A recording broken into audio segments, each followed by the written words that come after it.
Jackson Hole, Wyoming. Our own little slice of heaven on earth. But it wasn't always this way. Some say it began over 6 million years ago, when the Earth's crust began to stretch and give way to the youngest range in the Rocky Mountains, the Tetons, Mother Nature's crown jewel, and the epicenter of human performance, the big mountain throwdown, as it were. Their beauty is boundless, their bounty endless. Today, we find ourselves at the foot of this range, armed with an idea, fine-tuned and evolved into the highest echelon of competitive snowboarding. This is Natural Selection, where the best men and women snowboarders in the world are free to roam, where fresh tracks will write history, where billions of years of evolution will harmonize with the unbridled creativity of humankind. These mountains may be ancient, but we're just getting started.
When in the presence of the Grand Tetons, your soul is lifted. You can feel the spiritual energy. There's a reason why Native Americans like the Shoshone and the Crow made this their playground. We respect that ancestral energy as we are here to make history at the Super Bowl of backcountry snowboarding, the YETI Natural Selection here at Jackson Hole. It is a beautiful morning here. My name is Salema Masekela. I am joined by T-Bird and Mary Walsh, two snowboard scholars, both editors and senior editors at Snowboarder Magazine. This is history. Do you feel the energy that we're in today? This is hands down the greatest roster in competition history. 24 of the world's best from around the world.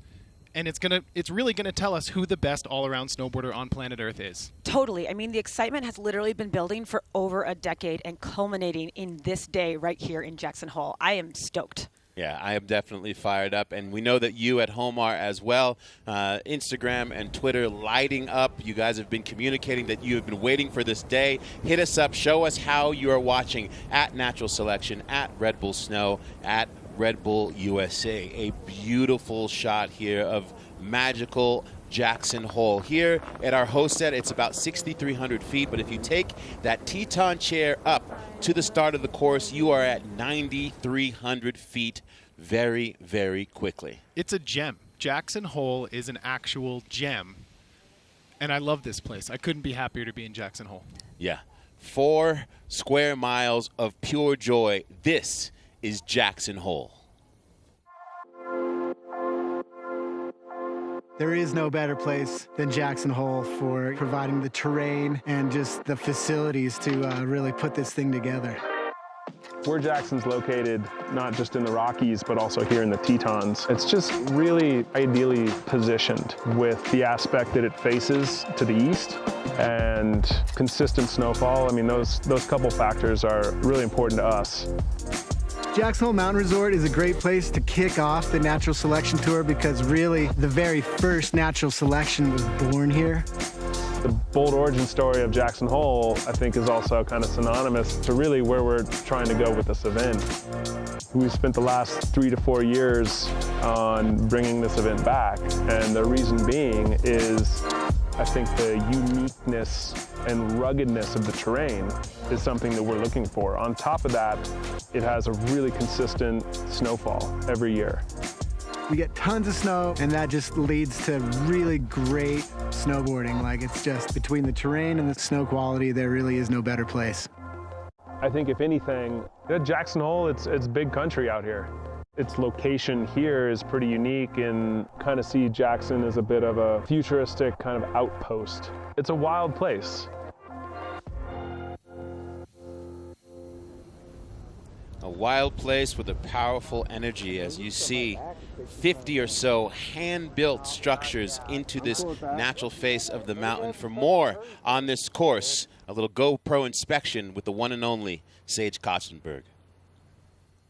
It's going to be a fun week. Yo, what up? We got day one here. Natural selection, beautiful, sunny. Yeah, we got a course inspection today.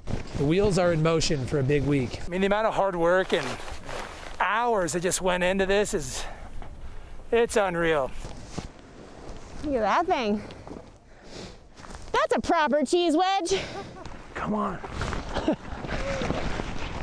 Give that a nice eye up. This one's a big boy. Yeah, it's a hawk. This is made for Mr. Sage.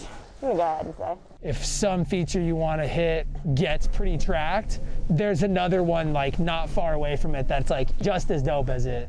Course is a wrap. Comp day will be amazing. Hope you all tune in. It's gonna get rowdy. Options on options on options. We had the chance to inspect this course a couple of days with the riders. It doesn't make much sense when you're standing up there. And the amount of work that a lot of this field has put into this in that summer build, it's all come to fruition today. Yeah, we'll learn more about that as we go along. You heard the passion in Sage's voice. What's the vibe up at the top of the hill as the riders are ready to make history? We check in with the soul, the voice of snowboarding, Stan Lavelle. Thank you so much. Honestly, the vibe up here is a little bit more lighthearted than you would think, considering the competitors that we've got here today. I was just in there for the riders' tent, and Travis just reminded everybody that we're here to have fun. What we're basically looking at is a perfect powder day. So, vibe is pretty good, pretty lighthearted. Stan, there's 3,000 vertical feet distance between us right now. Sun's shining down here. What is the weather doing up on the course? Yes, down there, I'm thinking you've got a little bit more sun. Up here, it's kind of an 8 degrees with the occasional wind. Sometimes gusts up to 30 miles an hour. It definitely could affect the riders throughout the day. We will see, but in general, pretty nice. Thank you, Captain. We will be checking in with you later. As we know, tons of fresh snow in the last day and a half, somewhere around 10 inches. We'll see how that wind affects the snow, what it's done to settle on the course. Well, last night we had the event before the event. The unprecedented seating in this first ever head-to-head backcountry event. You see the names there. And we had a randomizer that put all the names in the hat. The athletes got together. Hey, that's you, T-Bird. Yes, indeed it is. You hosted last night. I was referring to it as the night that a dream became a reality, because it was all talk leading up until the event, but until the riders started getting chosen for the heats, that's when it got real. And it was crazy. I mean, watching this group of riders decide who they want to go up against. I mean, the later picks, you didn't slide your name into an open spot. You had to decide the head-to-head matchup, and all these riders are insane.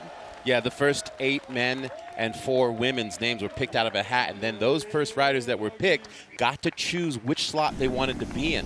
And it comes down to strategy at that point, because it's, do I want to go against this person, as opposed to where in the order do I want to drop? Yeah, and we see that in the first heat. Austin Sweeten had picked that second spot in the first heat. Gigi Roof, instead of taking a safe space, said, you know what? I will drop in first. I'm the veteran here. I've been to all 3 of these in the past. And I've won. Yeah, and I've won. Yes. He literally said, someone's got to do it. And to see these names next to each other on a start list, Eric Jackson, Mark McMorris, just unbelievable. Yeah. Here in our qualifying, you'll see these head-to-head matchup. It's a best of 3 head-to-head competition, Mary. Yes, so this is really exciting. We're going to start off today with the men's qualifiers, and each gentleman is going to have, like Selema said, 3 opportunities to advance to the next round, which will happen on day 2, and then we're going to go and do the same thing for the women. Yeah, it's going to be really interesting. If it's 1-1, basically, if one rider wins and another one and the other one wins, we'll have a rubber match on the back end. Our judging criteria: 3 capable judges that are judging on overall impression. And how they've been describing it to us is they are appraising the run. It's a top to bottom run that includes difficulty, amplitude, variety, execution. And this is really unique because, you know, this is a very challenging course. And again, it's important to say that the riders have not ridden this course yet. So they could have a bobble, there could be a fall. You can still advance even that because it's going to be overall appraisal. So much more here as this Super Bowl of backcountry snowboarding begins. The first stop of this tour of Natural Selection, YETI Natural Selection at Jackson Hole. More when we come back.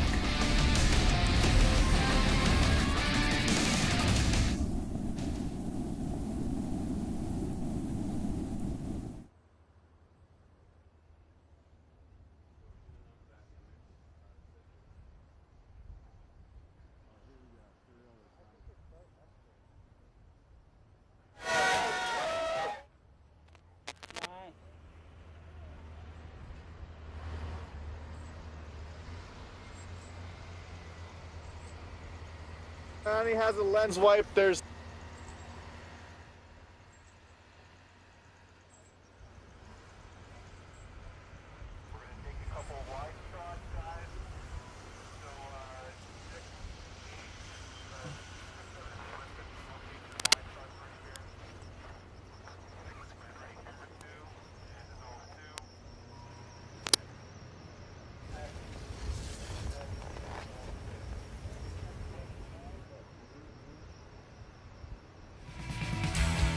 Welcome back to the first stop of the Natural Selection Tour.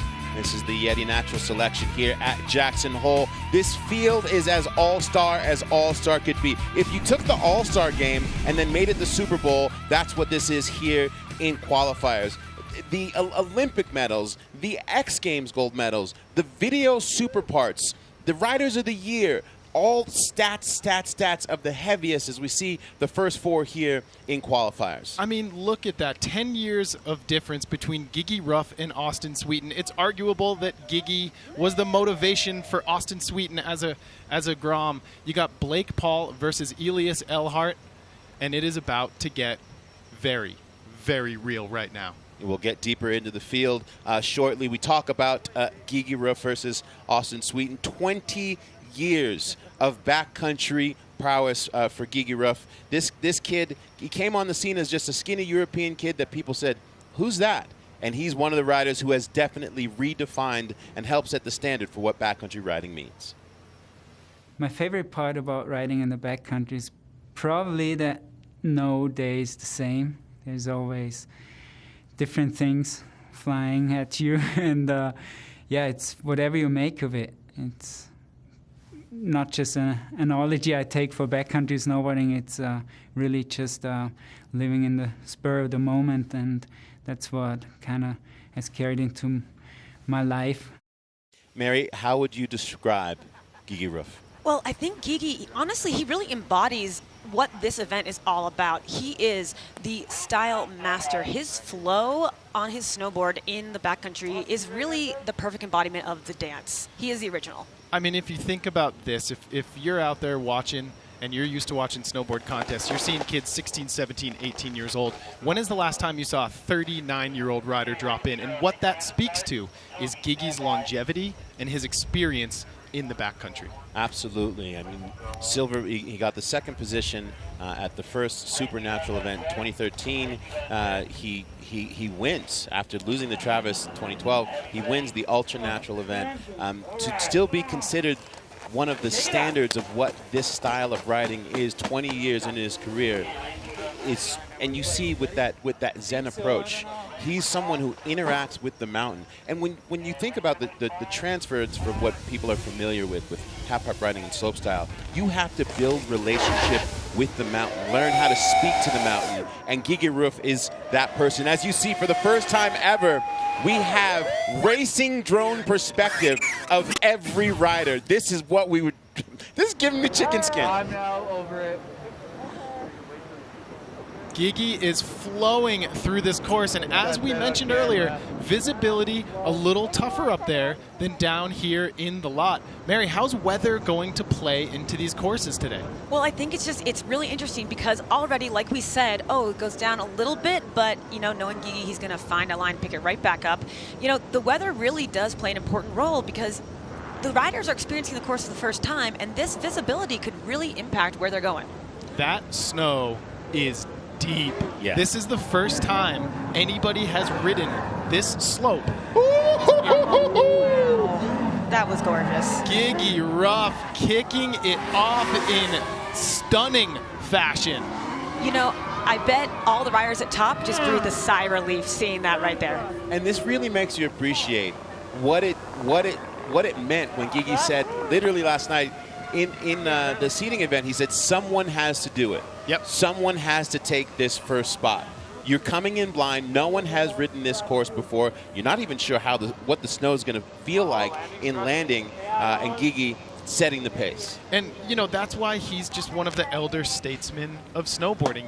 The word legend gets thrown around a lot, but he embodies it. All right, we will throw out all these accolades and all sorts of love for these riders, but at the end of the day, this is the Hunger Games of snowboarding amongst the best in the world. Austin Sweeten now has this benefit of having seen Gigi go, but really when you talk about Austin, I mean, this kid is the pride of the Northwest, and his ability, his cat-like reflexes are going to be standout in this event.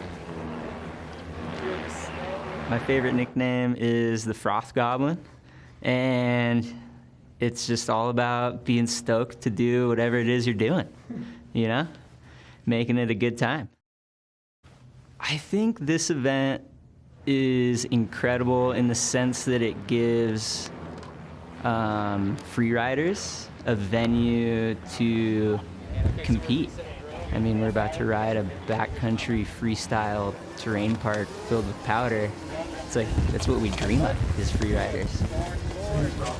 I'm frothing. Dude, like thinking about it, I get so excited.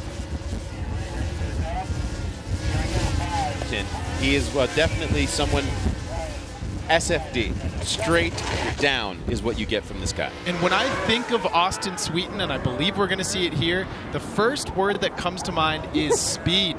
This kid rides so fast, and I really think that's going to play to his benefit as he makes his way down this course. I mean, if you think about it, he grew up in some, wow, some of the most consequential mountains in North America. I mean, the slopes of Baker really curated his style and his style of snowboarding. This run is getting ridiculous. Austin Sweeten is letting the world know exactly what he's about. Gigantic on three. Wow, that was huge. To the flats. Wow. It was ridiculous. Straight to the valley floor on that one. That was enormous. Oh my God. Hey, he made me look good with that speed reference, though. Sweeten sent it to the valley. Hey, SFD. That's what we said straight from the top. I'm shaking. Same. I think, we've been here in Jackson. This is our fourth day here, and I think the cumulative energy just got unlocked. I can't even imagine what the rider tent is like right now. That was ridiculous. And lest we look over that front one butter back to regular. I mean, if you're talking about appraising a run top to bottom, I think you got to give it to Austin Sweeten there, even with the fall. For sure. I mean, that's how it goes. This is insane. Right off the bat, we said he was going to point it. And so, of course, this is Gigi Ruff here in his first run, goes down. Now, what you need to keep in mind is Austin had the benefit of watching Gigi ride. That frontside 7 was ridiculous. I mean, this is so interesting, too. Wow. Okay, watching this in slow motion, I mean, really breaking down what is happening on there, because being able to infuse that much style into a course that they're riding for the first time is really, truly incredible and shows the depth of these riders' talent. And the other thing to keep in mind is there's just as much powder in the landing as there is on the takeoff. These are not stomped down as we transition to Austin Sweeten. And watch how big this kid goes. I'm still in awe of this angle. This racing drone footage is ridiculous. Yeah, this is incredible. It's literally like we're following him along this course. It's really amazing. Gigantic backside 360. I feel like I'm watching the demo of a video game. Like the demo before you get to play. Like, this is how perfect it could be. And then just the fullest chuck ever. And last year at the test event, Travis Rice hand-selected Sweeten to open this course, and he did the exact same thing. Bottom jump all the way to the flats. I mean, I think Sweeten is really a rider who we talk about reading the mountain, being able to navigate the lines, and being kind of one with that element of Mother Nature, and he exemplifies that. He had about 20 feet more airtime than I think he was expecting. That was my favorite part for him, the way he just tap dance through that section. Oddly enough, ironically enough, or coincidentally, it reminded me of Gigi up at Baldface. Right. He attacked those gap out to butter pads, and that's what put him in those top 3 positions. Now remember, this scoring isn't necessarily the biggest deal here in this first round, because it is best of 3. We will get both of their scores from the first rounds right now. And I think we all knew that Austin would get the edge. But again, the falls not being as big of a factor as you would normally think in an event because of the style of snowboarding that Gigi displayed despite the falls. Yeah, I think this is a very true to snowboarding format. I mean, we've never seen anything like this, and this is what happens when you're riding. Whew. So right now, in the lead, before we get into the second runs, obviously, is Austin, and they'll go back to the top. Next up, Blake Paul versus Elias Eilhart. Head to head. Yeah, Blake Paul, of course, who is a local boy. There's a home game from him here in Jackson, Wyoming. This is where he grew up. He knows the energy and emotion of this mountain, and he is here for it. I mean, the energy is pretty classic. Everybody's like, have you seen the course? Like, what's up with the course? They're like, oh, whatever. And heard it's huge. Heard there's like 50 jumps. So it's kind of just that style, which is awesome. And yeah, I think people are just stoked. Like, I've never been here, or like, I only came to Jackson once, and la-da-da-da-da. And I think a lot of the riders are just kind of, especially this time and with everything going on in the pandemic, people are stoked to just actually be on a trip and be together safely and responsibly, and also try to like pull off this event. I think people are just stoked to ride and like, you know, kick off what you guys have started and everything that people have gone through to make the event happen. You have to love that level of appreciation. And even for us, you know, when I put on the headset this morning, I realized this is the first time that I've gotten the opportunity to sit and do the thing I've been doing for 25 years in a year. It is not lost on us what it took to make this event happen in the time of COVID. And Blake Paul in full appreciation here on his home mountain. Many would say he is the heir to the throne of the Jackson Hole snowboard scene. When I think of Blake's riding, as you're going to see here, he's very light on his feet. He's nimble, he's agile, and he's very adaptable in his vision. That was insane. Wow. That was so rad. And I believe that is Lando's hip he was just hitting on the top there. That's opening up that, a really great feature here on the course. And totally echoing what you're saying, Bert. I mean, when you watch Blake snowboard, it's almost like he's kind of cruising along the top of water. Wow. Backside wow. 360, stomps it perfect. Blake is putting together a very fine run right here. And I love the way he's using the different shapes of the mountain to get some pow turns in there, because in this event, a pow turn means as much as a trick. Yeah, it is everything in between the obstacles that counts just as much on a day like today, and that was gorgeous. I think, it's interesting. We do want to take into account that Blake Paul does have a bit of home court advantage, and he's really using that. Well, of course, snowboarding, an international affair. It is an international family, and a large part of today's style is emanated by Elias Eilhart. Growing up in a small town in Germany without a park, it took a lot of train tickets to satisfy Elias's curiosity about big mountain riding. Well, the snowboard scene in Germany, it took me a while to find it, actually. I grew up in a fairly small place, and we didn't really have a park or a scene or anything. Just a bunch of my friends, we were skateboarding in the summer, and then that's how I got to snowboarding.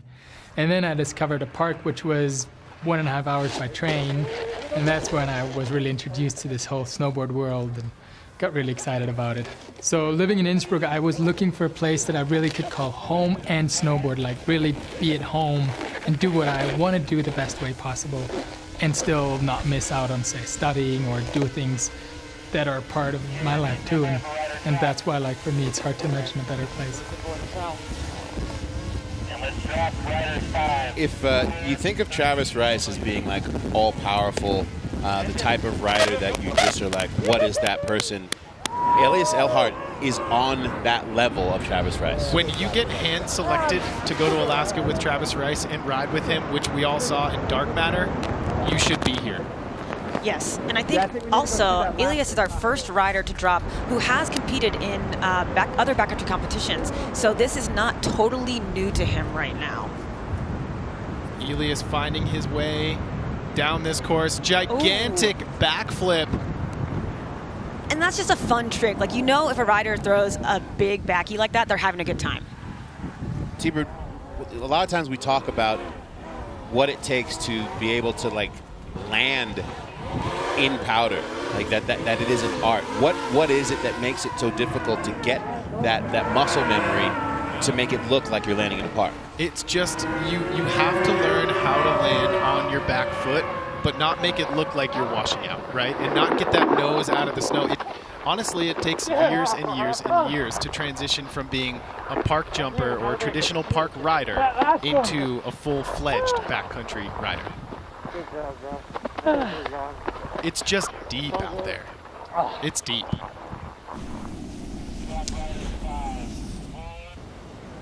Wow, so here we have Blake heading down the course again, and Blake grew up in this zone. Obviously all these features weren't necessarily there, but this is not an unfamiliar territory for him, and you can really see that in how he just navigates the contours of this terrain. He looks very comfortable on this course. We were talking earlier in the week, and he was telling me that this zone, it's a gladed out slope, and it used to be a hike to only zone. And he would hike up there with his buddies with all his Avi gear, and that's kind of where he started riding in the backcountry. Now, of course, there's the Teton lift, and you can access it quickly.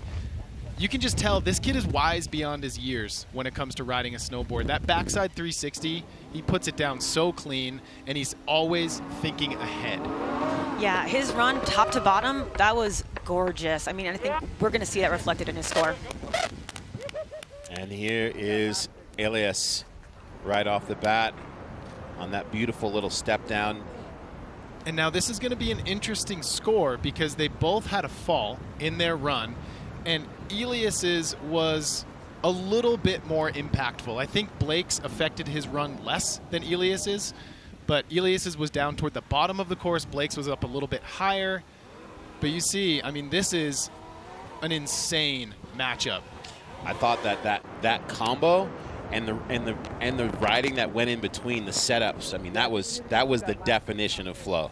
It absolutely was. As Elias is finishing up his run here in the YETI Recap, check this out.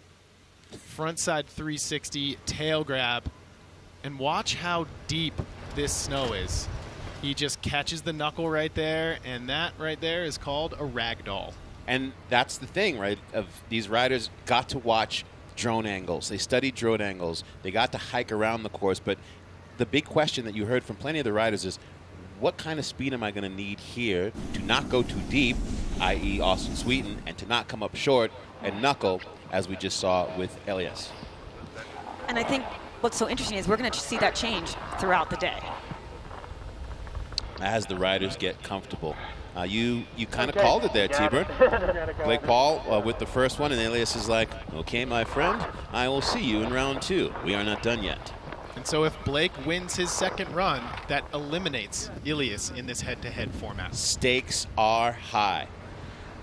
Ben Ferguson versus Bode Merrill. There's a bunch of people right now who are just screaming at their screen that we just said that. Ben Ferguson versus Bode Merrill. I mean, when you talk both of these riders, skill sets across the board. In Ben's case, edge control, spontaneity. I mean, from park to POW, you name it. Ben Ferguson is, generally speaking, your favorite snowboarder's favorite snowboarder. Winning this event would be insane. Like, even just being invited to this event, like, I feel special. I was driving to the resort today and just being like, wow, I'm like, here, this is crazy. I remember watching the like Ultra Natural and those back in the day and just being like, wow, that's a whole nother level. And so even just being here is insane. Winning the thing would be awesome. I've never actually like won a snowboard contest in my life, so I've done pretty good in some, but getting up on the top of the podium would be really special. But I'm here to have fun and shred, so I'm not too stressed. And the reason, in my opinion, that Ben Ferguson is that favorite snowboarder, even though, as he said, he's never won anything, is his integrity when he rides is about pure snowboarding and all of the joy. And he never, ever compromises himself to please perhaps what's in the eye of judging. And that's what's made him such a standout, is like, this is my snowboarding. He stays true to himself, and he snowboards the way he wants to snowboard at any given day. And I think, you see it. Ben comes from, he grew up in Bend, Oregon on incredible terrain at Mount Bachelor, but he comes from a background competing in halfpipe with incredible edge control. He's known for these giant arcs on the halfpipe wall, and he's just such a strong all-around rider. Backside 360. Ben looking to take that rider's right line. Huge backflip. This kid can do it all, ladies and gentlemen. 2 times X Games medalist, 2018 Olympian in the halfpipe. And oh, there we go. That is the trip we want to see from Ben Ferg. Just busting out a method for the people right there. That run was ridiculous. That's the standard setter so far for me. Yeah, he's got to feel really good about that one. I mean, first run to the course, he just looked like he was at home. And this is where that strategy from last night in the seating takes place. Ben choosing to be like, you know what, I'm going to watch a couple of rounds. He chose specifically to be in this third round to have seen some things go down, and it looked like he had that visual advantage. Bode Merrill, like I said at the top, I mean, just all around incredible snowboarder. He is one of the few people that is equally as feared in the streets as he is in the backcountry.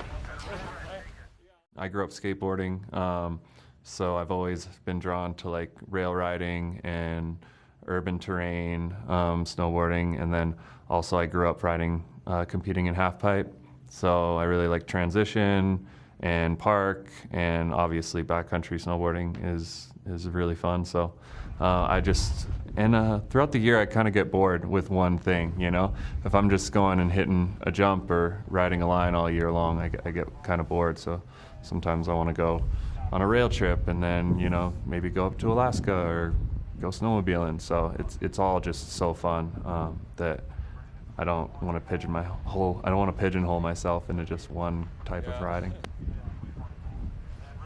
This guy, three X Games real streets in a row, just dominated it from 2013 to 2016. And then you see him in the backcountry, like you said, he gets bored.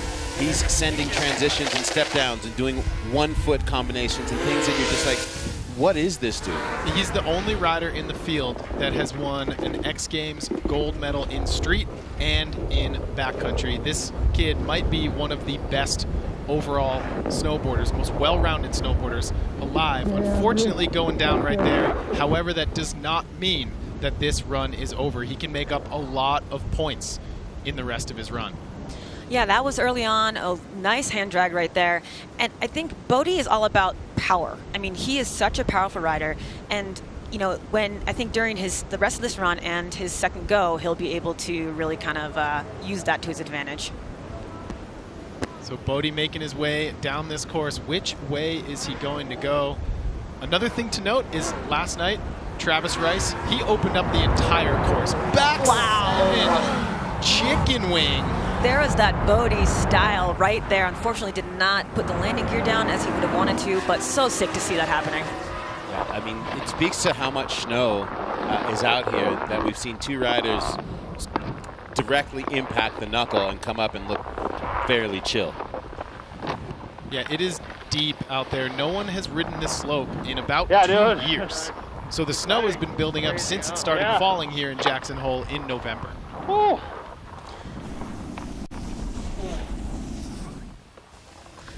Wow, so here we have Ben Ferg coming in again. This is, I think, just such an insane matchup. And, you know, I'm kind of curious on which way the judges are going to go on this one. I just think it goes to Ben. Yeah. It speaks to his adaptability, his spontaneity. He just flows through the mountains, really unlike any other rider right now. I mean, for me, this run was just straight up attack. Attack mode, 100%. And when Ben's in a competitive setting in the halfpipe, that's what he does. Ben does not take practice runs, safety runs. He sends it every single time he drops in. I just want to I want to feel as good as that trick looked once in my life. Totally. And here we got Bode Merrill. And unfortunately, yeah, he just went down hard early in the top of his run, and there's that back seven tweaking that Japan. That right there, that was gorgeous. That Miller flip over the pillow was my favorite trick that Bode pulled off in this run. Yeah, I think the trick selection that we're seeing from Bode is very iconically him. I mean, these are things we've seen him do in video parts, and it's really cool to see him applying it to the natural selection course. And look at this tweak.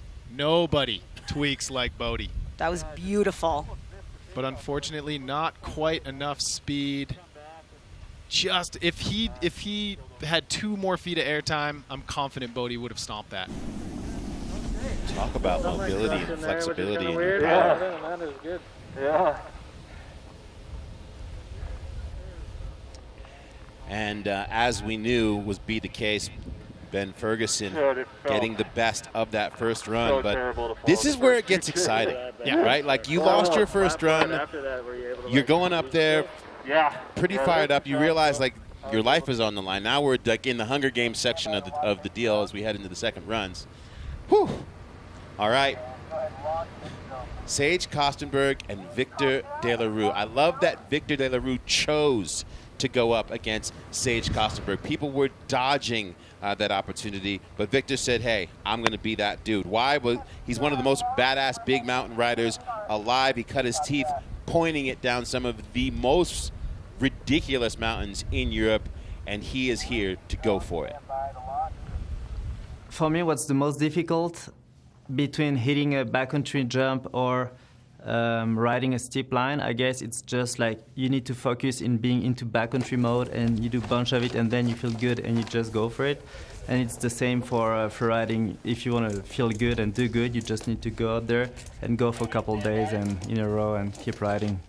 About this event, what I'm really looking for is to get the first run out of the way and then to know the course, know the snow, and feel good on my board, and then go on it and crush it and have a really good time on all the features.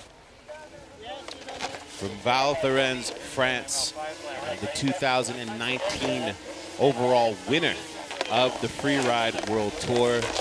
Backcountry is where he lives. And this is going to be a very interesting heat because Victor De La Rue, caters a little bit more to the big mountain side of snowboarding because he rides in France. He rides Chamonix quite a bit, whereas Sage Kotzenberg is more your traditional backcountry freestyle rider. So I'm super excited to see how this heat unfolds. Victor going down right there at the top of the course. The good thing about this course is if you go down in a slope style, you're just hitting a couple jumps. At least here, if you go down at the top of the course, you're getting a power run. Yeah, I love the point, Mary, that T-Bird makes in that, yeah, you can ride the free ride tour and have the success in Big Mountain, but this is the blending of everything that we know about snowboarding, right? This is 50 handmade, built kickers into natural terrain, and you really have to be able to ride the totality of it.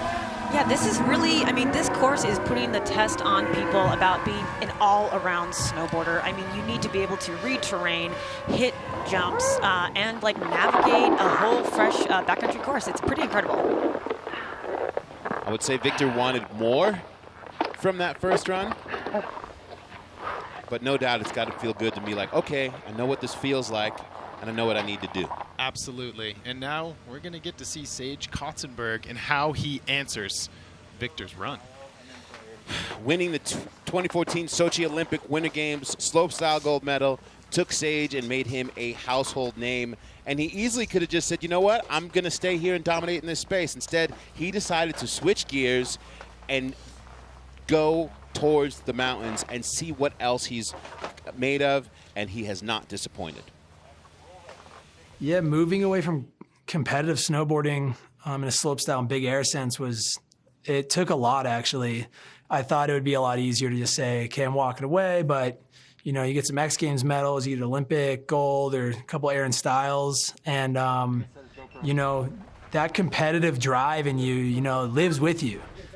I would choose to win the natural selection title over winning the Olympics again because this is the evolution of the sport, and I want to be on that frontier, and I want to be against the top guys riding the backcountry, and that's where I wanted to take my riding since I was a kid, so this is the pinnacle.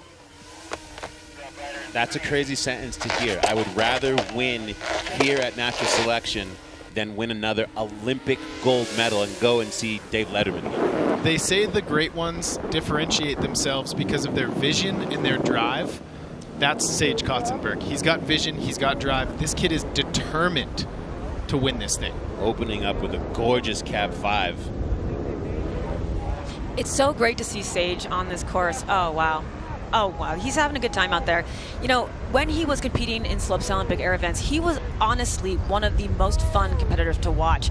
And seeing him back in competition in this kind of arena is so exciting because this is where he thrives.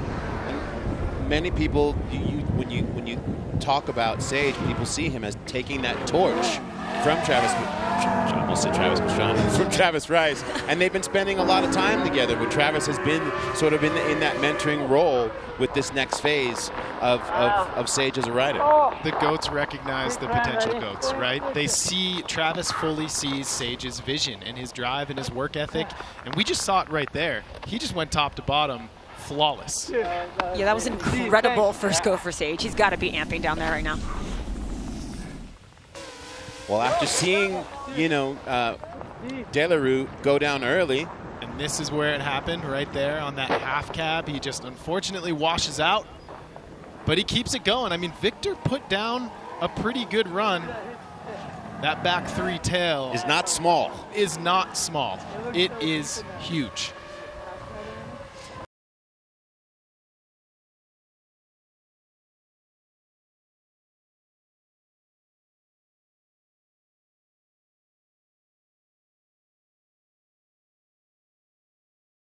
Run from now on also. Absolutely, and on the contrary, you can find the right line on those takeoffs and use that so you're not taking off in super deep pow. I think personally Victor and Sage chose really good drop positions, right? I wouldn't want to be first, I wouldn't want to be last. And originally we were going to have this opening around just be on the looker's left side of the course. Travis Rice is deciding yesterday, you know what? We're going to open up the entire course. We'll be able to reset it for the next round, and that just expands the possibilities here in the qualifiers. That is a huge score for Sage Kotzenberg. And for Victor Delarue, it's like, oh, I really am going to have to get on all of it. Again, I love the fact that he chose to step up and be like, I'll take on Sage. But right, and he's also realizing, like, this was my life choice. Yes, it's hard to pick favorites in this, but I think everyone was looking at Sage and what he would do before he dropped. So he delivered.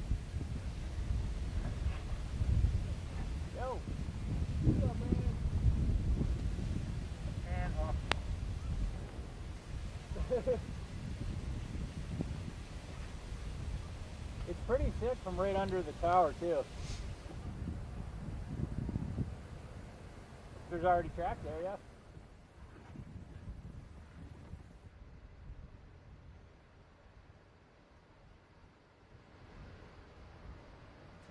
More to the left.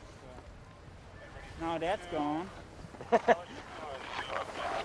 You know, there was a built-up wind drift. I thought I would sink in.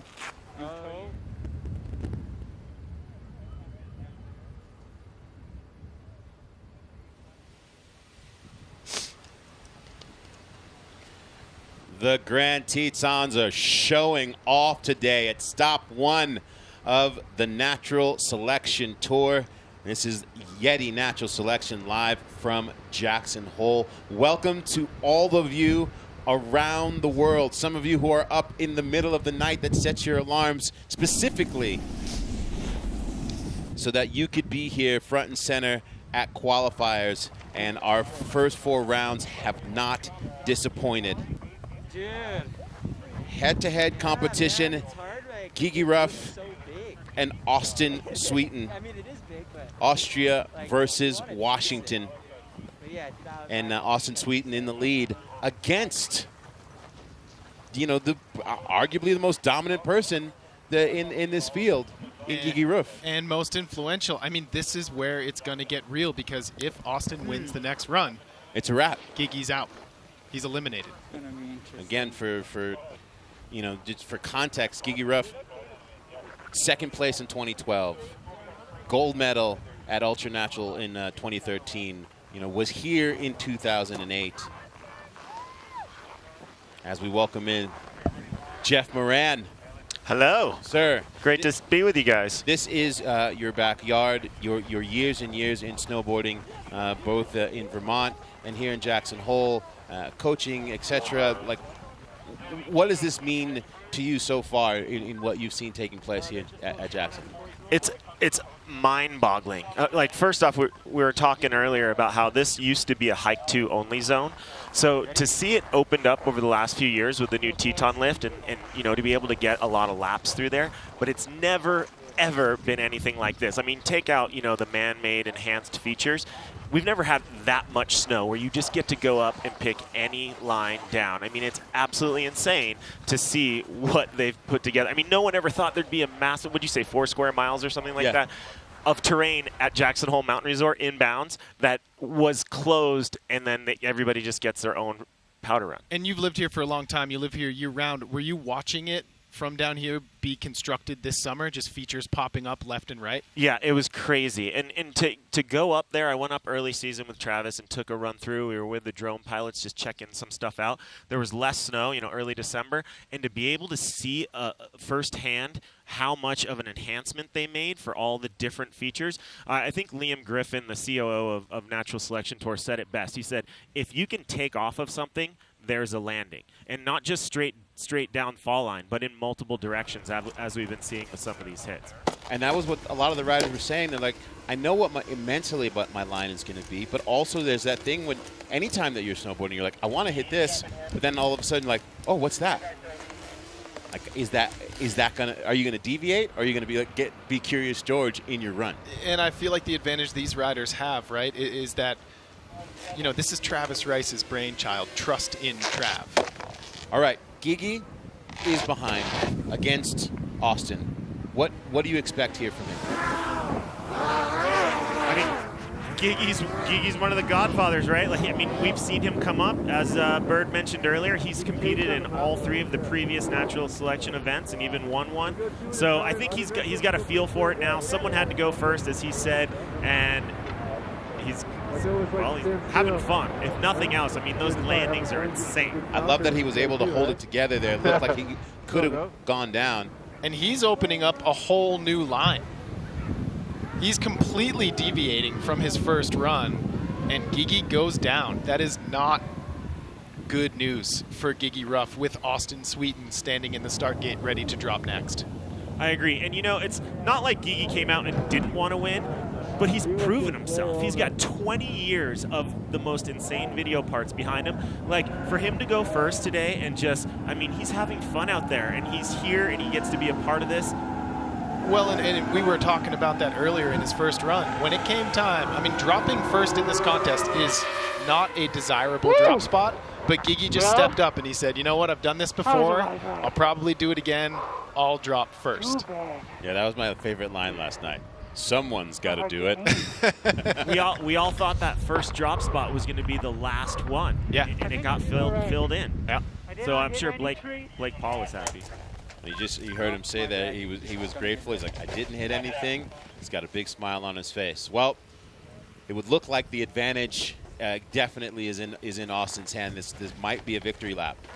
Yeah, I'm interested to see what Austin does here. Will he send it, or will he just take a little bit mellower of a run and put down a good score, stay on his feet, and advance to the next round? Because he does know that Gigi went down 2 times in that second run of his. I'm not going to lie. I really hoped for a full pull from Gigi. I wanted the first rubber match, having it come down to that third run to be between like master and student. Yeah. I think it's really fun to look at this as it's like high stakes backcountry Rochambeau, right? Yes. High stakes backcountry Rochambeau. Well, and also keep in Put it on a mind, t-shirt. I mean, they call Austin Sweeten the Froth Goblin for a reason. He can't hold back. No. As we saw. So Sweeten on course. Can he advance to the next round? That was enormous. Backside 360, catching the last little bit of that transition. Right into that turn of gigantic frontside hack. Nice method in the middle of the course right there. Dipping into the trees, going around that feature. Oh, he's heading into kind of a newer zone that we haven't seen any lines in yet. So Sweeten staying on his feet. Look at this dude just pointing and burning this course. Nice 4-header all the way through to end it. Austin Sweeten sending a message to whoever's next. This broadcast is basically 24 live video parts. He's choking. He's on choking. It's so deep. You can put your mask on. Gigi just said you didn't pull your mask up. That one was bad. Once again, teaching all the youngsters lessons. Yeah. Hey, what's the snow quality up like there? It's choke yourself good up there. You know, we got... So let's take a look at what went wrong for Gigi Ruff. Frontside 3 comes up a little short and then kind of airs to the flats. And yeah, he just went down 2 separate times in that run. But hats off to Gigi Ruff. I mean, I'm not a betting man, but I'd put money on Austin Sweeten advancing to the next round. We'll see what the scores come in at. But look at that backside 3 from Sweeten. I mean, you got this is what the vision was when Travis said this is what I can see, like this ability to transfer from jump to jump through natural terrain and make it look like you're just riding the resort. I gotta say, it's amazing to see how quickly they're able to modify their I'm in runs. front of you. That's fast. Oh! Tiebreaker. Thank you. Wow, we Right. forced our first tiebreaker. And here we go, right? This goes back to what we were talking about before about, especially in this format, your falls don't necessarily mean anything. And also the fact that I think that Gigi chose to put himself out there on a part of the course that hadn't been hit yet, and the judges taking that into consideration, saying, okay, he raised the stakes. So look at that. That's what we get for assuming we're going to go to a tiebreaker. All right, next up we've got the backcountry prince, hometown hero, Mr. Blake Paul. Spent a lot of time on the road riding with Blake here at Jackson when he was younger, going to contests with him. And it is, I gotta say, he's near and dear to my heart, and it really makes an impact to see him here riding in this field today. I mean, I had the pleasure of interviewing Blake for Snowboarder Magazine in 2018, and when it came time to title the interview, I settled on the Prodigy.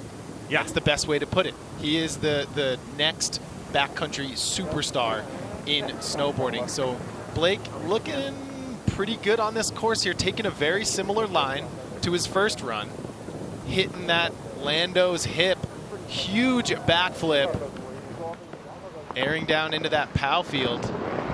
And you know, Jeff, we were saying the beauty of this course is what happens in between the hits counts just as much as what happens on the hits. Absolutely, and I think that's a huge point. Back 7. I think that's a huge point that we need to keep hitting home. This is much different than a traditional slope style event. Yep. Yeah, this is a full-on freestyle backcountry powder run. Yeah, and we just got victimized by our years and years of calling a specific style of contest and not being able to factor in things that we normally would talk about off microphone that are being factored in real time here in this event, and you gotta love it. So Blake Paul putting down a burner of a run. He is currently in the lead. If he wins this second run, that would eliminate Elias Elhart. We were talking last night about Elias Elhart in dark matter. Yeah. And the fact that he's going head-to-head with Travis, and you're thinking, like, this is the exact same level. And then there's that moment where Elias is like, yeah, I'm going to sit this one out, Travis. You can have this. I'm not feeling it. And it lets you know, like, all these riders are unique, and that for each rider, this is calculated risk. You know what you're capable of on a given day, and if you're not feeling it, whether it's out in the backcountry on a shoot or here on this course, you're not going to do it. Absolutely. And what I love about Elias is he's always seeking for more, seeking to be greater. You know, he's filmed so many incredible video parts over the years. He has recently got into concepting and directing his own snowboard films. There's a film out there called Contradiction. There's a film called Narcissus. They're beautiful. I mean, this guy is much more than just a phenomenal snowboarder. He really makes snowboarding look fun. Oh, fuck, I had to watch it. Starting things off with a half cab into a backside 360. I'm a big fan of the back threes with the stalefish grab. All right, little butter 3. And, you know, as we're starting to see, the course really opens up after they get through the first third or so of the course. And I think the riders are starting to get a better sense of where all the features are. And a reminder, none of these riders have ridden this course yet. They've had a chance to inspect it from the sidelines, but this is all of their first time through. So some of them are taking a more popular track. That Master Blaster hit is getting hit quite a bit, but every single one of them, first time through. And again, like normally we'd be like, oh, well, it goes down on the 720. The judges are also like, he decided to throw a big old huge front 7. Yeah, in that situation, the credit for saying, like, okay, we're going for it. I mean, after the surprise of what happened in Gigi and Austin's heat, I really don't know what's going to happen here. If Blake wins, he advances. If Elias wins, it forces our second tiebreaker. And again, overall impression. Right, the appraisal. I really, really dig that. So let's break it down here. Frontside 360 from Blake Paul. Huge backflip on Lando's hip. Check out that second angle. That really puts into perspective. That's about 70 feet they're going to the landing. And it's not the longest landing. I mean, it's off camber, right? Like, it's a hip. You have to, if you go too deep on that, there's snow there, but it's not where you want to be. He nailed it. Those turns. I love on that hip, too, the way he landed and literally checked straight into a turn. Yep. That's awareness. That's backcountry awareness. Here's Elias Elhart. Huge backside 360 stale. And there was quick decision making. He went into that second jump like on a hair's notice. I feel like Elias and Blake are both very nimble, very agile. It's a good pairing for this first round. And here's the front side 7. Just goes down at the bottom of that landing. You know, I think Blake's got it. It's just my opinion. We'll see what the judges say when the scores come in. And last night at the seeding event, Blake's was the last name to come up, right? Like, Blake didn't get to pick his spot. He was put with Elias, and he's doing a really good job. And there it is. Blake with the win, you called it. And while this is a head-to-head match, the mutual admiration and the fact that this is an event that is collectively moving the sport forward together is not lost on any of the fields. Now, gentlemen, it gets heavy. 2 all-terrain vehicles in Ben Ferguson and Bode Merrill. I mean, you couldn't have asked for, like, if you ever had a dream scenario, right, of like 2 dudes who are kind of built with the same mental ilk in their approach. This is what you would wish for, but you'd never think that you get to see it like this. I'll be honest, coming into this event, I wanted to see 2 things. I wanted to see Ferguson's method and Merrill's Miller flip, and both of my boxes have been checked. It's already happened. You can head home now. Thank you. All right, so if Ben Ferg can stay on his feet and land this run, he's going to be in a really good position to advance. Frontside 360. I like the back to front. And look at that pow cloud. These are dream conditions up on that course. Huge backflip, and Ben Ferg goes down, head over heels. But you got to keep it going. As we've said time and again, we do not yet know how falls are factored into these riders' runs. Ooh, back 7. That was nasty. That was hot. Looks like he's down there in the Cindy Crawford, Bernie Sanders zone. Oh, the names for these 50 or so's, and the way the names have changed over the course of the last few days. Right. I love the Bernie Sanders. What I love about Ferg's approach is he's not a feature-by-feature get-to-the-bottom guy. He utilizes every little piece of terrain. And what that speaks to is, you know, growing up riding Mount Bachelor, Oregon, that mountain is so featured and so playful, much like Jackson Hole, that it's just a very similar landscape. I think that gives Ben a bit of an advantage. I agree. When we were scoping the course the other day, I don't know who it was, but someone asked Bode, they said, so at what point in the run are you going to unstrap? And I'll be honest, I would love to see, like, if he stopped and unstrapped, I have a feeling it wouldn't take away from his score. We were talking about that earlier. I mean, like his 1 foot creativity, and it was interesting. There were certain parts where people would be like, I don't know if that's cool. And I'd be like, what do you mean you don't know if that's cool?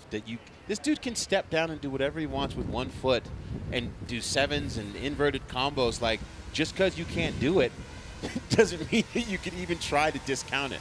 I mean, at this point, Bode's on just a superhuman level in the snowboard world, and he actually got in as a wild card entry online by the judges' vote, and now he's here in Jackson Hole. So after that first run, what would you like to see from him here? I want to see Bode be Bode. That's what I want to see, and I think that's what we're going to see right here. Oh, there's that. Is that Merrill's hit? I think that's his. Oh, Merrill time. Bodeman goes down on that Miller flip transfer. Yeah, he was trying to get it all the way around. 5? To 5, yeah. Step it up a little bit.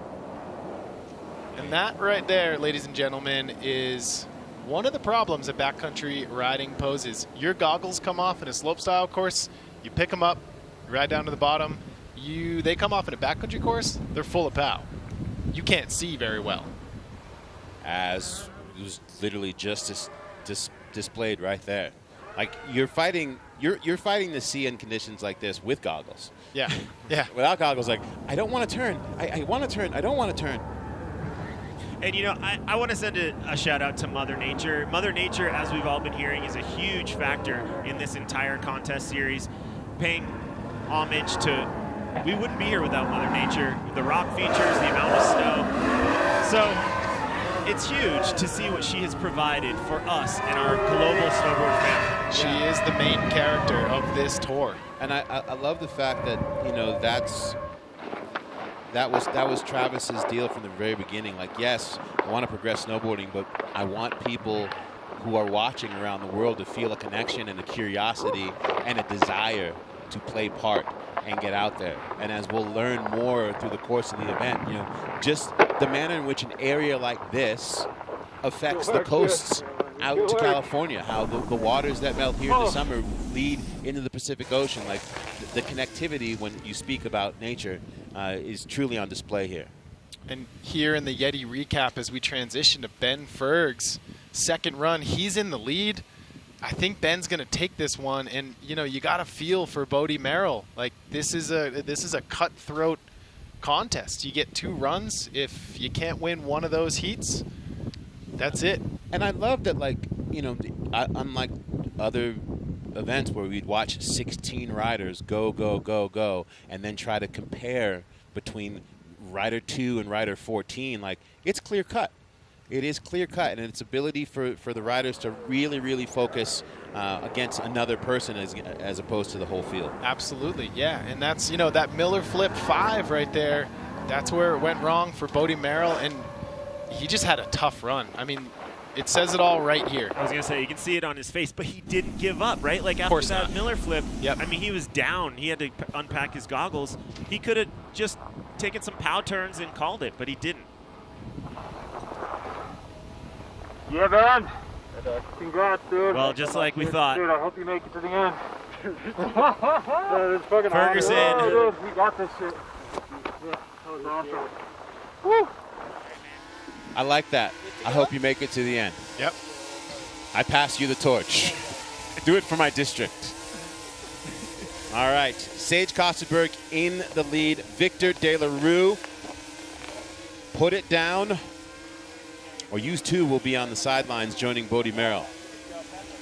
I mean, at this point right now, Victor's trying to stay alive. Stay in the game. This seems like a good spot, though. So Victor riding switch right here. Oh, he's right there? I think he's going to kick things off with that enormous half cab into the backside 360 tail grab. So very similar to his first run. Where's he going to go from here? That was good looking. We're starting to see a lot of the tracks head to some of the similar features. Some of the takeoffs are getting nice and padded down. It'll be interesting to see how we get later in the field and riders choose new lines. Exactly, and that course is enormous. This is going to be very consequential for Victor. Frontside 360 and goes down. And with Sage Kostenberg standing up top, that's a tough position to be in. Yeah, he definitely was looking to not fall. And, you know, it goes back to the different styles of rider that Sage and Victor are. You know, Sage has spent so much time in the air, jumping, be it in the backcountry or in the park. Victor has spent a fair amount of time jumping in the backcountry, you know, but he has a bit more of a big mountain approach to things. And to that point, you know, as we've been talking about, like all the different disciplines from video part to slopestyle halfpipe to backcountry competitors, like this is kind of an opportunity to decide the best snowboarder in the world. Absolutely. I think when Travis set out with this idea, he wants to crown the world's best snowboarder by the end of the tour. The world's best snowboarder of the world's best snowboarder. Exactly. And that's the thing, like every time that we go to introduce somebody and you look at the credits of why people are here, there's nobody who's like, oh, I'm just here, happy to be here. No, there is none of that. Literally every person on this list, male and female, is a first ballot Hall of Famer or future first ballot Hall of Famer. There's no denying that. And again, you know, at the top of the show, Sage Kostenberg saying, like, I would rather win this event than go and win another Olympic gold medal. That's heavy metal. That's heavy. Switch backside 180 from Sage. Looks like he was reaching out and trying to get some of that tree. Into a gigantic backflip nose grab. Sage is definitely taking a different line from his first run. Yeah, do a lap. I think that's going to help him in scoring if he can stay on his feet. Aaron into that nice little pow pocket there. Opening up some new terrain. Why not get some fresh while I'm out here? Frontside 360, and Sage goes down. So now it becomes a battle of the slams. Yeah. How are the judges going to score that? No guarantees. They were both toward the bottom of the course. Exactly. The top sections were clean. I think there's going to be less of a discrepancy in score coming in between Victor and Sage than there was in the first round. And this has officially become a nail biter. Yeah. There's basically no victory laps until the actual victory lap at Natural Selection. And I love that. YETI Recap coming up. Here's Victor with that half cab opening up. Quick decision making right there for the riders. That was a great combo. Big old laid out backflip. And here is where Victor went down on the same trick as Sage, a front three, but on a different feature. Jeff, who wins this one? You know, I'm going to have to go with Sage. Okay. I think Sage has it. I'm in that camp too. I think Sage's run was just a little bit cleaner. They both went down on the same trick, approximately the same location on the course. Sage had a switch backside 180, had a backflip. Victor also had a half cab and a backflip. And they both went down on this trick right here. Sage, though, opting to go for an unhit feature. Exactly. Which has no tracks in the landing. Right, and I was going to say that's going to play in because he didn't take the familiar line. The familiar line. We saw that in the heat that we called wrong. And there we see it, a little bit closer than the first one. Thank you. Hey, will do. Bye-bye. I love that, back to back, we just see like, hey, keep going. And in many ways, this is the culmination of Sage's career. He said, I'm going to step away after all these accolades. I'm going to be a backcountry rider. Step one, complete. All right, let's see who advances here.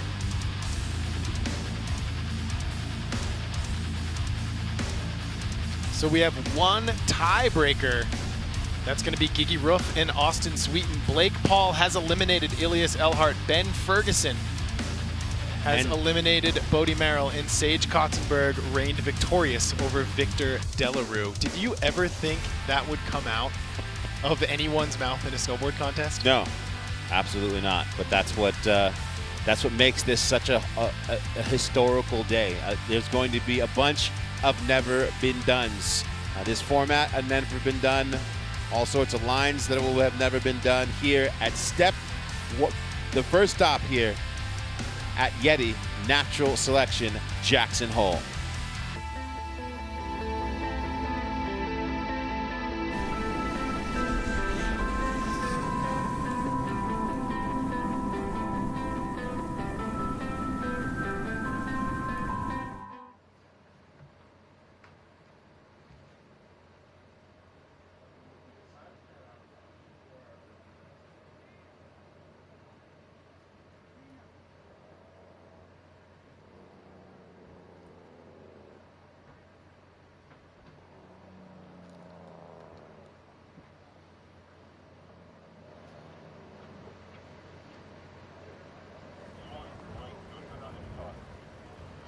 No idea. So where is the aircraft here to be able to see it? Huh?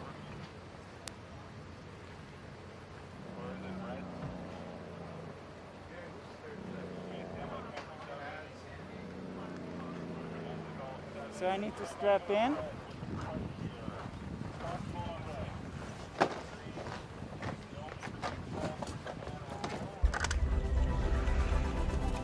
The idea kind of started to form and grow pretty naturally. I think there was a what if we did an awesome competition with natural terrain and natural snow conditions. 2008, the Quicksilver Natural Selection here at Jackson, it was such a ride. I mean, we got more snow than I've ever seen fall in the course of a week. We almost didn't pull it off because I think we had like 80 to 90 inches over the course of that week. Rolling into the Natural Selection is a never been done before event. We needed two real things in order to pull it off. One was support from Jackson Hole, and the other was a company that believed enough in it to get behind us. Bob McKnight at the time was CEO of Quicksilver, And he definitely single-handedly was like, I believe in this vision. And Quicksilver fully got behind it and titled that event and gave us support and resources in order to pull it off. The original natural selection that we did, I think it made a pretty solid impression. But the ball has always been rolling towards this type of, an elite tour of this type of riding.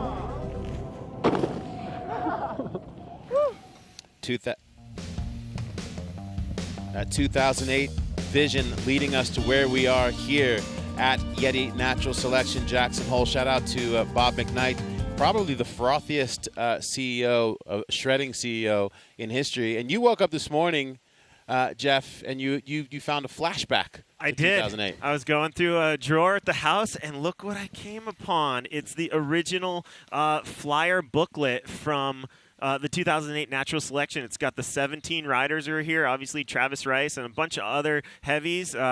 Mark Landvik's on here. He's been involved with helping build the course. Gigi. Yep. But it's in pristine condition. I didn't even know I still had it. So it was nice to have that show up in life today. Keep that safe. It's probably already worth something. I'm sure someone's going to hit you up in your DMs right now. And be like, $100 for that thing. Hit me up. Your impressions so far as we head into our first tiebreaker, Mary? Oh my gosh.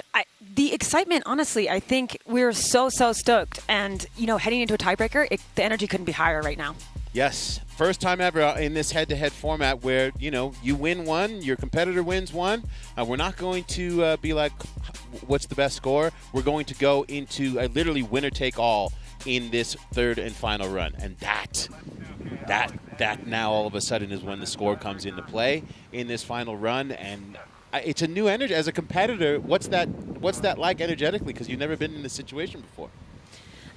I think it kind of gives you a blank slate. Every run is just a kind of an opportunity for a total reset. That's a great way to look at it. Yeah, they're both starting from scratch. Gigi Roof, again, was here in 2008.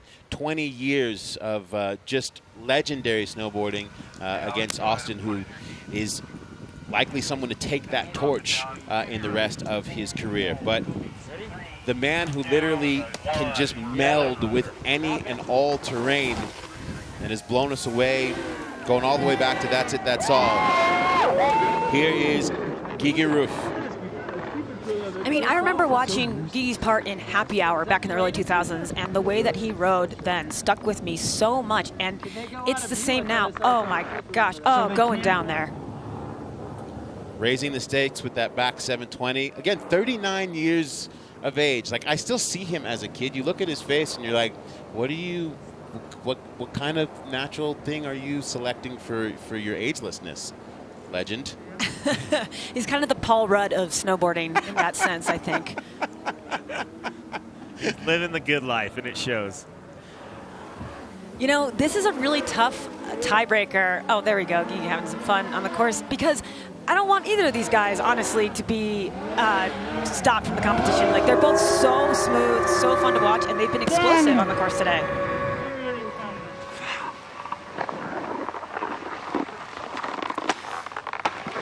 Gigi with a little bobble there, but I think that was a better looking run than a couple of his first ones. I messed up the nicest landing, of course.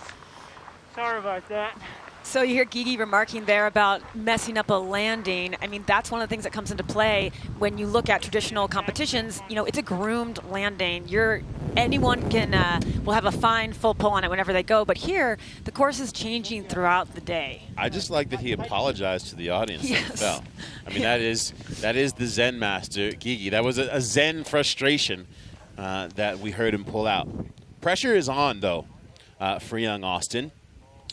Because nothing is guaranteed here. We know that he is going to just point. I wonder if he will take a new line. Yeah, he's got to have some confidence going into this because he has ridden so well today, honestly. But like we said, it's anyone's game. It's like you're starting fresh right now. So, what's he going to do? Is he going to take, go into a fresh lane, open up some new features, or kind of go with something more familiar? One thing that we've seen from Austin is He's definitely not hitting the knuckles. He's taking it as far down the landing as he can go and still staying on his feet most of the time. So it'll be interesting to see how this new line ends up. I mean, I think that's part of his explosiveness. Oh, that was beautiful. Is, you know, Austin's not a huge guy, and so I think he's used to pointing it wherever he needs to go. So it's great. Ooh, that was gorgeous. Wow. Wow. See a little bit of the kicking chicken there, but he rides away from it.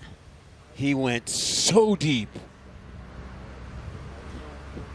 And this is just great. I mean, look at those turns. I mean, this is where you see, like, the idea of the video parts that Austin films. This is like a look into a run for filming when he's making a segment. Coming in way on the rider's left side of the course. That was definitely a new line that we haven't seen others take. But Austin living up to his reputation of just sending it. I mean, you could see how fast he was going as he popped just an impromptu ollie transfer out of that one backside turn that probably flew him like another 15 feet into his toe side turn. Oh, completely. I mean, he's just a great rider to watch. And like we said before, it's, you know, these two generations of snowboarders coming together both have so much power and fluidity. And here we go, seeing Gigi again. Gigi on the YETI recap coming up just a little short on that 7. We all wanted it for him.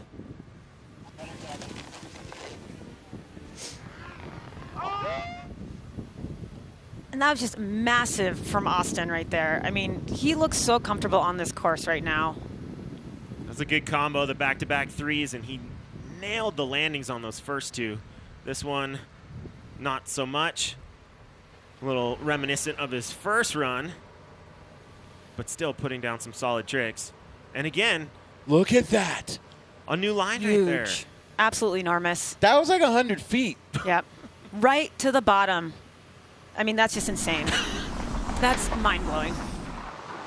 It didn't bog him down, though. He kept it going. I mean, Jeff, you know this terrain better than the rest of us. What are you thinking as they wait for the scores right now? Right? I mean, so much is going through their heads. Like, those little bobbles have got to just be, like, percolating to the top, right? Because everybody wants to put on a perfect run. And that's so hard in this kind of conditions. And I think, you know, the finesse that they're navigating this with is really, you know, exemplifies what kind of riders they are. Austin Sweeten takes the win that time after the somehow another 100-foot recovery. I would still be being, they'd have to send a crew to dig me out for the hole that my big body would have made. But I love the fact that we got to experience a tiebreaker right off the bat here in these first 4 runs. Austin Sweeten joins Blake Paul, Ben Ferguson, and Sage Kostenberg as they will head into the quarterfinals. And look at what we have left. 4 more rounds to go here in qualifying on this historic day 1. First stop of the Supernatural Tour. This is YETI Supernatural Jackson Hole, Wyoming. Thank you, nature, for providing us a full-on playground for this show.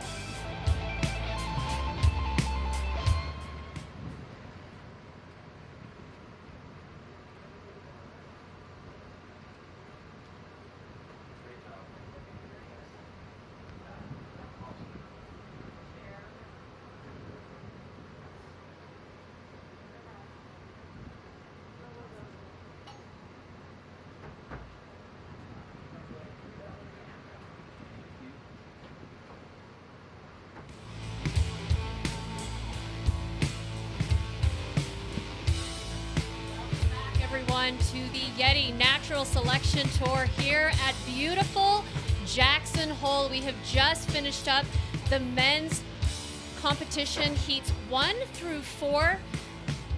Heats 5 through 8 will take place later on, but right now we are going to transition to the women's side of things. The women's competition, there are 4 heats, 8 women competing, and I say we have an all-star cast. Welcome back, everyone.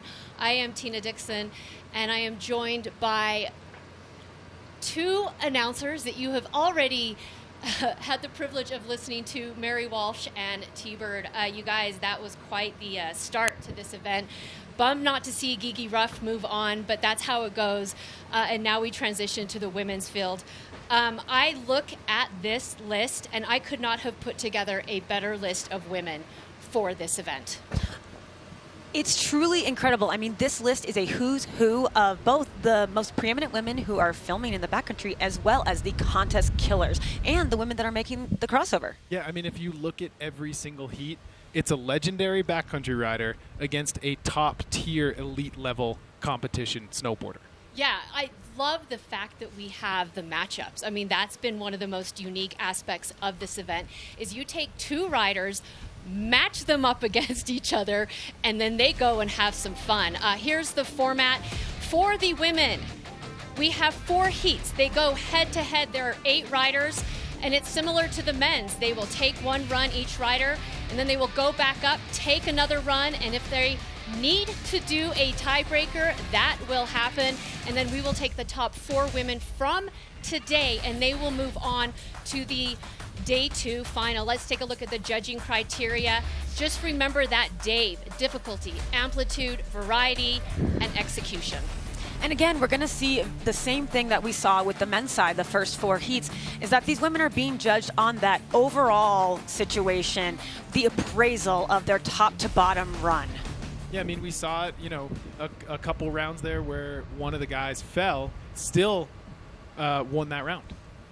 Yes, I mean, no doubt this course is very, very challenging.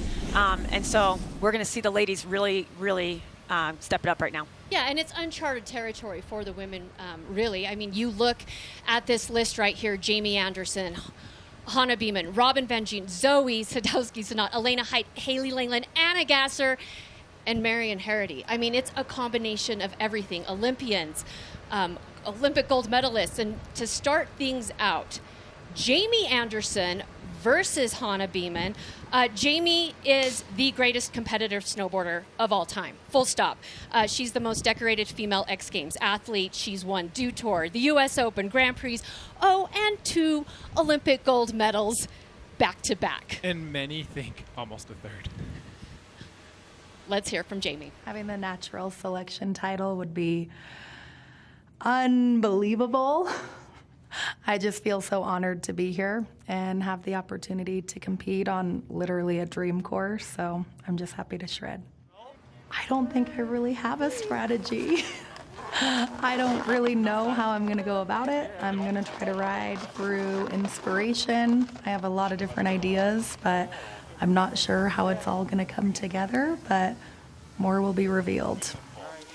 So she says she doesn't have a strategy there, but I will say that after the seating event last night, she was hovering over the map and looking at the course with Travis Rice, really studying and knowing Jamie and how competitive she is. She's going to take that competitive nature and put it out on the course today. Yeah, I don't think you get a trophy collection like Jamie has without an element of competitiveness in your psyche. And, you know, she really staked her claim to the backcountry. Wow, just starting off beautiful right there. In her recent movie, Unconditional, and she said, you know, I have all these slopestyle medals, I have big air medals, but I'm also going to plant my flag here. Yeah, I feel like that was Jamie telling the world, I'm not just a competitive snowboarder. Yes, not only is she doesn't want to just be the best competitive snowboarder in the world, she wants to potentially be the best snowboarder in the world. Absolutely.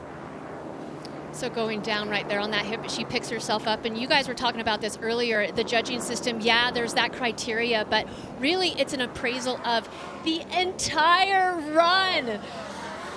Oh, going down. Ooh. And really, when you're dropping first in any contest, you're the standard setter. So every other girl is up there watching right now like, okay, what's Jamie going to do and how are the judges going to score it? And they have the ability to tweak their runs moving forward. Unfortunately, Jamie falling twice, we're going to have to see what that score comes in at, and then the bar is officially set for the rest of the field. Yeah, and I don't think we can talk about this enough, is the fact that these riders don't get practice. I mean, Jamie's used to a slopestyle event where she gets practice after practice after practice.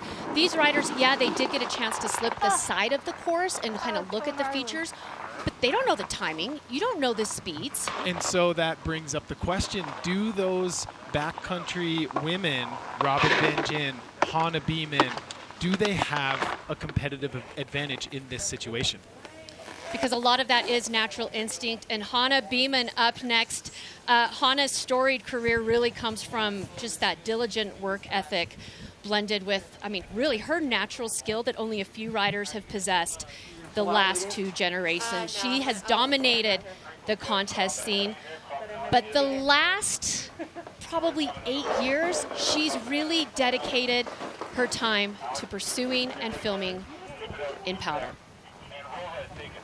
I think I was pulled from more of the terrain park riding into the backcountry because it just offered a little more interpretation of what I wanted to ride, and it was super challenging, and it was also rad to be in those mountains, you know? Like, the park scene is super fun, and you're shredding with your friends, but there's something special about going up into the mountains with your crew and seeing something that you get stoked on and riding it and feeling like you really accomplished something special at the end of the day.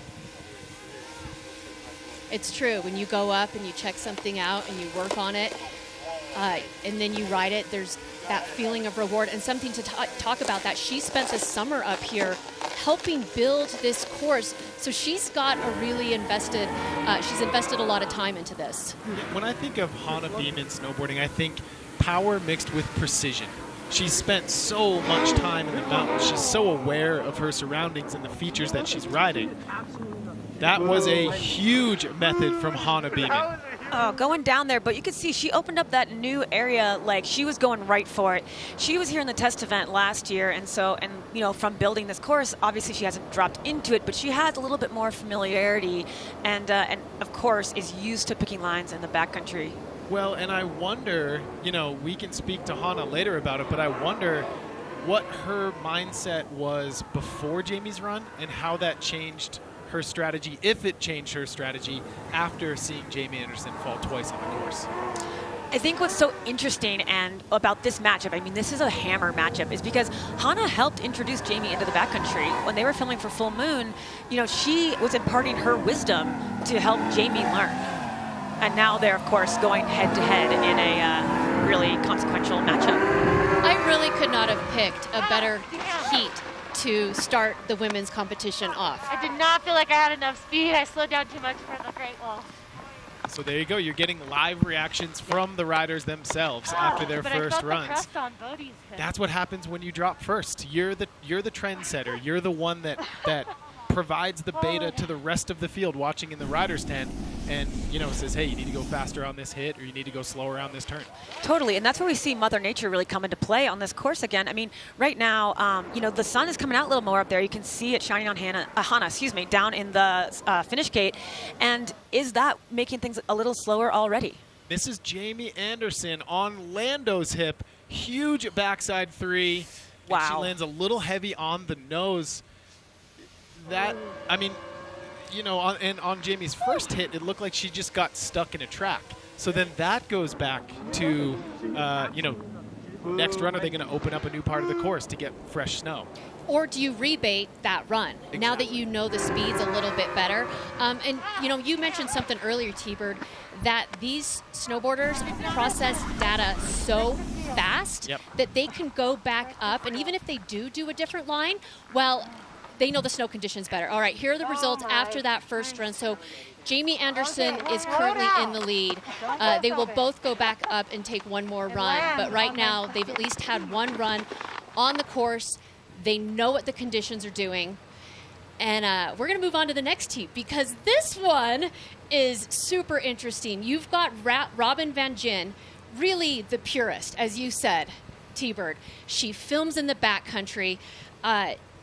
Her eye for potential in the mountains is second to none. Her education of snow safety, her stability, I mean, it's PhD worthy, and her incredible career in the mountains has culminated in Robin's side job as a guide at the world-renowned Bald-Face Lodge, and now she's here dropping into Natural Selection. Here's what she had to say. I started guiding when I was 19 years old as a snowmobile guide and whistler. And really, when I looked at snowboarding, knowing what I wanted to do, I knew I wanted to ride backcountry, and I really wasn't there career-wise. So I took it upon myself to kind of find other routes to get there. The main goal has always been ride powder. So guiding has been an amazing development for me.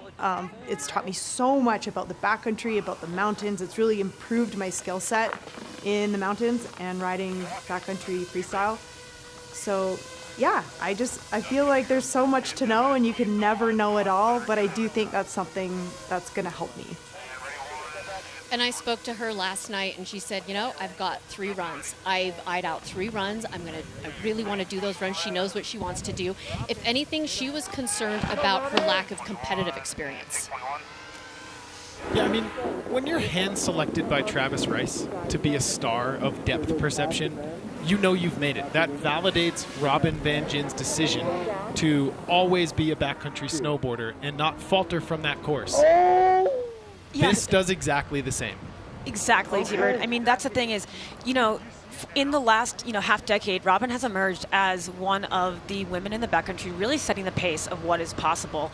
I mean, her riding is strong, it's fluid, and as you said, Tina, she's a tail guide at Baldface. She knows how to read a mountain. So Robin making her way down the course, staying on her feet, putting together a nice run, opening up that rider's right zone.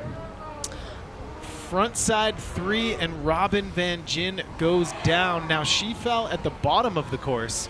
Jamie and Hana both fell kind of in that mid-range on the course. So, it's going to be exciting to see how the judges are going to factor that in, right? Will her score be a little bit higher, even with a fall at the very bottom? That last turn right there, that last toe side turn, it just makes you want to get out there and ride. And those count. Those turns count in this event. Yeah, you have to remember that it's not just tricks. This is not just a trick event. This is riding the entire mountain, reading what it's doing.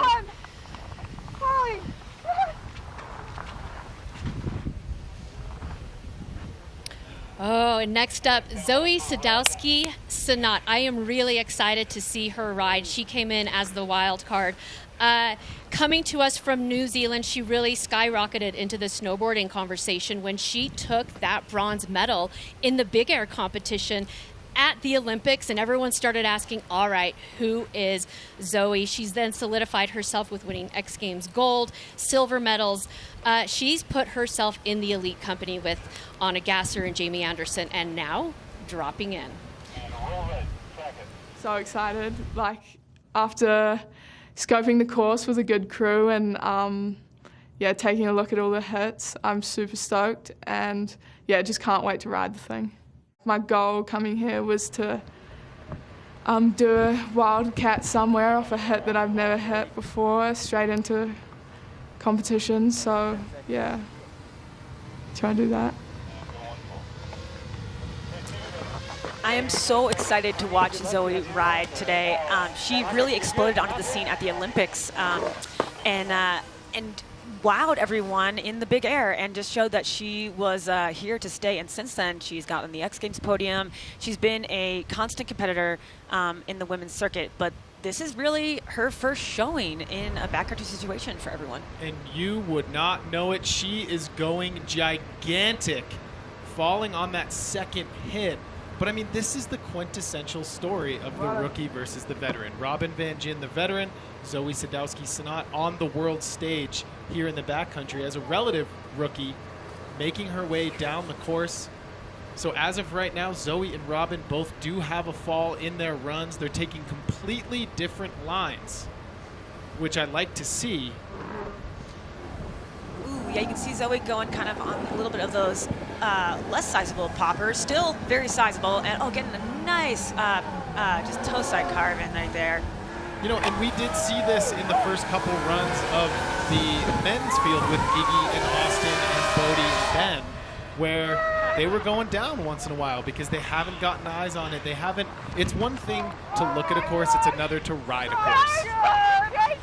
It's so great to see the support between the competitors too right now. I mean, because that's what this is. I think everyone is so stoked to be here and just be a part of this event that I imagine that weighs almost as heavy as actually getting the go-ahead. All right, well, let's take a look at the runs, starting things off with Robin Van Gyn. Tons of power and flow.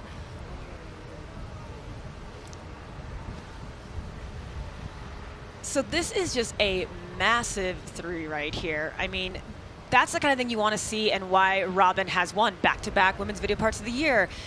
This is the kind of riding that she does. It's a no holds barred, but controlled. And then next up, it was Zoe Sadowski-Sanat.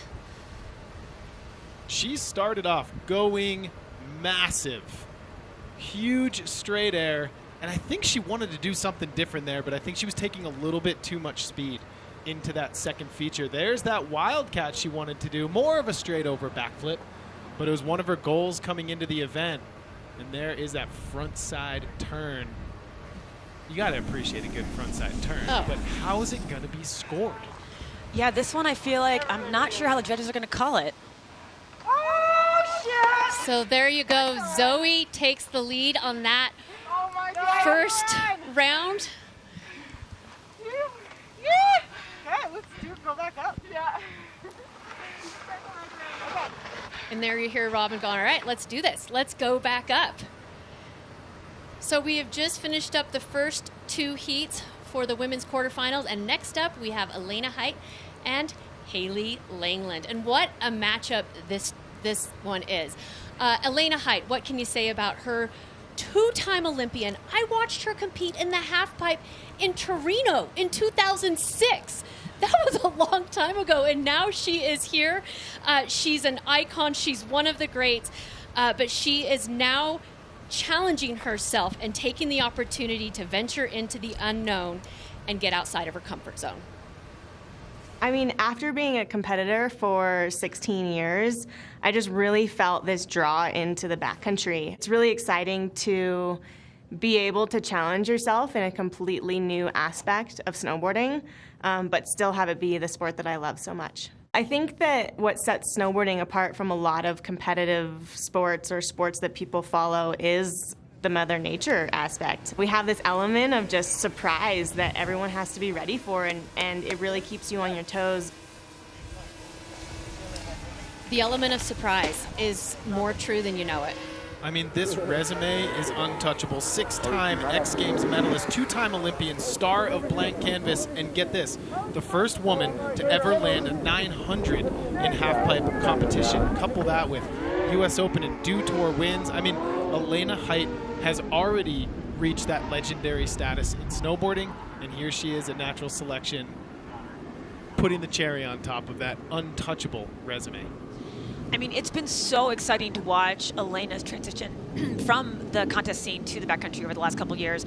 I mean, even just her riding over 2 seasons in blank canvas really exemplified a snowboarder whose abilities transcend any kind of terrain. And so dropping in today, so excited. Oh, that was, oh goodness, not putting the landing gear down, but looked gorgeous in the air. So hopefully next run she can get a rebate on that. Yeah, Lando's hip has not been kind to some of the competitors.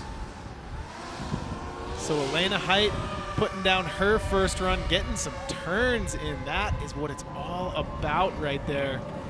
Woo!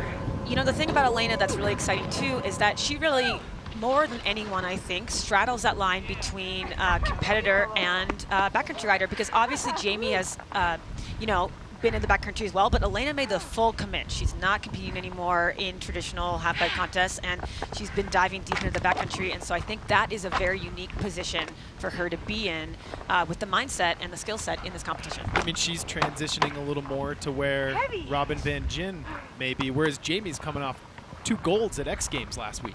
Yeah. All right, next up, Haley Langland. And, you know, she was introduced to us when she was very young. She rocketed to the snowboard stardom a few years back when she showed up at X Games, landed the first ever cab double cork 1080 in 2017. But T-Bird, she was knocked out of X Games last week because of an injury, but she's determined not to miss this new challenge today. last Friday at X Games, I ended up dislocating my elbow right before the contest started, and I had to miss out on the contest. But natural selection is such a high honor to even receive an invite that I felt like I couldn't really pass it up. And it kind of works out with an elbow dislocation. You just kind of sit in a hard cast anyway, and luckily I have a pretty badass doctor who was just like, we'll throw in a hard cast and you might as well just go try and ride. So I'm super thankful to be here, and I'm definitely going to try my hardest. Yeah, she was walking around. I mean, that arm is in one position only. She had a full elbow dislocation in X Games practice, and here she is dropping in for her first run at natural selection. And it's that left arm, if you are asking what elbow, it's that left one. And she's actually got a Kibble God's mitten, I believe, because it's big enough to go over the cast. But, I mean, you know, she still doesn't seem to be having too much trouble. Look at that! Oh, my God, going down. But look, she just looked beautiful, you know, in the air with that. True Haley Langland style. I mean, she is a snowboarder's snowboarder. Yeah, she really is one of the most stylish riders alive, and she's been dipping her toes in the backcountry as of recent years. She had some clips in the acclaimed film Joy, and that was really her first introduction to filming in the backcountry, and she's made it very clear that she wants to be a backcountry rider. Well, and how refreshing is it, too? Because every time you go ride backcountry, it's always different. But when you drop into a slope-style course, you typically do the same run or very similar runs. Wow, look at that butter. That was so cool. And again, really points to this kind of iconic style that Haley has always had from a very young age, and she brings to everything that she does. Yeah, so technically, you know, not a lot of tricks in there, as opposed to Elena height. They give each other a hug, and we're going to see where the judges score this after the recap. I love the fact that they're both just covered in snow. Just, you would never get done with a half pipe competition and just be like that, you know, covered in snow and out of breath and laughing that hard. I mean, that speaks to what a POW day is, right? It's what you want to do on a snowboard. You want to ride powder with your friends in any given environment. All right, let's take a look at the YETI recap of both of the runs. Elena laced that one. Tail grab off the hip. That was really beautiful in the air. Yeah, she found that little pocket of fresh POW to land in, and then landed a little bit low on that second hip right there. You know, I know we've mentioned it before, but I think it's worth saying again, is that we have never, ever, ever seen anything like this for women in snowboarding. I mean, this is incredible. And to have all of these women together riding a course like this and then doing tricks like that, that is the sheer enjoyment of snowboarding right there. Like, that is amazing. I mean, this is a big day for snowboarding for women and just in general. Yeah, this event is just unlocking different levels, right? Moving forward. Did you overshoot? All right, so let's see the scores. Like so big, the first one ran in.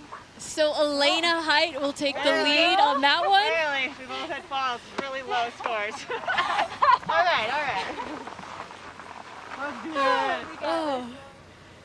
So they will go back up, still cheering each other on. Next up, oh boy. Okay, so Hana Gasser is the next competitor to go.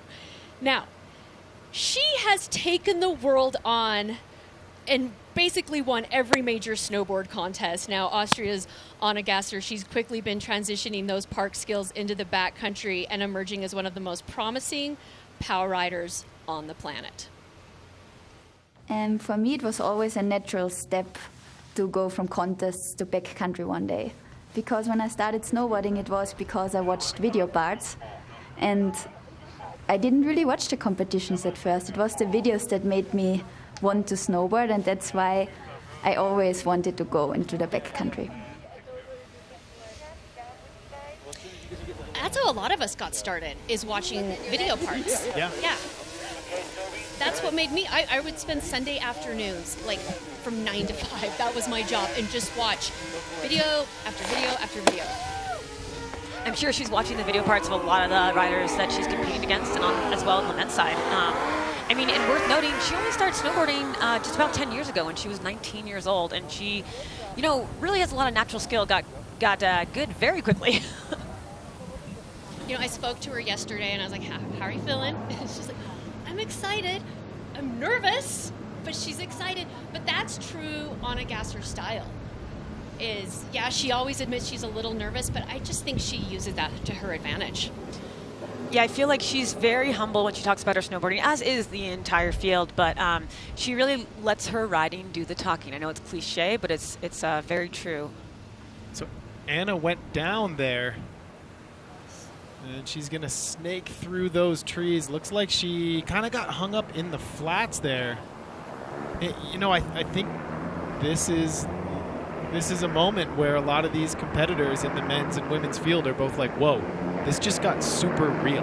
Yeah. You can talk about it, you can think about it, you can visualize it, but until you drop in and you see how deep the snow is and you see how fast the snow is moving and you see how big those features are, there's no other way to experience something like this. Yeah, and a lot of these riders, in fact, the majority of them, I would say, have just so much experience in the backcountry, and that lifetime of experience comes into play.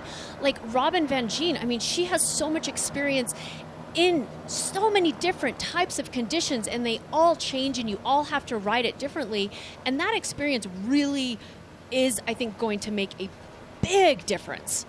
Totally. Anna really getting into the backcountry for pretty much the first time this past season, filming for the Burton Team movie, and it is a powerful way to know how to read this terrain and to navigate it, and that's a challenge, definite challenge.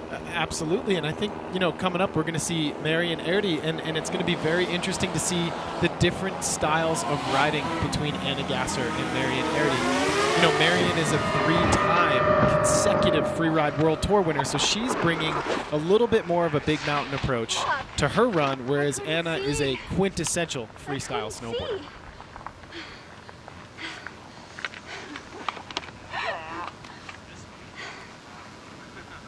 So Anna Gasser finishing up run 1, and now you have to ask if she'll go back up and maybe throw some tricks in there, and something that she's a little more comfortable with. All right, Marion Erdi winning 3 titles in any sport is a feat in and of itself, but when it's the Free Ride World Tour, it's nearly impossible to comprehend. That's French rider Marion Erdi's crowning achievement in snowboarding, but the sky is the limit with natural selection. I grew up near to Champs, and now I'm living close to Chamonix, and the mountains are crazy. It's about big mountains there.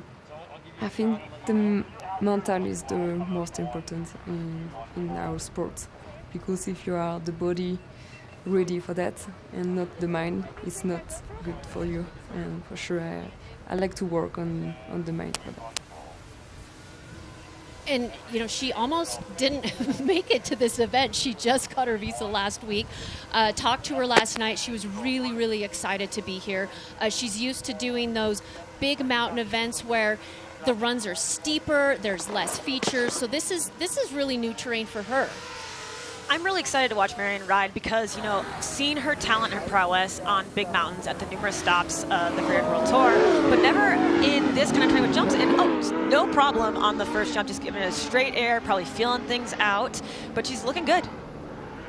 Finding all those little nooks and crannies, those poppers on the course, pointing it into that backside hip.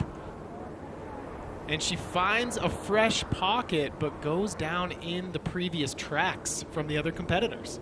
That feature really is becoming a challenging area for the riders. It looks like it's a favorite, but it's just hard to put the landing down. It makes you wonder, a lot of these coming up a little bit short on that gap. And she keeps going, but when you look at a course like this, there's stuff under the snow that you sometimes don't see. And so on that hip, I'm wondering if there's something like a lip or a bump that these riders are hitting. Other tracks from earlier in the season, whatever it may be. I feel like the riders are also just stoked to put a run down, get familiar. So much fun.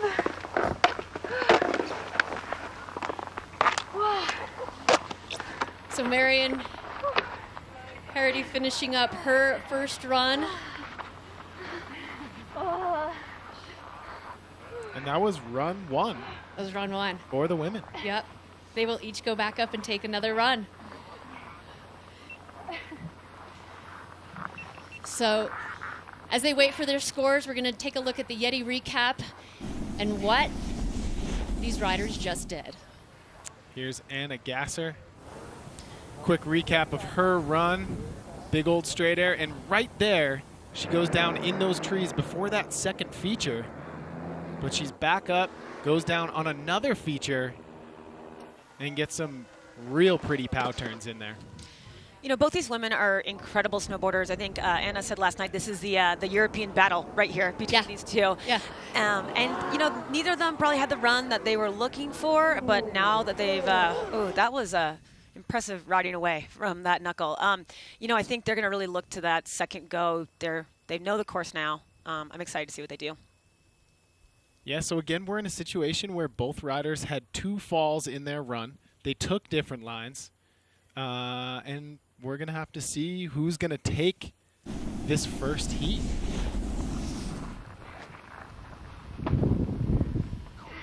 Scores coming in. Oh, and it will be Marion Herity who will take the lead on that first run. And we are just finishing up the first round in the women's competition qualifying. Now it's going to get real. Yeah. Now you have riders who are in the lead, and it's going to come down to one run in the next run 2. Now you can take your experience and your knowledge from that first run, apply it to that second run. The pressure is on. We're going to take a quick break and be right back with more of the Natural Selection.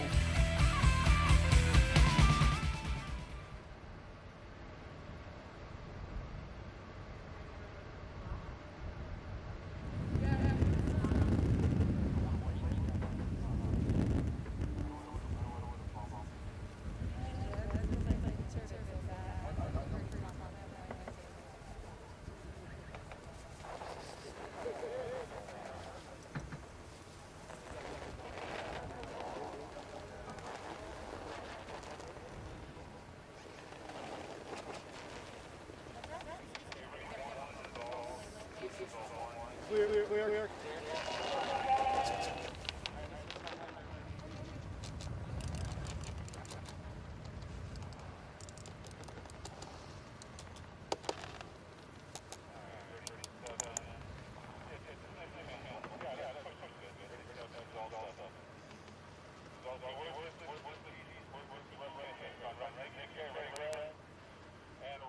Yes, nature is medicine. It's always been where I find my solstice, where I just feel good and grounded and connected. Being out in nature just makes me realize that I'm a small part in the really big picture. Just being able to be outside really soothes my soul and my mental well-being.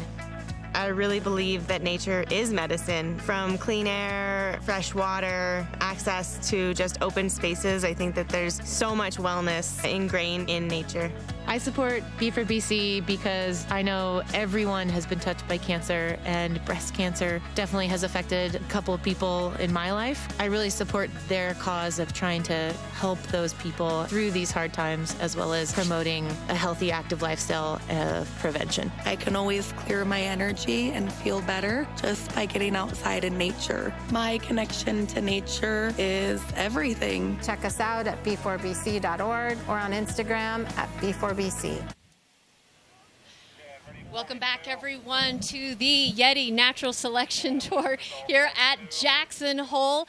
We have just finished up run 1 of the women's heats. And again, thanks so much to Boarding for Breast Cancer. What a great foundation. And you heard it from the women that they just love being out in nature and it's their therapy. And that's absolutely true, that being out in nature and riding these types of mountains is so therapeutic. We're going to get underway with runs 2, but I want to thank Jeff Moran for joining us, Jackson Hole's own Jeff Moran. Welcome to the booth. Thanks, Tina. It's good to be back. So what do you think? I don't know about you guys, but this might be one of the best days of my life. This is absolutely insane. The anticipation leading up to it has been crazy, and to now see it actually happening, it's it's everything I wanted it to be. Well, and so leading into this second run for Jamie Anderson, when is the last time there's been a snowboard competition where there's been this much uncertainty surrounding Jamie Anderson's run, right? She's so dominant in a competitive environment, but she's up against Hana Beeman, who's one of the most seasoned backcountry riders alive. Yeah, how much does that competitive experience translate to today's event? It does translate, but there's so many different variables and unknowns. The environment is completely different for Jamie Anderson, but this is when the greats prove that they're the greats for a reason. And I don't think it can be understated how hard it is to land in powder. You were talking about it earlier. You got to learn the specific techniques, and you got to remember that the landing you see coming up under your feet isn't necessarily exactly where you're going to stop. And Jamie just landing in that track again, that's another thing too. If as soon as a course gets ridden more than 3, 4, 5, 6 times, you're gonna have tracks. So you gotta find that fresh snow, which is what Jamie just did. Yeah, and she just did a beautiful backside 360 off of that. Oh my Lanta! Jamie Anderson trying to jump down into the parking lot. Maybe she wants to come into the booth. To the bottom. So you guys were talking about how hard it is to ride or land in powder, and she's going backside 180 on that, trying to land switch in this snow. This snow is deep. It's so deep out there. Yeah, it's just been filling in all season long. Jamie went gigantic on that back one. Yeah, I want to take a look at that backside 360 also. That was an improvement, I would say, off of her first run. I would agree. Yeah, I think so. See Jamie taking some deep breaths there. It's a lot of work to get to the bottom. It's a lot of work getting to the bottom, just making turns. Yeah.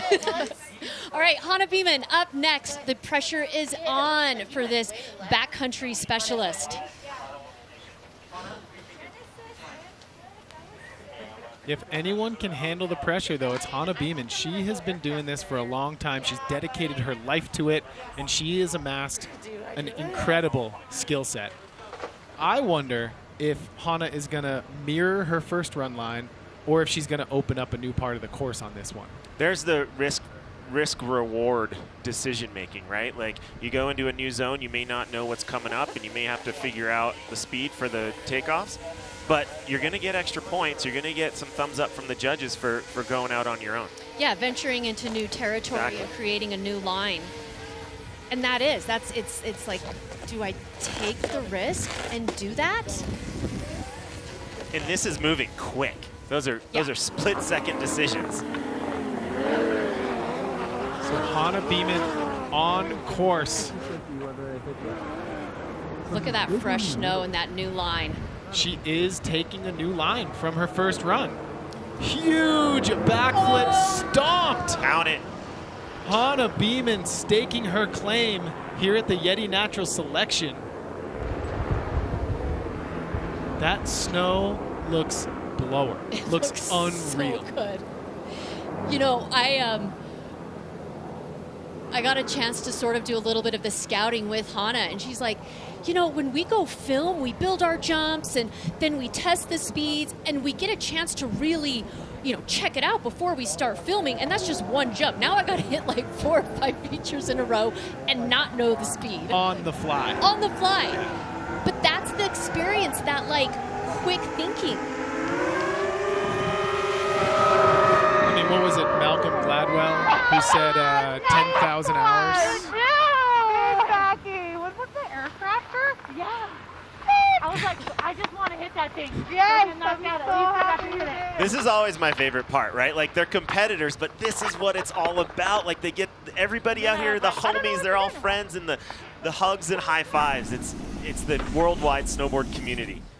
All right, let's take a look at the YETI recap at both runs. Here's Jamie Anderson. Really smooth at the top.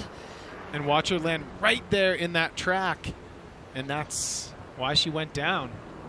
But then check this out. Huge backside 3, finding that nice little pocket of fresh pow.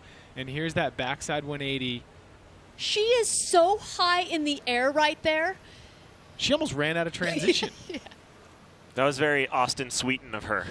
Well, and you know the difference is if that was a park jump, I've seen Jamie land dead flat on a park jump and stop it. Yeah. But this is POW. There's more to consider. So now here we got Hana Beeman with that massive wildcat. That was trick of the heat. And taking Agreed. a new line and just fresh snow, powering through. Yeah, the wildcat and then the new route that she took, those are going to go in a really good direction for her right They're now. definitely going to play in Hana Beeman's favor. Yeah. So right now, Jamie Anderson in the lead. If she wins this round, Hana Beeman is knocked out.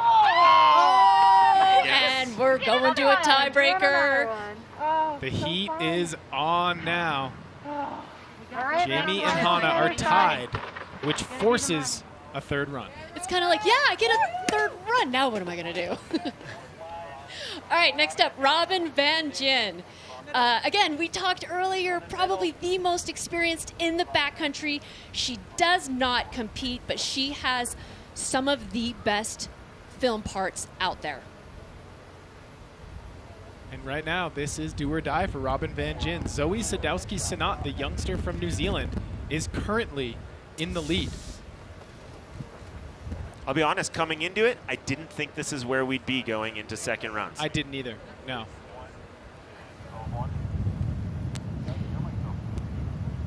I mean, it just speaks to the unpredictability of this course. The guy and girl who win this event are going to be the most adaptable, the most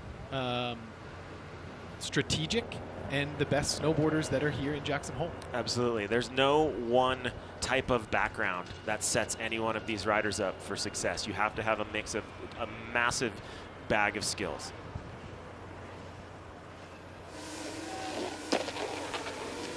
So here, Robin Van Gyn dropping in for her second run. Yes. Heading into Genesis. Big straight air into a front side 3. And Robin powers through, but then catches her nose in those tracks. But again, she's going to keep it going. This speaks to that line appraisal that the judges have framed it as, where falls do not count like they do in a regular competitive slopestyle or half-pipe event. Yeah, other competitions you would say, all right, look for your next run, look for your next run. But that's not necessarily the case because she keeps it going. Backflip to fakie. That was insane. Right? She knew the run wasn't over just because she had a bobble. There was still time to impress the judges. So now, if you're Zoe Sadowski-Sinat, what's your strategy? Do you take it easy, stay on your feet, put a run down? Because even if you take that approach, it still may not beat Robin Van Gyn because she threw down big tricks. I think the stay on your feet, Zoe's in a good spot right now. I think the stay on your feet is going to be a good strategy on this one. Well, and you have to remember, I mean, she's coming into this off of doing 3 contests back to back to back, and not only doing them, but like finishing up on the podium. Yeah, she got a silver at X Games. So she's when it comes to competitions, she knows how to handle the pressure, the mindset, get herself in the right frame of mind. Yes, this is backcountry, but there still is that sort of pressure and mindset that you need. Yeah, there's different levels of advantage, right? Yep. There's some riders that have the advantage of being a backcountry-centric snowboarder, but there's some riders, like Zoe Sadowski-Sinat, who have the advantage of having that competitive mindset and taking a strategic approach into the way you're riding at Natural Selection. And that's been really an interesting thing to hear from so many of the riders about how, whether they're long-term video riders or they're currently competitive riders, taking that mindset from a competition and bringing it into the backcountry. Because even the people who are big-time video part riders right now, almost all of them came up competing and they have that in their blood. All right, so Zoe Sadowski-Sinat on course for her second run. Oh, she's not playing it safe. Zoe is sending it frontside 3 and goes down. That looked so good, though. It was so beautiful in the air. It was. Yeah. You know, and Zoe's one of those riders, grew up in New Zealand, and she said she would go to Cardrona and lap the park, but then she would go to Treblecombe and ride POW. Yeah. So she does have experience, but she is definitely a traditional competitive snowboarder in the sense, in the term. Well, and you have to remember, too, we really only got introduced to her in 2018. Yep. I just like how appreciative she is just to be here. And Yeah. that's a really great thing to hear from a lot of the younger riders is like, and even some of the older riders, they're all talking about how they're riding with their idols and their favorite snowboarders. Like each one of them is the other's favorite snowboarder. Yeah, she... So good. This is going to be a tough one to call. They both had a couple bobbles. I think we both. I felt everything. Everything.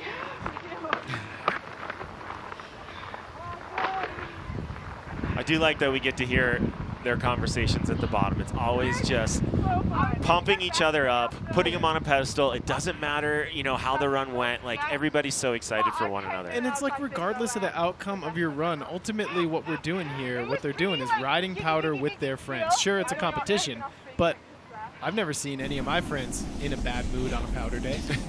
It just doesn't happen. Let's take a look at the YETI recap. Both their runs. Robin Van Gyn with the 360.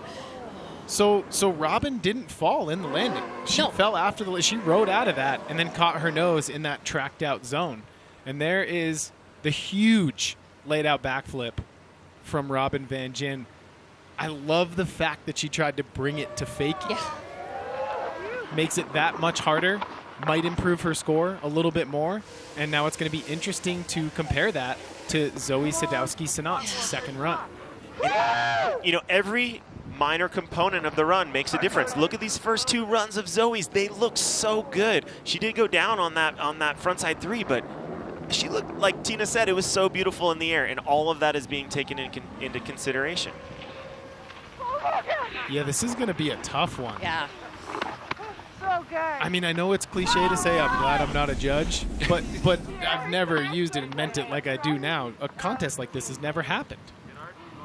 Oh, so Robin takes that heat, and we get another tiebreaker. It's tiebreaker number 2. And, you know, I feel like they're both down there going, okay, cool, I'm excited. Where am I going to go? I'd be excited, too, if I got to take a third run in natural selection. Think about all the fresh lines that are still up there. Okay, Elena Height and Haley Langland. That's the next matchup. Elena Height is currently in the lead. She's up next. The former halfpipe rider, 2-time Olympian, who has transitioned her career to the backcountry. Recently put out a film, Blank Canvas. Yeah. If you haven't seen it, find it. It is unbelievable. Well, we were talking yesterday, right? And she was talking about how riding a spine, and that line is similar. There's similar aspects of riding a half pipe. Just kind of opposite walls. Exactly. Yeah.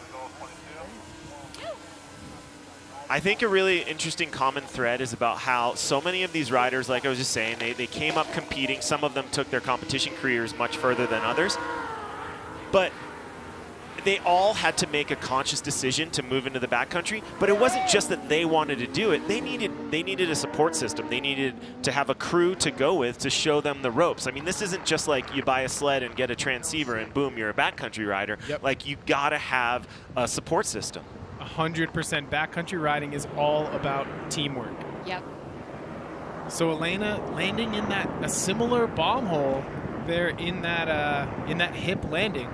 She's gonna keep it going, skipping a feature, little front side air.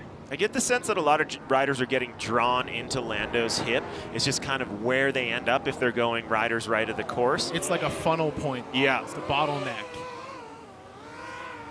And there are not a lot of good landings left in it. Yeah, I mean, you can see this thing's getting a little tracked out. Absolutely. But, you know, when you're in the backcountry and you're hitting a jump, the chances of landing first try are pretty slim, even for the best in the world. So you have to learn where to navigate, where to point your trajectory to try to find that fresh snow and not land in those tracks. Exactly. There's a reason why there's one takeoff and a landing field that's like 100 yards wide. Yep. Bottles. And now... I found them. It's so great. No matter how many bobbles people have in their run, they're so excited at the bottom. All right, Haley Langland up next. She was not going to let a dislocated elbow keep her out of natural selection. She was invited, and she said, you know what, I'm still going to do this.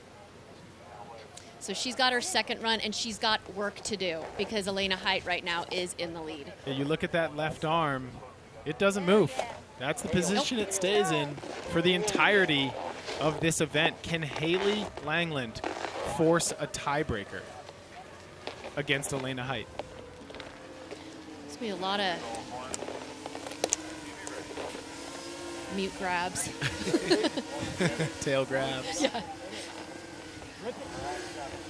I mean, to her credit, though, you get an invite to natural selection, you don't turn it down. You drop in under any and all circumstances. Haley Langland is a beast. That's a good point. I mean, right, like this is, we've heard from a lot of the riders talking to them over the last few days. It's nerve-wracking. When they got the call that they were invited, like they were excited, but equally terrified. And she kind of had an out, right? Like she could have said, well, I got invited to natural selection, but I had a reason why I couldn't do it. And she didn't take the out. She still went for it. I respect that. You know, I've seen Haley at so many slopestyle events where maybe the judges, you know, judged her too, you know, a couple points too less than, or too small of what she should have gotten. So I feel like, you know, competing on that level is so grueling sometimes. And this can be, again, really refreshing for a rider. So Haley goes down toward the bottom of her run, but that's at the very, very end with one fall. Stayed on her feet. Definitely avoided the bigger airs. No question about that. Took a little bit mellower of a line as opposed to Elena Height, who sent it and had 2 falls in there. Yeah, it's going to be interesting to see where this sits.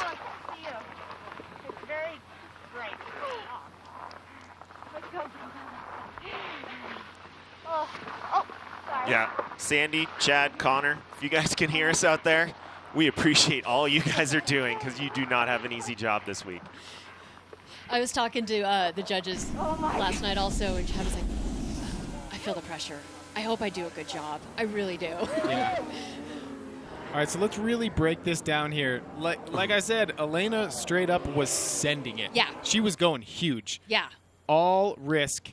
Let's see if it's all reward. That is a good-looking method. She landed in a deep hole right there. I don't know a single rider on Earth that could power through that, if we're being honest. That thing was deep. If there is one, that person is here right now. 100% chance, yeah. So as you see here, Haley taking a little bit mellower of a line, staying on her feet. This is where the judges are going to earn their money. I hate to say it. And some internet commentary. Okay. So Elena in the lead. Elena wins. Takes it. Not forcing a tie break.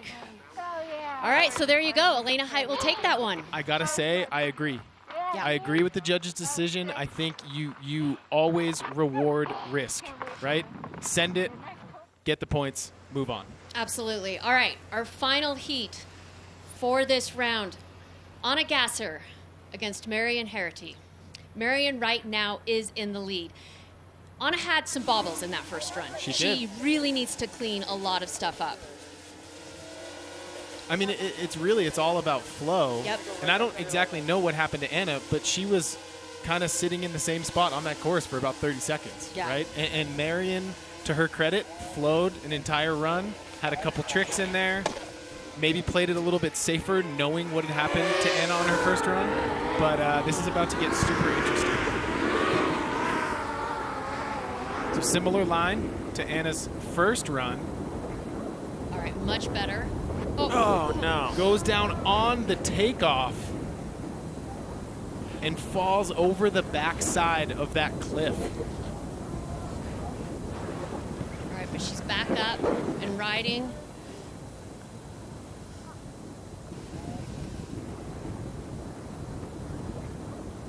Finding a new line because, you know, from the top, these riders have it, you know, sectioned out. I'm going to go from here, I'm going to land here, and then move on to the next feature.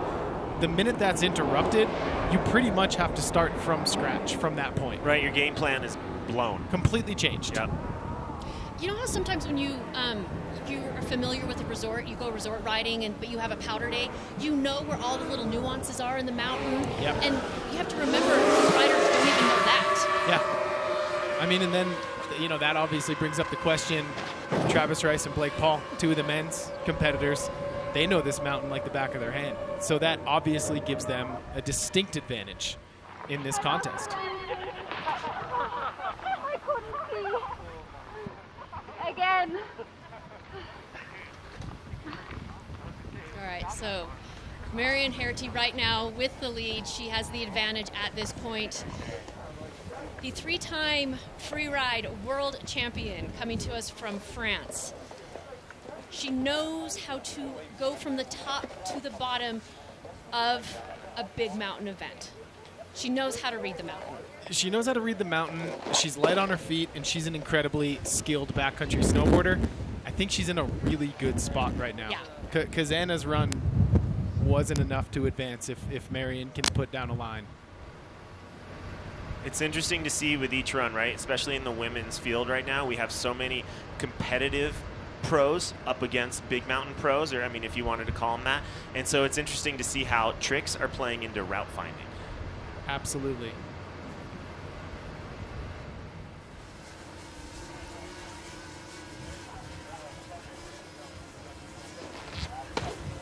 All right, Marion on course.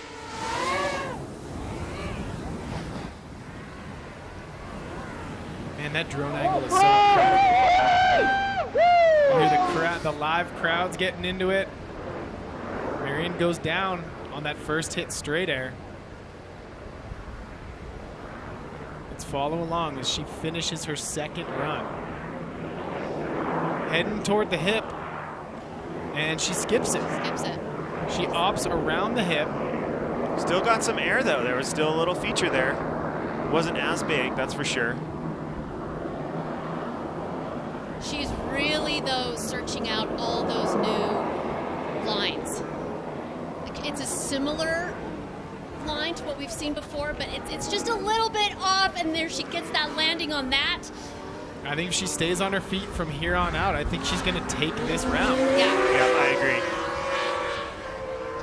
But that's what she is familiar with, is staying on her feet, getting some drops in the other competitions that she does.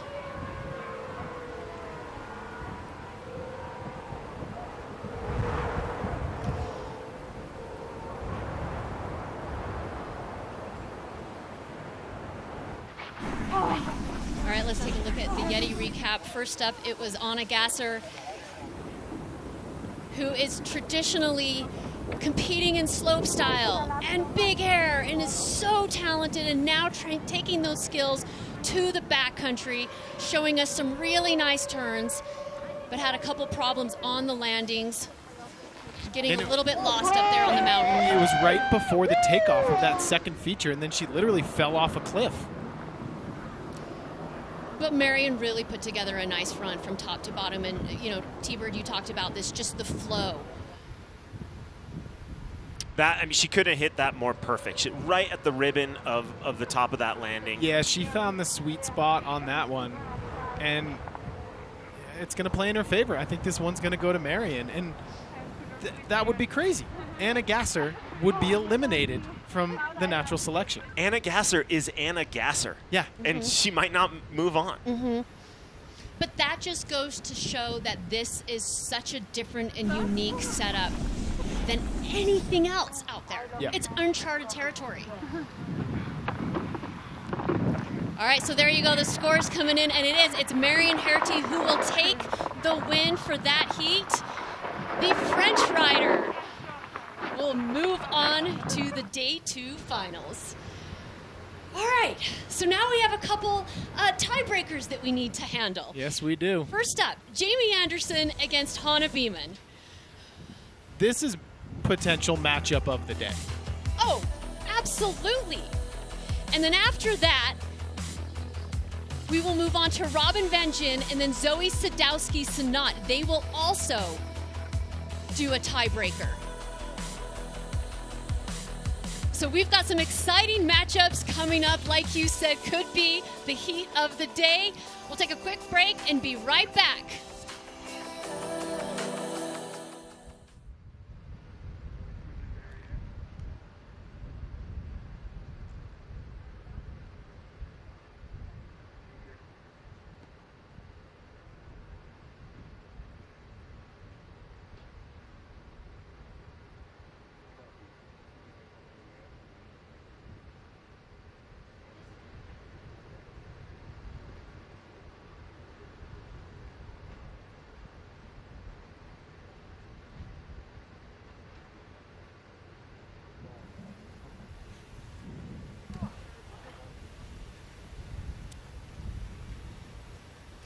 Welcome back, everyone, to the YETI Natural Selection here at Jackson Hole. You are just looking at some fantastic shots of this mountain, and what a mountain it is. And here we have seen some of the best snowboarders in the world tackle a course that we don't typically see when it comes to competitions. It's basically taking backcountry snowboarding, that type of skill set, and applying it to a competitive setting, but you're still essentially riding a backcountry course. Absolutely. Backcountry in the front country. I mean, this has only been done 3 times before, but this is the first time that women have been involved. It's absolutely incredible to have such a diverse field, well, diverse of the world's top pros, but diverse backgrounds of how they got here.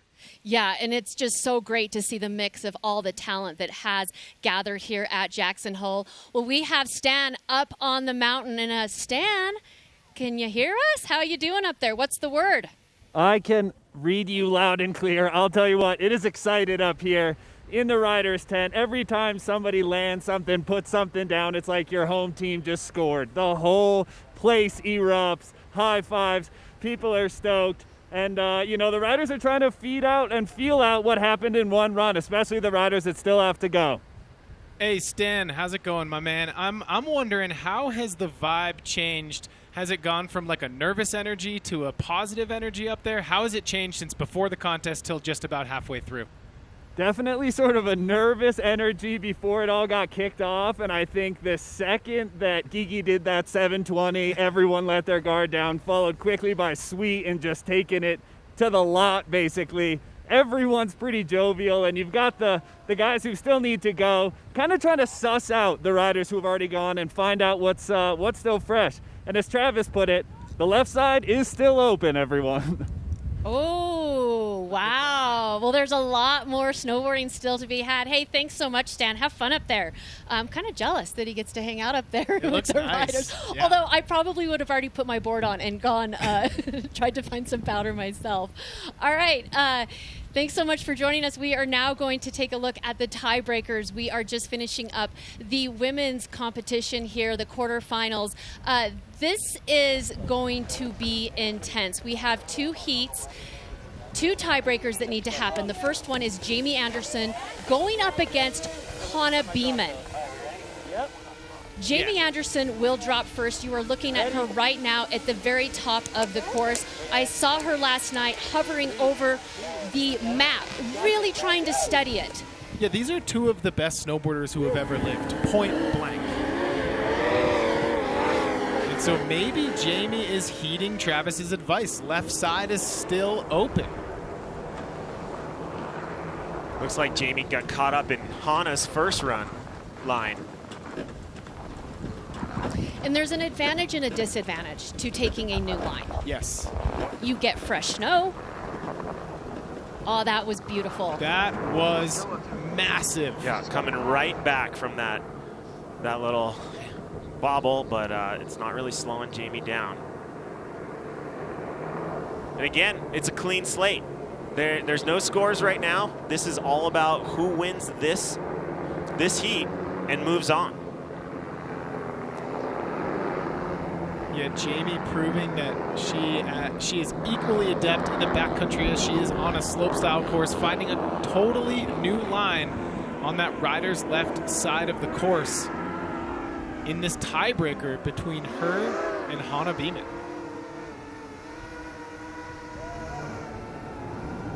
You know, this course is so vast. You forget how big and how wide this course really is. I was up there the other day. I was at the test event, and it was about 1/10, kind of right down the middle of this course is what the riders were hitting. This thing is huge. If you're standing on one end, you cannot see the rope line on the other side. I actually asked Liam about that, if any of the riders, if he thought the riders at the test event would have an advantage, and he said, I mean, they got to see, like you said, like a small sliver of the course, but this course has been built over the last year. This summer is when most of these features went in, so it's brand new to everyone. Yeah, and I think the riders who were part of that summer build do have a little bit more intimate knowledge because they spent 8 days up there building a lot of these takeoffs and landings. Yeah, their hands got dirty, and one of those riders that did invest some time over the summer building the course is the next rider up, and that's Hana Beeman. And speaking of the test event, she also rode in the test event. So she really has put some time in. I think with Hana, she has the knowledge of the backcountry. It's just linking everything together and putting that flow in. And I gotta say, Jamie's run was strong. It was a good run. It's on right now. But knowing Hana Beeman as I do, she's gonna send it. She's already talking about aircraft carrier again, going back for seconds. She doesn't hold back. And that's what's been great about this event too, is you can sort of, you bounce ideas off of others. Hey, what do you think of this? What about this line? Yeah, it seems like there's some feedback getting cycled up the course, right? Like the riders who are waiting to drop, they're getting some ideas from people who have already taken runs. They're getting an idea of what parts of the course are getting tracked out more than others. So I have a feeling some game plans are probably changing by the minute. All right, on course, Hana Beeman, can she answer back to the shots fired by Jamie Anderson in this tiebreak round? What's up, dog? Huge wildcat. Beautiful landing. Puts it down super clean. She's got a lot of speed going too. And she pulls ripcord on that one. Maybe something was off with the speed a little bit. I think it is highly important to just put down a clean run, stay on your feet, and this is going to be a nail biter. There she goes, she's opening up a new feature right there. You know, another component that's coming into play is not only the landings that are getting tracked out, but those tracks in between the takeoffs, like those play a part in making, you know, whether or not you're going to stay on your feet. Oh yeah, those can get you. That was a great run. Oh, good job. I can't believe I fucking fell going into it. Yeah. I blew it. Oh. I feel like I could tell you wanted to go to the... All right, well, let's take a look at the YETI recap. Both of the runs, it started out, this was the tiebreaker. They both were scouting out some different lines, different areas. Jamie Anderson went first. And that might be the difference maker for Jamie. I mean, that back three was gigantic. Massive. But keep in mind, Hana had that huge wildcat to kind of cancel that one out. So it really might come down to that one fall from Jamie Anderson. And also, you know, it is an appraisal, but top to bottom, Hana probably put together a more complete run. As we take a look here, I mean, I feel like Hana knew it when she came down. I think she knew she put down something pretty special there in this tiebreak round. Check out the wildcat. I just love the landing on that. It couldn't have been better. Solid. Yeah, that was perfect. And I feel like after she put that down, things got a little bit more conservative. From there down, she knew she had to stay on her feet, which is a smart play. I agree. Oh, score's coming in, and it's Hana Beeman with that 82.3, and she will move on. Dude, good job. Good freaking job. Oh my God. Tiebreaker. All right, that's the day. That's it. Let's go watch the rest of the piece. Woo! I was with Jamie last night, and she said, she chose Hana Beeman, but it's because she wanted to drop earlier in the contest. And she said, Hana Beeman is my idol. I've looked up to her for so long, and she almost felt bad picking her. But Jamie's like, I wanted to drop first. And Hana just eliminated Jamie Anderson. And you heard Jamie say, good job. All right, next up, Robin Van Gyn. Whew. She told me earlier she had 3 lines picked out that she wanted to do. She gets a chance to do a 3rd run.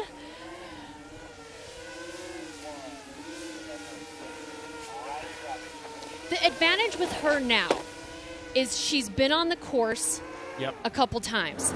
She knows what the snow is doing, how deep the landings are, where she sort of needs to position herself when she's in the air to, set herself up to land and ride away. Yeah, and riders like Robin, who have spent so much time in the backcountry, they can compute that information so quickly. And unfortunately, coming up short on the knuckle of that second feature right there. Yeah, she got thrown off the lip of that right at the get-go. But that's what happens. A slopestyle course, all those jumps are like manicured and packed down. Not here. Yeah. And a lot of times those takeoffs become, rider after rider after rider hit them and can turn into a rut. Mm-hmm. So you really can't get out of it, and that can throw you off your line completely or take away all your speed. Right. It can work for you or against you. Yep. It's packed down. You might have a little bit more speed and nicer, smoother takeoff, but you could also get hung up in it. Robin going over the side of the tree. She's not throwing this run away yet. Look at that. Where did this section come from? It's a wide open powder field. What did Travis say? The whole left side is still open. Yep, it is. It's super exciting that we decided, I say we, that Travis and team decided to go the whole course today. Yes. Like, I know, that was in everyone's mind. We wish all the features would be open. It has everything to do with conditions and snow and weather coming in, and they went for it, and I feel like the riders are really having fun with it. And last night, Travis told a bunch of people that when they were coming up with the probability of event scenarios, the situation we're in was about a 10% probability. Yeah, and then, look at the skies, too. We got a little bit of blue sky out there also. It has been wild watching the weather shift over the last few days, right? Everybody's been glued to the weather, trying to figure out when are the event days going to happen. And there was snow in the forecast for today, and they took a chance. And look at it. It is, it's not Bluebird, but there's a lot of light on the course. Yeah, there's light. And Zoe Sadowski-Sanat is up next for her 3rd and final run for today. She's really proven herself, though. Like, she's put together some nice runs.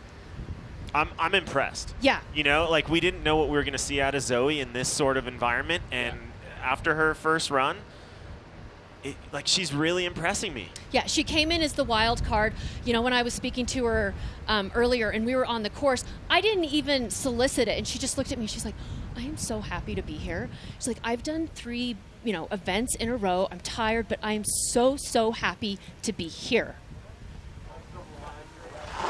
Yeah, she's absolutely proving herself as one of the new up-and-comers in women's backcountry snowboarding.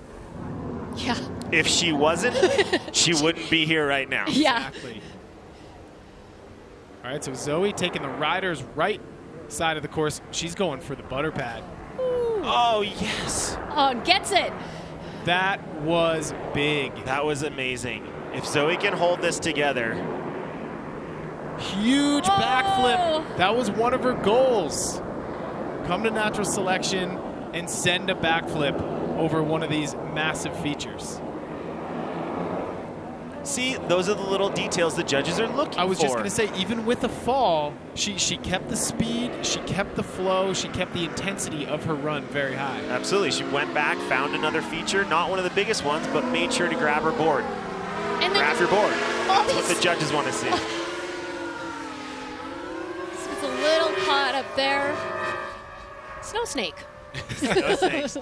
There's a few hidden out there. Where did that thing come from? The ghosts are out there. Still, I have to say that top of the run was really good. That backflip was giant.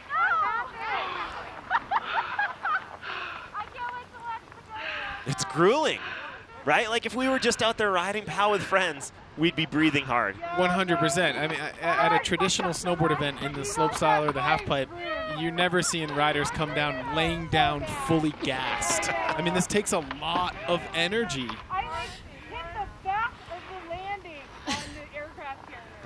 Let's look at the YETI recap. I love their conversation between the two of them. All right, Robin Van Gyn dropped first. This is what she was talking about when she hit the back of the landing.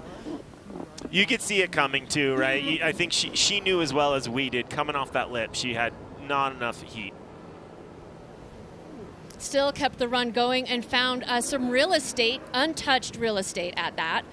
Yeah, I mean, no matter which way you shake it, Robin Van Gyn moves through the mountains like no one else, right? Her big mountain lines and her movie parts, I mean, they're just some of the best. But Zoe Sadowski-Synnott had an incredible top section. Yeah, that was big. That was huge, and I don't think, have we seen one of our women riders hit that butter pad yet? I didn't think so, yeah.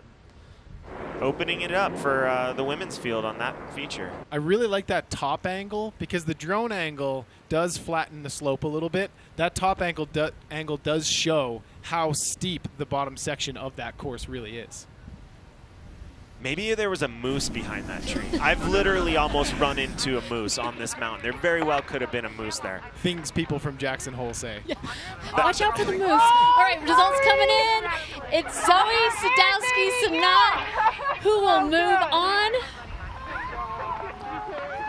Anything goes today.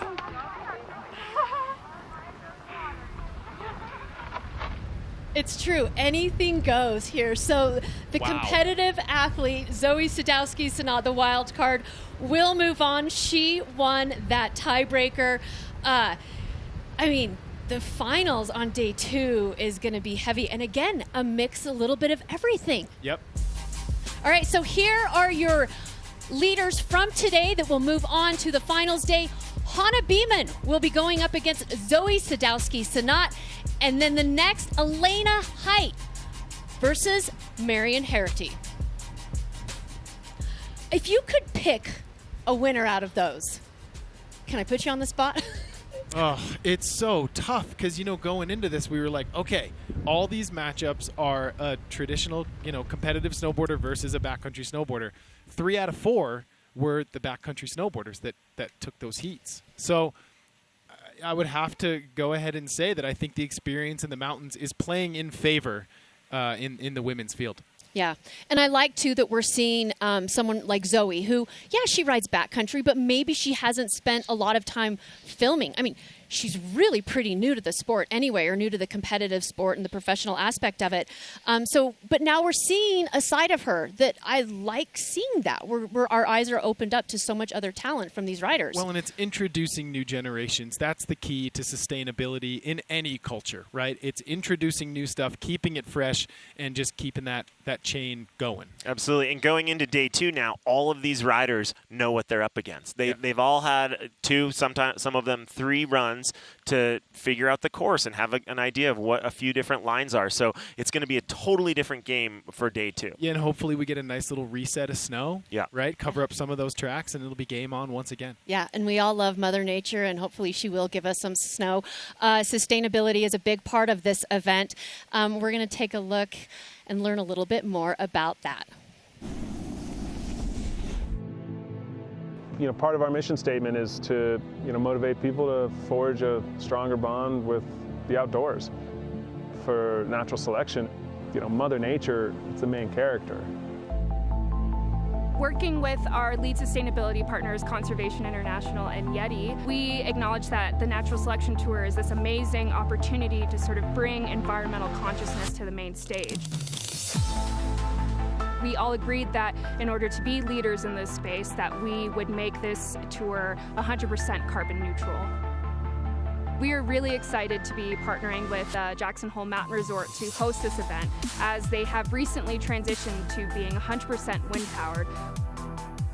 YETI also has committed to responsible ways of playing in the outdoors. As the tour's official sustainability partner, we are focused on reducing single-use plastic. We've brought in reusable bottles along with our hydration station water silo. We created limited edition drinkware with proceeds all going to Conservation International's reforestation efforts. Trees are Mother Nature's best carbon sequesters and engineers. And so we believe that if we are able to protect large tracts of these natural landscapes, that we will be able to keep carbon in the ground where it belongs and keep it from harming our planet.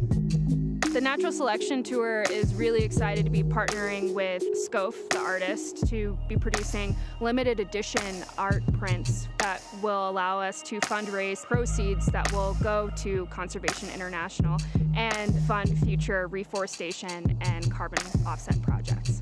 At the end of the day, we prioritize the things we care about. And so the more people care about our wild places and time spent outdoors, the more people are going to prioritize by the votes they make with their dollars and the actions that each and every one can make every day.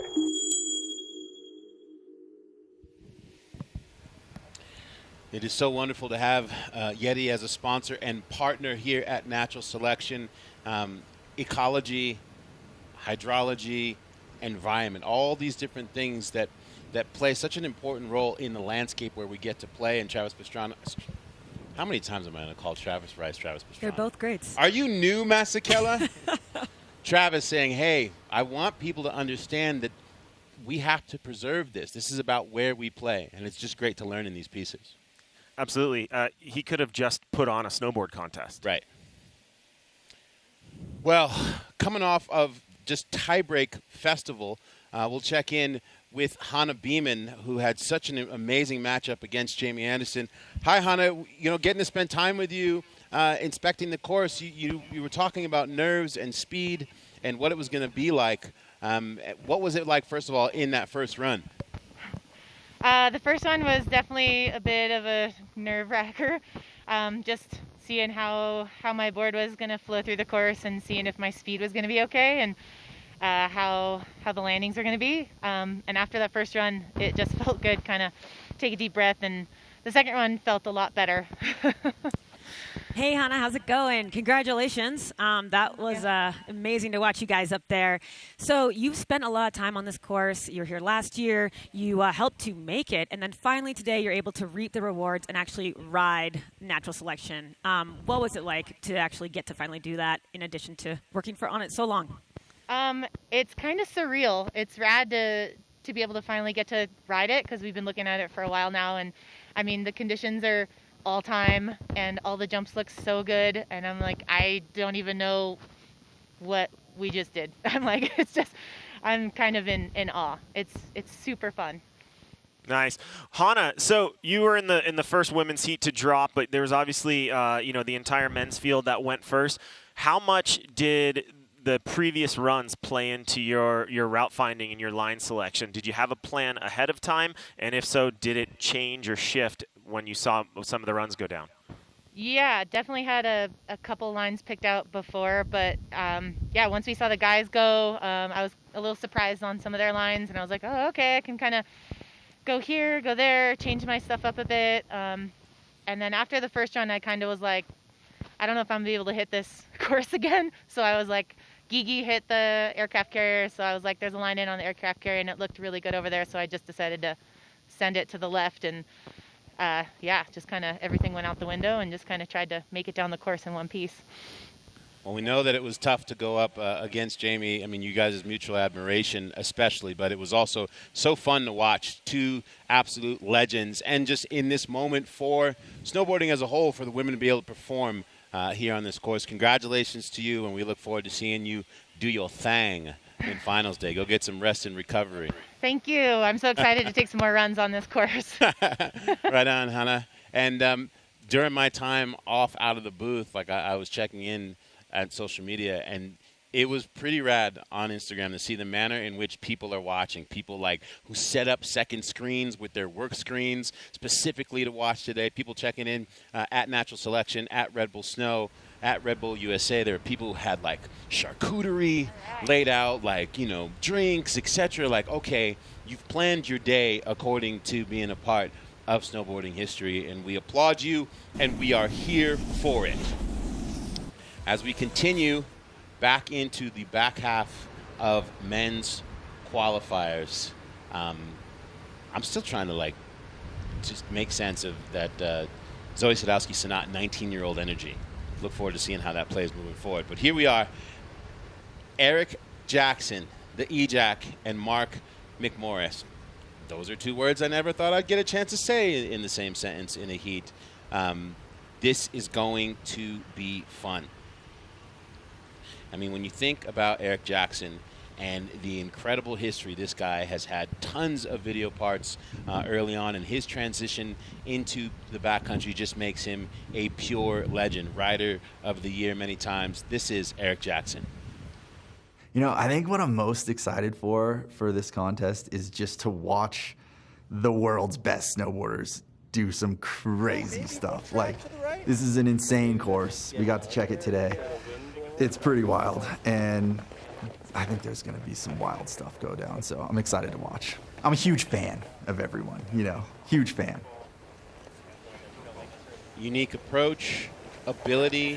When you think about his video parts, you know, he's someone who in the backcountry, it's just pure attack. Like his ability to link speed and line interpretation and then throw critical maneuvers in places where you're like, who would think to do that? And that has been trademarked Eric Jackson in his career. Yeah, I'm really excited to see him kind of tackle this run, especially having watched the last two rounds of men and women go down, because he has so much experience in the mountains. I know we've said this already today, but he is one of those riders that has filmed so many lot of video parts and knows how to read terrain. The beard is trademarked at this point. I don't think he's allowed to cut it. I got to spend some time with him and John Jay on the inspection day, and like everybody, just frothing, just sitting back and watching in his mind, watching E-Jack's sort of mind plan potential. And he said, like, one of the things for him is going to be like, can I stay focused? Because I'm just going to be like, ooh, over there, over there. Yeah, I'm really wondering what the mindset is right now. It's like, is he going to veer kind of to the road more traveled, or head and hit some of that kind of more open real estate? And E-Jack drops into the course. And those cheers that you hear at the top of the course are just from the fellow riders, as this is a closed course, no fans. And coming up short in that same spot that we saw. Robin. Yeah, Robin Van Gien. He started off so hot too. Took kind of a different line on that top feature, and as we can see right here, there are still so many features that have not been hit yet. So luckily, of course, as we've been saying all day, I mean, you know, bobble a bit on that knuckle, but he still has the rest of the course to make up some ground, and there we go, just an easy up and over. Oh, looks like just saying hi to Mother Nature right now. He's gonna two hands up over the head saying he's safe, and we are happy to see that, because that's the last thing we want to see.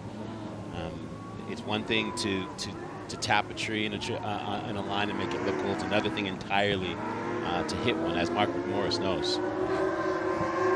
I really loved seeing Mark and E-Jack at the top, just hugging and stoked for each other to drop. Like, it's the core of snowboarding. It's just like you said, Selema. It's just when did we think that this would happen, that we would see an Ejac, McMo, face off in any kind of thing? Maybe they'd hit up some shared lines in a movie, but this has never happened at all before. It's so exciting. And it's worth reminding everybody, that was his first run through the course. He's obviously had the opportunity to see lots of people ride it at this point, but he hadn't actually ridden it. Mark McMorris, greatest slopestyle rider of his generation, 17 X Games medals, 4 U.S. Open snowboarding championships. Like, at this point, the legacy is cemented. But, of course, Mark says, you know what, I want more.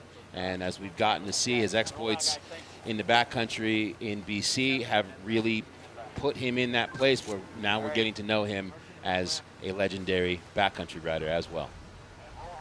My drive stems from wanting to be the best all-around snowboarder I can be, and my love for the backcountry. And I would never want to be narrowed down to as just a contest snowboarder. And I've always enjoyed being in the backcountry, and I have so much to learn still. And doing well at the Natural Selection Tour would be a huge plus for me.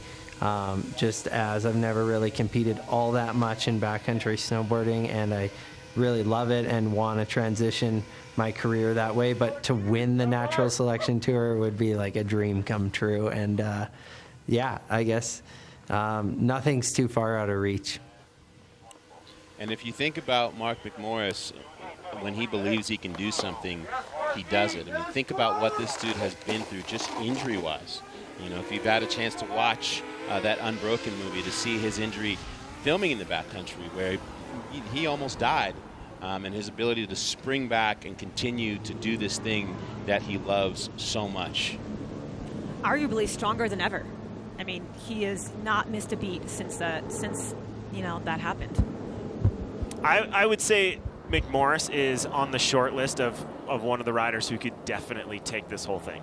And when you think about 2013 when he came to Supernatural, he kind of got it was humbling for him, realizing oh, this is not easy to transfer. And since that time, the dedication that he's put into it, now he looks like he belongs out there, like he's having a blast, like he looks like on slopestyle courses we just see. I think that was an eye-opener for him, that first run. I'm good. I'm so scared. Oh, when that hit the tree? Yeah. I'm good. Dude, your run was so sick. Thank you. Oh my God. Oh, it's fun. It was fun. Oh, wow. I was trying to go to the right off the first one. Right. And I got bucked. and then I didn't have speed for the aircraft carrier. And I was landing where you went for, if you would have had a foot or two more, you would have been in some steep terrain. Yeah. But nice one. Thank you. Smoked me. Oh, dude, you hear the first thing that Mark said was, "Hey, are you okay?" Like, I know what that feels like, in a tree section like that. Yeah, that was frightening. So glad that Ejac is okay. I mean, again, that just is a testament to the collaborative spirit that's going on. Oh, and there is that frightening close call. Yeah, he hit that thing properly. But that, rider supporting rider at the bottom, this is so refreshing and awesome to see that the riders are really sharing this experience, figuring out the course together, sharing intel, it's great. I think it's worth mentioning too is that we've got Spot Insurance, who's providing coverage for all the competitors. We're obviously hoping that none of them have to use it, but that's really groundbreaking to know that all of these competitors who are putting, their health and well-being on the line for our entertainment, they do have coverage. That is a beautiful thing. A nice look at those runs through the YETI recap, and Mark McMorris just looked really effortless. Those landings didn't look like landings; they looked like light touchdowns. Really reading that transition perfectly. Yep. Saw him do a lot of that in that Bird in One World movie as well. Okay. Flawless landings guy. So Mark McMorris in the lead with that heat as we head to Chris Rassman versus Travis Rice. Like, if you just if it was a boxing match, like, and you look sized up, you're like, oh, these dudes are match up, like in size and power. There's a surfer from Western Australia named Jay Davies that, if Chris Rassman was a pro surfer or vice versa, like they have that same style, super big and attacking, but also have this ability to be super loose and flexible despite their size.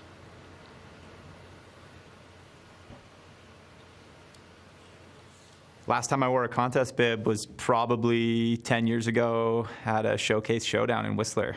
I think all the years of being a backcountry snowboarder will work to my advantage. I know how to land in bumpy landings. I know how to go big. And today we got to get our eyes on the course for the first time. And it was a combination of overwhelming and excitement at the same time. Like, all the hours that must have been put in to build this backcountry powder park is incredible. So I'm just excited. I'm gonna go have fun with it and pretend like I'm filming a clip.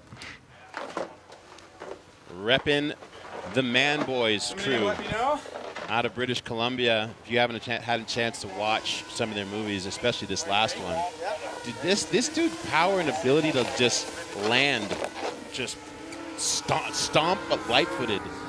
Power is his name. Power is the exact word that keeps popping up every time someone mentions Rassman. Powerful, powerful, powerful. You know, I also just want to throw in there that Rassman is one of the nicest people. Oh, wow, that was great. That's living in Whistler and really, you know, putting in time the Whistler backcountry right there. But, yeah, he's just one of the nicest dudes in all of snowboarding. Yo! Wow. Wow, he's got to be feeling good right now. It's working out for him. I'd say it's working out for him. And just, I think that's like a little bit of a laid out backflip of celebration right there. Chris Rassman just coming in and saying, hey, Jackson, I'm here. And also, look, woo! I'm up against the GOAT. Like, I can't, like, just come out here and inspect the course against the GOAT, against T. Rice. I think I forgot to breathe. I was going to say, Rassman may be one of the riders that not as many people know about, and he's up against the guy that everyone knows about. Woo. Well, you know that's what Travis wanted. He was like, okay, cool. Yes, thank you. Way to give me some steaks. And when Travis Rice, the pro snowboarder, we know, but Travis Rice behind the scenes of this event, the amount of time that he has spent with a shovel in his hand over the course of the last 2 weeks, also being event director, making the call, you know, working really hard behind the scenes in relations with sponsors and riders. Like, he has been doing all of these things and now puts on his helmet hat to come and perform. It just shows his level of passion and dedication to using his platform and taking these dreams and bringing them to life to help move the sport forward. Absolutely. He has regularly been out on the course. Let's hear from Travis in his own words. You know, we've been using the term Mother Nature is the main character, and I think the big component of why is just trying to showcase a bit more these natural processes. I mean, what we do is so dependent on the weather and conditions, and being in tune with, you know, both microsystems as well as the global systems, I think brings a more conscious global perspective of how everything affects everything else. When you talk about this dude and like what influences his snowboarding, it's not snowboarding. It's like, it's the universe. It's sacred geometry. It's weather systems and patterns, and he tunes himself into that type of energy and then applies it as such. He's connected. And of course, definitely connected to this course. I mean, he, you know, eats, sleeps, and breathes this setup. Oh, Travis having a little trouble on the knuckle there as well, like some of the other riders.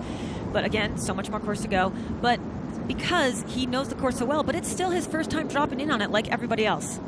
Didn't look like it then. That's a good point. He has that talent, I think. Travis does know this course intimately. I mean, he's been up there building it. He's been designing it. But yeah, like you said, Mary, it's still his first run. He still has to figure out where he's going to go. And Travis has put the work in. He's been up there stomping out. They go up and they've been padding out all of the landings with verts, like literally stomping down the landings so that they're solidified and not going to slide on a high avalanche day. Everything has been, the safety protocol is through the roof, and he's been there, boots on the ground, literally making it happen. Let's go, buddy. Nice work, man. Thank you. That was epic. That was so fun. It was like the best run ever. I kind of just forgot what I was doing for a minute. Likewise, mate. Dude, I'm coming for your next run. We'll see about that. What should I do? Cab double 12? Yes. I dare you. Cab double 12 nose. Yeah, appreciate you getting that run down. Oh, it's so hung up in the pow. What happened on the aircraft carrier? I just did a little turn, lost more speed. That's hard to see, huh? Yeah. Yeah, it was really hard to, I couldn't really tell what you were doing. The ratio of mutual admiration to trash talk, that's what we're here for. A little YETI recap here. So excited to see Razman in this environment. I mean, been a fan of his throughout all the Man Boys movies, in his segment Unconditional, and seeing him ride this right now is so exciting. I'd have to say Rasmussen's put down one of the best runs we've seen all day. Totally.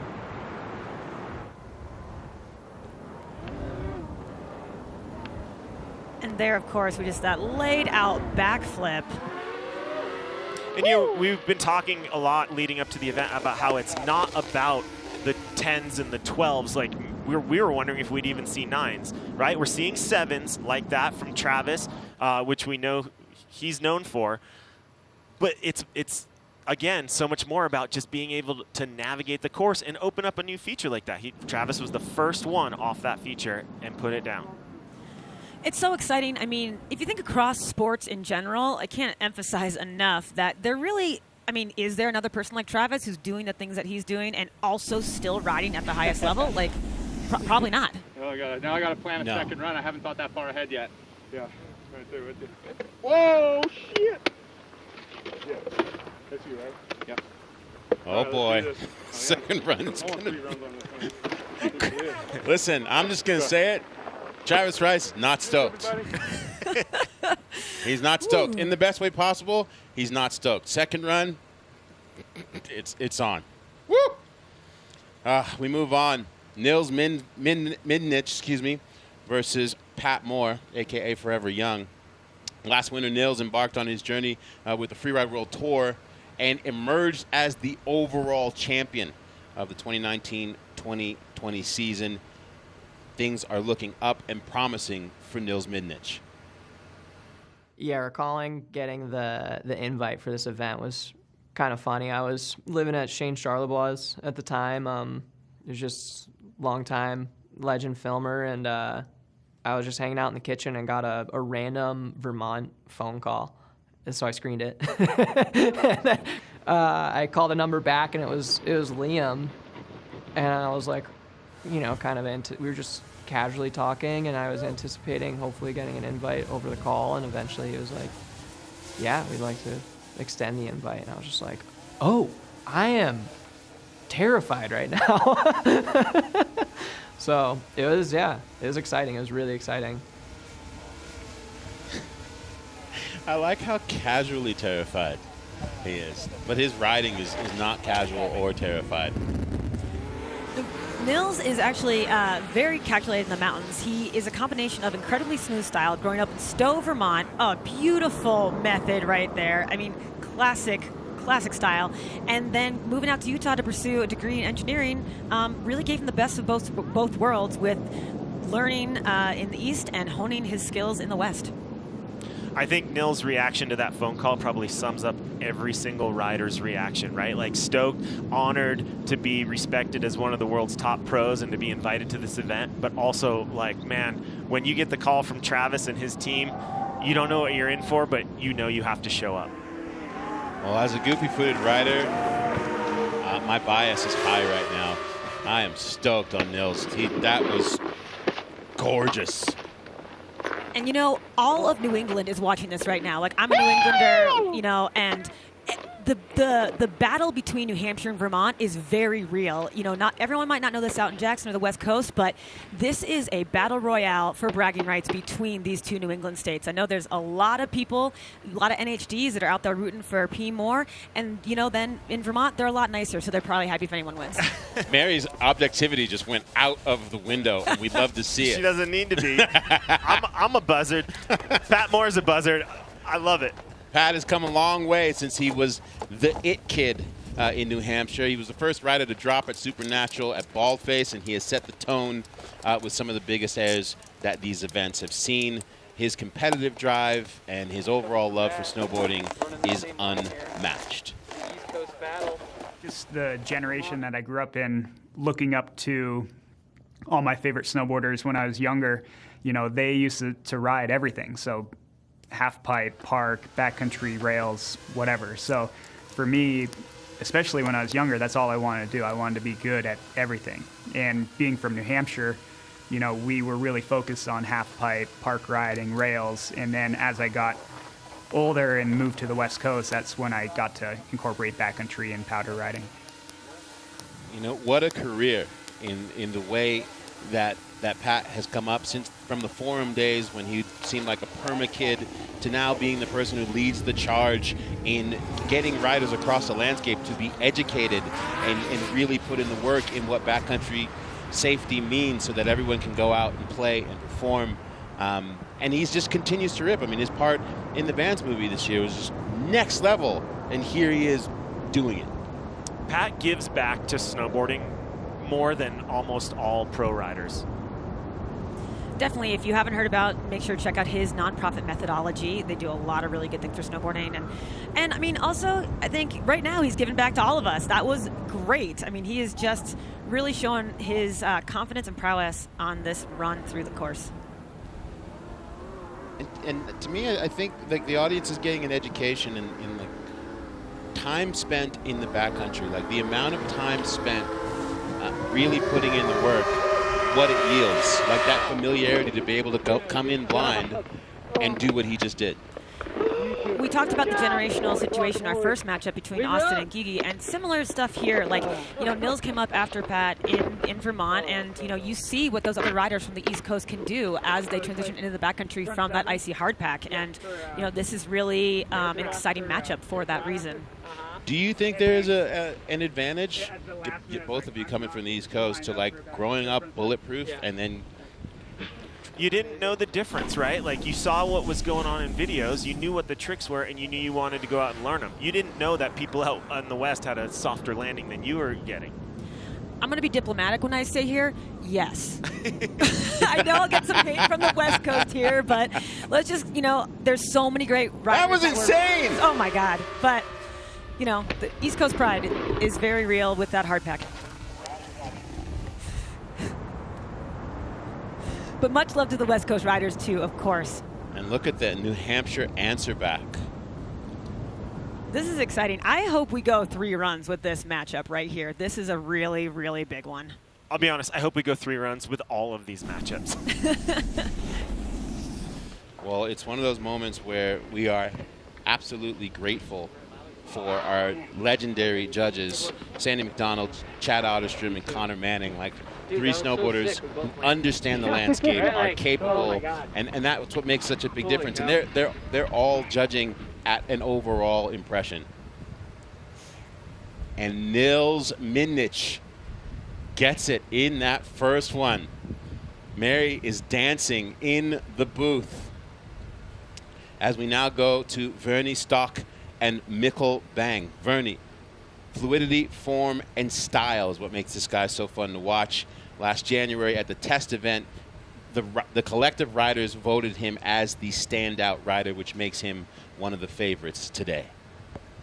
I was checking out the course today and I was like mind blown. It was so big. I was like thinking about, okay, maybe it's like a couple features more, but it's like 3 courses more. It's so insane, and it got longer too. It was really like exhausting last year. Like, it's a long run, it's a lot of hits, and you were like done by the end of the run, and I can't wait to do a full run this year. It's gonna be exciting. 33 years of age from Marion, Austria, regular footer. And as I said before, the field are like this dude. And you heard it last night as well. Absolutely. Big Vern, as I heard he's been called, was the standout rider from the test event, voted by his peers. And that says a lot for what we're about to see. There's definitely a good pun about his name across his shoulder blades, but there's going to be nothing to talk about this run, gentlemen. Switchback 1. As we said before, I mean, this is inbounds Jackson, but there are real dangers on this course. It's very treed. Yeah, it's that top part of the course. It's definitely a bit tighter. As we can see, some of these takeoffs are placed literally right in between goalposts. And then here, as Vernie gets down into the middle and lower parts of the course, it opens up quite a bit. You get a better chance to see where you're going. Oh, wow. So Big Vern really going for it, kind of feeling it out.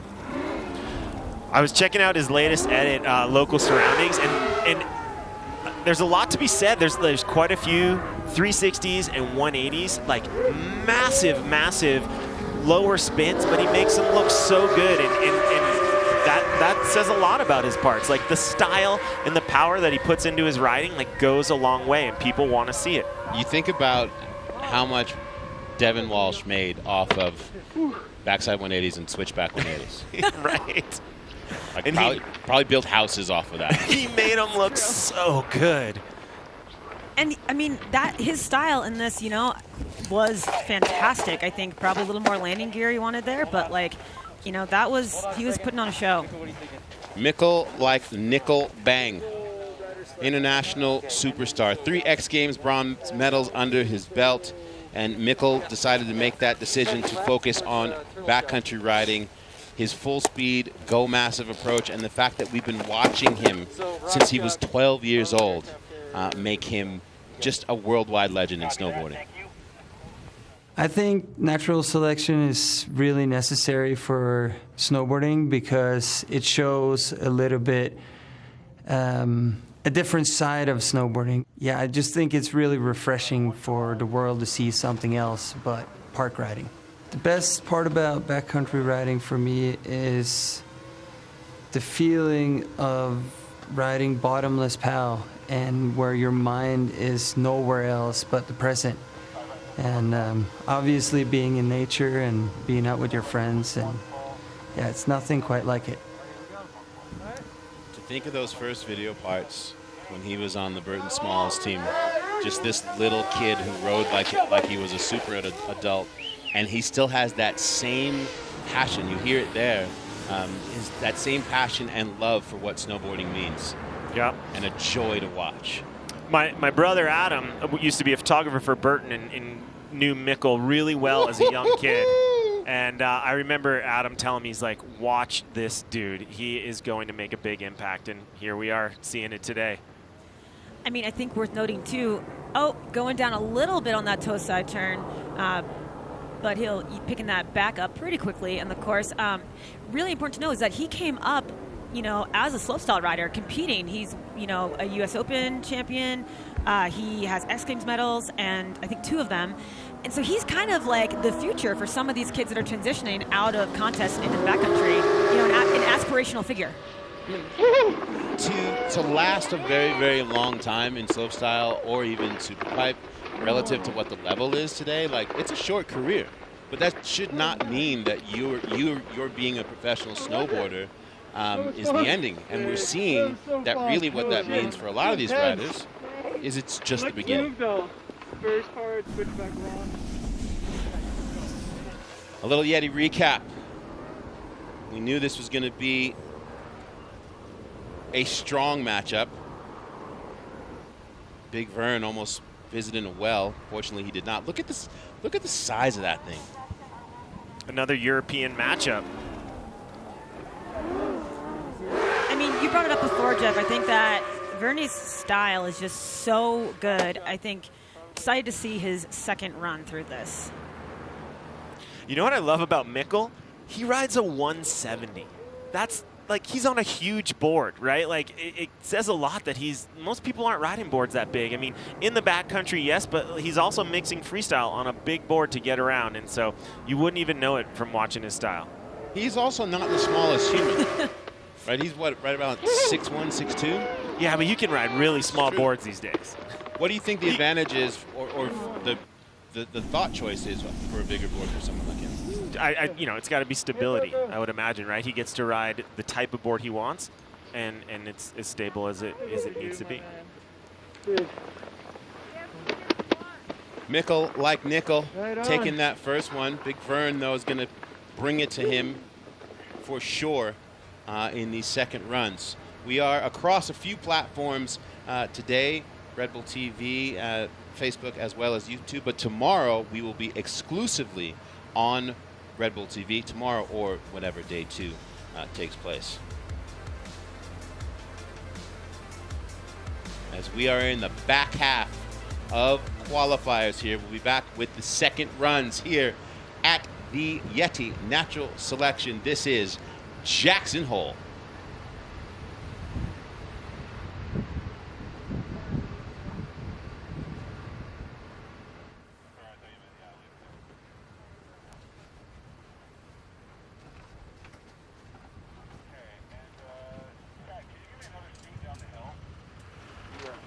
On camera to your left. Yeah, that's good. Nice little... They got sound? That's a good question. How far out am I? All right. I got so lost on my first hit. It sent me to the left. Welcome back, friends. Day 1 here. History. A Super Bowl of snowboarding that we shall not forget here at the YETI Natural Selection Tour in Jackson Hole. Remember, tomorrow we will be exclusively live on Red Bull TV. I keep saying tomorrow, but that's not a guarantee. Day 2, on day 2, that will be the case. Jeff Moran, Mary Walsh, my name is Salema Masekela. Thoughts before we head into the second run here in qualifying on this back half? I'll be honest, I'm kind of winded. I've been just sitting here, and I feel exhausted. Like, this is taking a toll on my inner being, and in the best possible way. You feel like you've been climbing out of a tree well all morning. Yeah, I would have been if I'd been up there. Yeah, that is the feeling. Here we are, men's qualifiers, run 2. Mark McMorris in the make some lead. noise for E-Jack. What do we expect from E-Jack? Mary? I think E-Jack really wants to improve, obviously, on his first run. I think he's so talented. We know what he can do, and we just want to see him do that right now. Yeah, and that first run from Hana Beeman, you might have thought like, oh, maybe today's not her day. And second run, she said, let me show you why I am me. And E-Jack, do it, sir. There we go. Some untracked terrain still up there on the course. E-Jack he's traveled with Travis and filmed with him, oh my gosh, finding a completely new line. There we go. Right there. That is the Eric Jackson that we know and love. That's going to go a long way for him. Wow, this looks like, he just looks so good on the course right now. Got that rudder arm up, making some turns into the next popper. Ooh, bobbling a little bit, but still on his feet. That's a big risk, landing switch. Like, even with a little bit of a bobble, the judges are going to recognize that they took a big risk, and he didn't go down. He kept his momentum. Moto backflip at the end into the finish line. E-Jack stepping it up. That's what we wanted to see. That was what we all definitely wanted to see out of E-Jack. We knew he had it in him, and he put it together. For a second there, I was like, oh, I hope he didn't get lost as he was making that cut across right. I was like, oh, where is he? Where is he? And then he's just like, here I am. Yeah, there is so much space to play with there. You can end up accidentally at the tram if you're not careful. It's wild too, that the riders got to actually review drone footage that they put together to figure out where their runs were, because they, like we've said, they couldn't be on course. So they were reviewing drone footage feature by feature that had a 360 component into it, so they could really get a game plan together. And for many of the riders who saw the drone footage before they went to inspect, they were just like some people who got here late from X Games are just like, wait, what is happening? Jamie Anderson was like, it was a little intimidating. Like I chilled out after I got to go up and walk around, but like seeing that drone footage was insane. Yeah, like that's your welcome here. And Travis was literally handing out thumb drives as people were walking into the hotel. Be like, here, take this to your room. It will self-destruct when you're done. All right, Mark McMorris. We talked about what he's done in the last 5 or 6 years in the backcountry. He looks so comfortable in that first run. After EJAC, does he build on that? I'm really digging that big purple energy that McMorris is putting out there right now. Very purpley. Big purple energy. Wow. It's a hashtag. Wow. I mean, honestly, what can Mark not do? Hello, wow.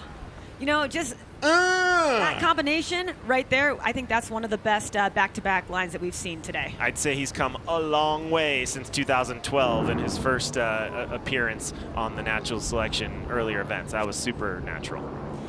I imagine the judges are freaking out in their booth as much as we are here in the commentator zone, but they have a much harder job than we do right now. This is one of the hardest back-to-back, head-to-head runs to judge right now. And how cool is that line? Like starting far left and then cross-cording I wanted a third run. all the way through. You never know. Your run was amazing. No, I didn't do it. But thanks, guys. Man, I never thought I'd get to compete against you. Yeah, seriously. I have to. Bode! That was awesome. Yeah. No trees. No, not this time. Oh, dude, I'm nervous. Dude, that was such a sick run. Sorry. No worries, thank you. Judges are going to be in an interesting place here. I loved everything that Mark did in that run, but there was also the Mark McMorris tail wheelie recoveries that he can make look very stylish. I'm wondering if there might not be some room. This is a tough one. I just love Eric Jackson's kind of fluidity through the entire thing. And the drone shots are amazing, but when we get those long shots and you actually get the perspective on how far they're going and how far they're dropping, it gives a whole different world to the respect of these runs. Those first three, that three-pack combo from Mark at the top was so heavy. Yes, that was a lot of muscle memory ingrained there. Looking like a cat that you throw out of a window and just. Don't worry, he's good. No, he's good. He's good. That is a great metaphor. Oh my God, really stylish cat. Very purpley cat. Yes. Wow, I do not envy the judges right now. Tough. I mean, that's why they're world-class riders, and y'all are smarter than I don't know. Like Gigi and Austin. Tough. I thought Austin. Yeah. Again, can't beat the vibes though. I don't think I've ever seen any sort of contest with positive vibes like this. Yeah. Nice one, buddy. Yeah, that top half was too strong. The flow was strong. That was fun. Wobbly. How about EJAC just been like, dude, I just never thought I'd get a chance to compete against you. This is amazing. No one did. That makes all of us. All right, Chris Rassman in the lead. If you're Chris Rassman and you're in the lead against Travis Rice, I know he's not surprised, but what do you do with it? Because you know Travis is going to bring it. I'd be scared, right? Like, you can't sit back on his first run because, like you said, Travis is fired up. Yeah, that is a kind of a very challenging position to be in. And again, Chris was actually the second to last person to pick his starting position, and he chose Travis Rice. He was like, "Hey guys, I know this is his home turf, but I'm gonna do it. You know, someone's got to do it." Everybody was wondering who was going to go up against Rice, and honestly, this is probably the perfect matchup. The two truffle pigs. Wow. Ooh. You know, the terrain that Chris rides in, obviously the Canadian Rockies, all around Whistler. I mean, if there is someone that is very, I mean, all of these riders are, but he is equipped for everything he needs to do right now, you know, and I think he's only matched in that technicality by his kind of effortless ability when he's floating. Well, he left the door open. Yes. He has left the door open. I'm not discounting the riding that we saw up top, but like this is a head-to-head winner moves on event, and he made the choice to go up against T. Rice, but he also got T. Rice angry. Yes, totally. Don't poke the dragon. He made him angry, and he left the door open. Now what Travis does with it, I mean, this is why we're here. This is true. This is why this format makes so much sense. And do you have a little gander at that focus? I was going to say, there's some serious intensity right there. I was thinking Travis is the friendliest guy, welcoming everyone here to his home. This is the other side of Travis right here. Look at that gaze.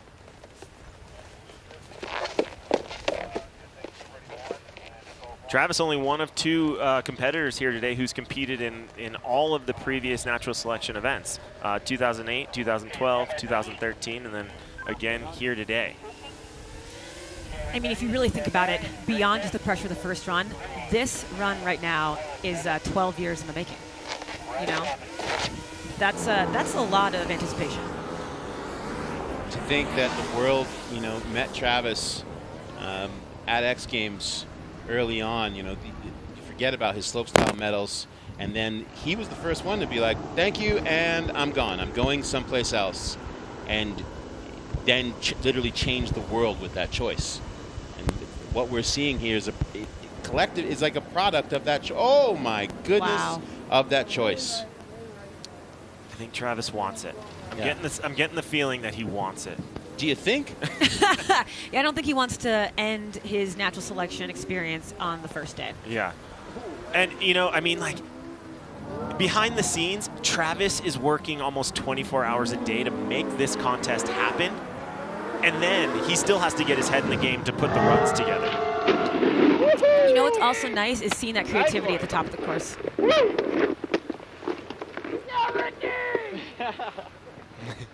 Third run, baby. How's that, dude? He just came in and was like, "Yeah, bro, we're going to the third. I saw your run. You saw what I just did. Let's just call it what it is." The spirit of friendly competition. And that's when, like, aren't we homies? I mean, you invited me here, right? Here's the Yeti recap. That beautiful frontside 7 to start things off for Chris. And then that backside 720 is when a little breeze opened.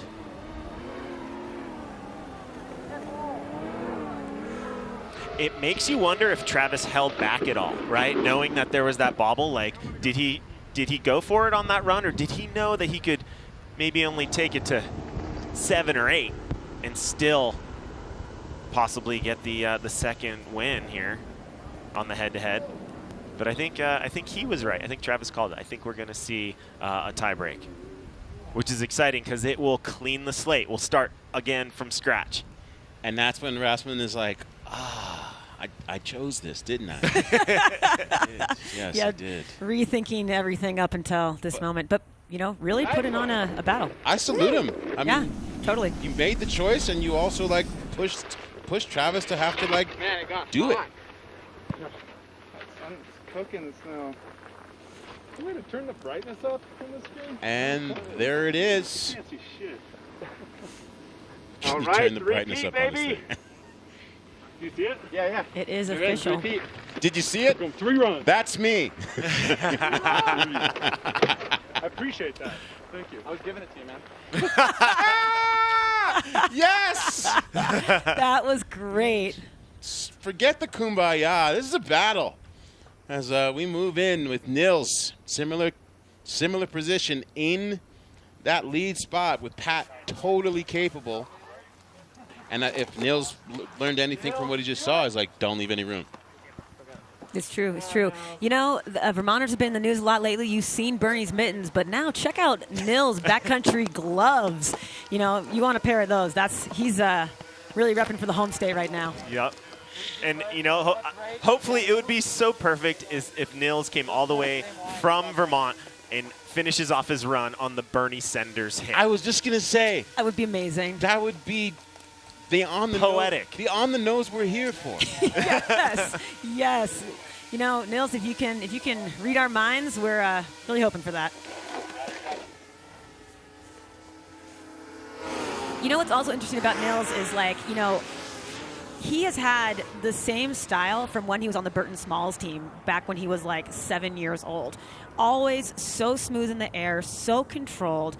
He's a very methodical individual. Oh, wow. Oh, no. That was, Mary, if you're not familiar with it, the commentator's jinx. I'm so sorry, Niels. Right? When you were so heaping the praise, you hit him at the wrong angle, and your fault. I'm going to zip it from now with everyone. I'll just nod my approval silently. I've got 10,000 of those under my belt. Trust me, you're good. Good news is he couldn't hear us. just everyone else in the world. I think Niels understands, like, hey, 3 runs are better than 2. He's just trying to do his part for the viewers at home. Exactly. Now he's saying, Pat, like, I'm here. Let's do this. You want to restart? I'm giving you a chance. He extended a, like an olive branch, but what would be more like a maple tree branch. I see what you did there. Pine cone. Pine cone. Well, we know Pat's up at the top and probably feeling a little bit better about how this next run can possibly go for him. If you have not gotten your natural selection gear, go to backcountry.com and get some of this historic gear of natural selection available at backcountry.com. Pat Moore, Waterville Valley, New Hampshire. Mary's face just grimaced when I said New Hampshire. Oh, no, wait, I actually lived in New Hampshire. Oh, did you? I lived in both New Hampshire and Vermont, so I'm playing both sides in this one. You know what? I did too. I've got plenty of Vermont and New Hampshire in my background. Actually, most people think I'm from Vermont. So yeah, we're northern New England strong, but equal sides. I once lived in Attleboro, Massachusetts. Why? I ask my parents that all the time. I went to college there, actually. Did you really? Mm-hmm. Yep, at Wheaton. No, yep, right there. Right. So weird, right? Yeah, the things you learn. But you know, where Pat Moore went to college really was the mountains. You know, I would say a little bit of the Sierra, the Wasatch, the White Mountains. That's where he has done his schooling.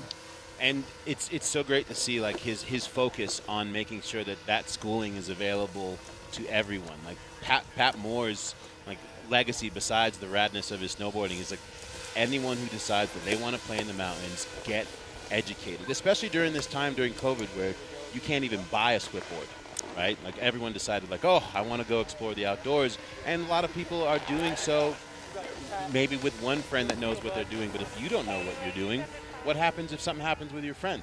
And I think that's Pat's mission, is to make sure that everyone gets this education. Totally. And also just going to slide a shout in there to his mom, Deb.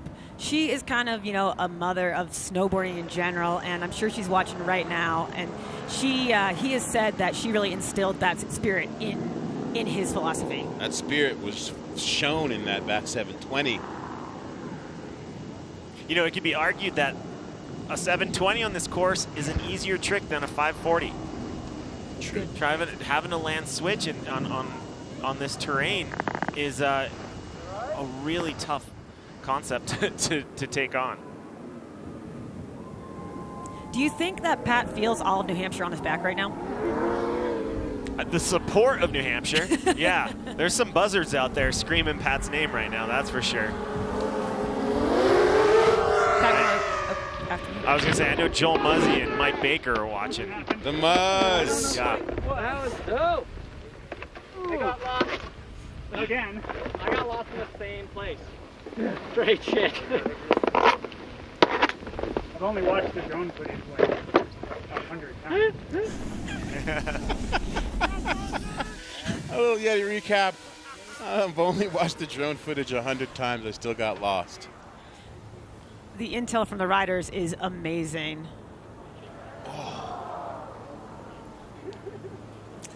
Was that cab 9 or 900? Ooh. I think it was a front 7, but I missed the takeoff.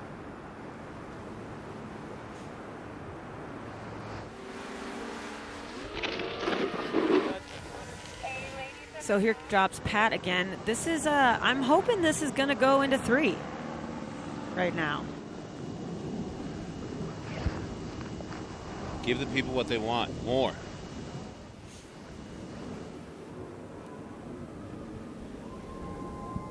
The only thing we missed there was that big 7.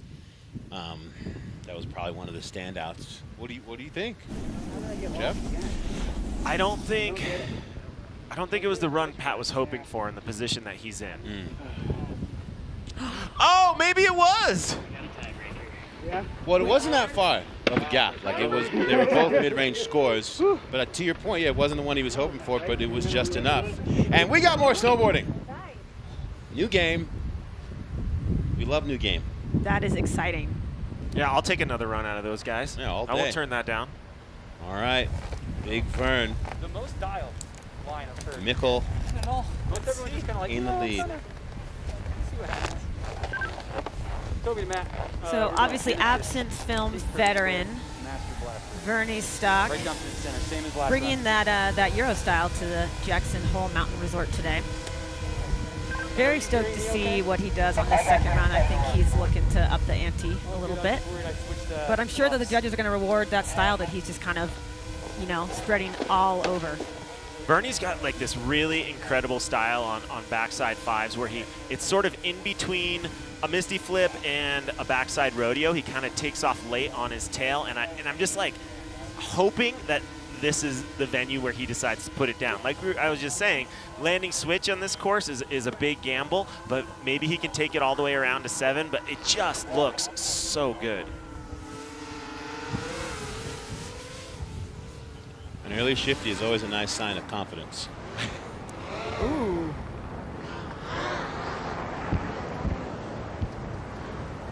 That tree spot is definitely a bit of a pull. I like to go off that landing run. I like the critical, like the amount of difficulty right off the bat. Yeah.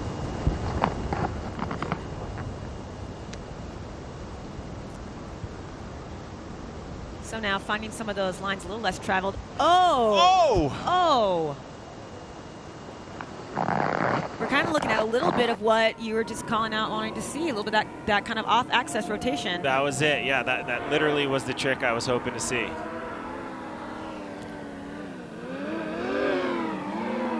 See, look at that perspective. Like, that's a big hit. That's a big inbounds hit. Yeah, the Jackson terrain is no joke. I mean, these mountains are young. They are steep. They are rugged. This is a playground for the best of the best. And they're only getting bigger and bigger. This is true. The Tetons are growing. What, a centimeter every 10 years? Yeah, but it's growing. That's growth. No, that's real growth. In the space of millions of years, that's growing like a weed. Yeah, absolutely. I like your perspective. All right. Vern definitely throwing some confidence up at Mikkel. A video game reference right now for Mikkel would be, finish him! You know, Mikkel has long been one of my personal favorite riders to watch just because he, you know, we talked about it before, but he is so smooth. His style is practically like untouchable. Can we talk about the vests? Oh, I want one so bad. I do too. I do too. I was asking Toby last night. I was like, so do the announcers get one? I knew that answer right away. I knew what was coming. I was like looking in my swag bag. I was like, there's not a Masakela vest. That's so weird. They must have forgotten it. It's probably. Wait, you got a swag bag? No. And here goes Mikkel into the fray. All right, this round is this run is his to lose, really. Oh wow. my God! There we Finding go. that touchdown so effortlessly. That was beautiful. Not over yet, but that switchback 5 was beautiful. It looked. He landed like he never took off. Yeah. Which is saying a lot when you're riding a 170. Like, you gotta put the gears down. Beautiful method. Well, tranny finder there from this perspective. Didn't look like he had a lot to play with, but he definitely made it look smooth and pulled it off. Shout out to our drone racers. I love that perspective that we get. And we already talked about that, how it's like the 2 top drone pilots in the world. Yeah. Yeah. And, you know, I think it's really cool for everybody out there to know that these are the same perspectives that are being judged off of and that we're announcing off of. Like, it's not like the judges are positioned up on the course. Everybody out there is seeing the same thing we are because of the magic of these drones and our drone pilots.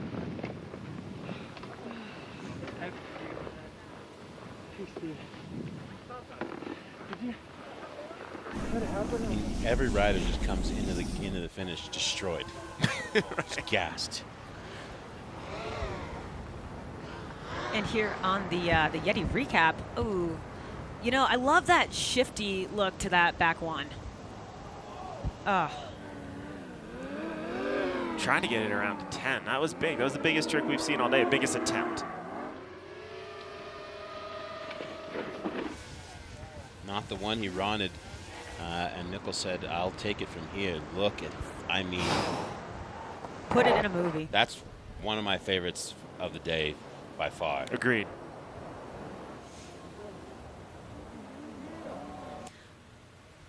Love the amount of methods we've seen on the course today. Such a nice touch. So you wanna learn how to land, be more stable in power? Get your CMs up, kids. Get your CMs up. I think that snowboard is probably taller than I am. I'm going 170 up from here on out. Yeah, if it's going to make us ride like that, then I'll ride a 170. I'm setting the 5.9 on fire. Send me the 170. Oh, my God. So impressive. And it is official. Pleasure to ride with you, dude. Same, likewise. Oh, cool. Thank you.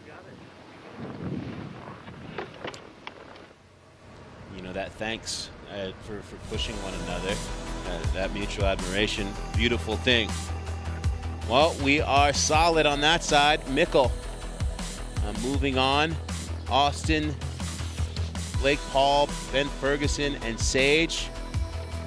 But we still have Niels and Pat Moore, as well as Travis. Sorry, my bad. That's right. Travis pushed it to a third. My eyes, they don't work so good from full. I was like, I'm trying to look at the screen. Someone help me. It's bright. Come on. We talked earlier about Travis's mission with this tour to really get people tuned into why the mountains. Like, you just don't go and pay for a ticket and play. Where are you? What's happening? What produced this field that we get to play in? And we're going to learn a little bit about something called hydrology in this piece. The value of water for both our planet and its life forms cannot be overstated. And the hydrological cycle is the driving force behind all seasons, all land, and all life itself.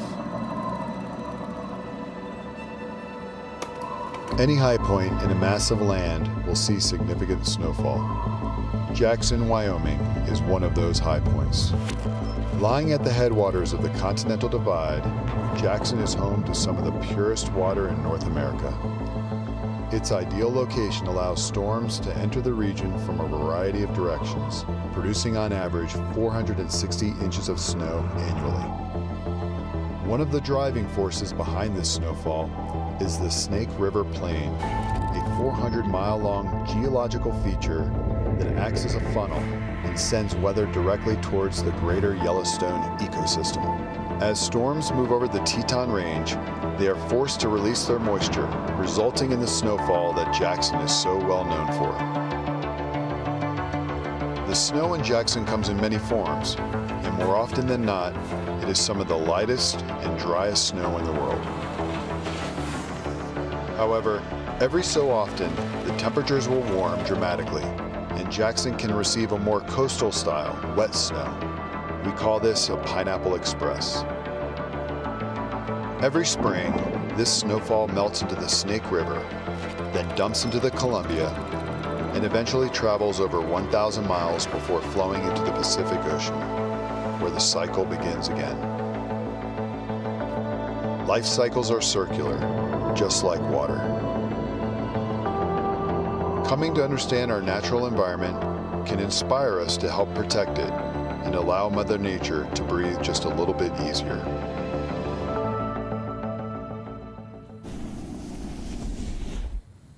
Welcome back to day one at Jackson Hole YETI Natural Selection. Woo! What a day, what a day. I've been checking in via the socials and seeing the manner in which people are watching.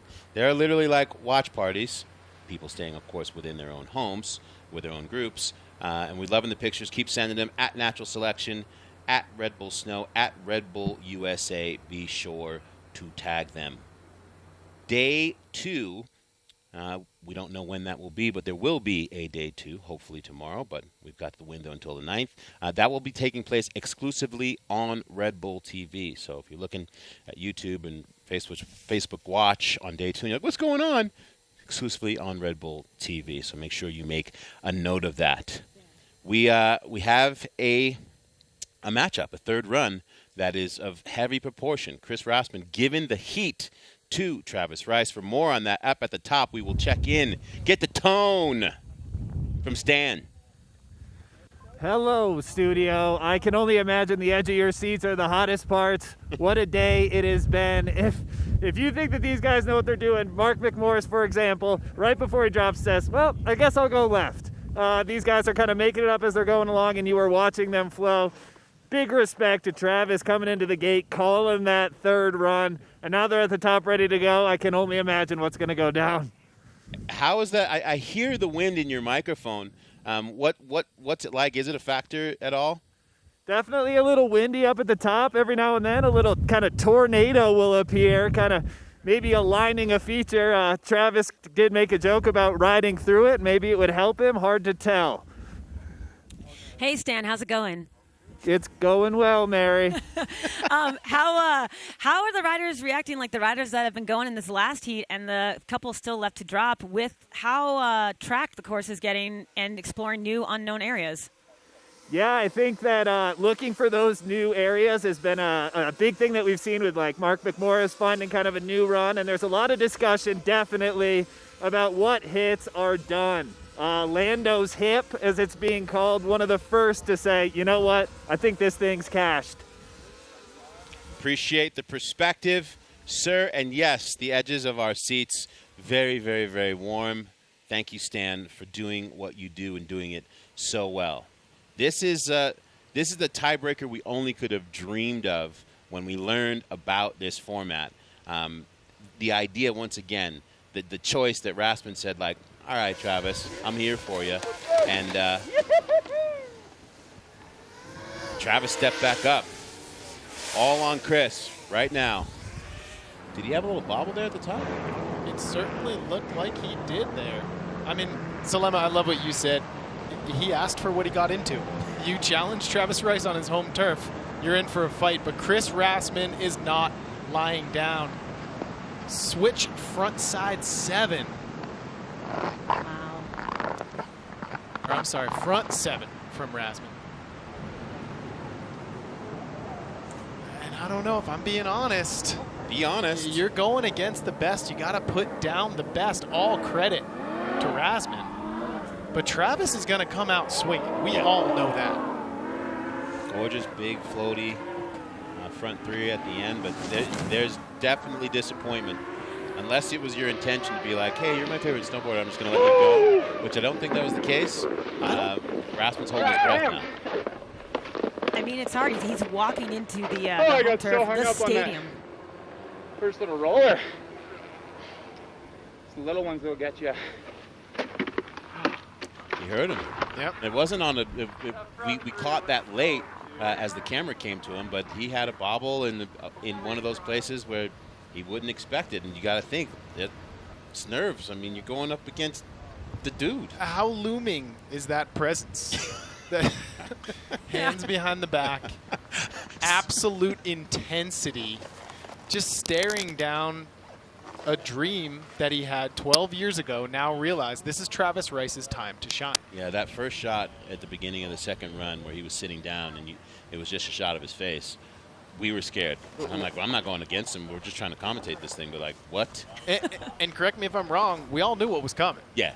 In the back of your head, time and again, when Travis Rice puts his mind to something, it's going to happen. He manifests it like the greats. You have to have the best day of your life, and Travis has to have an average day.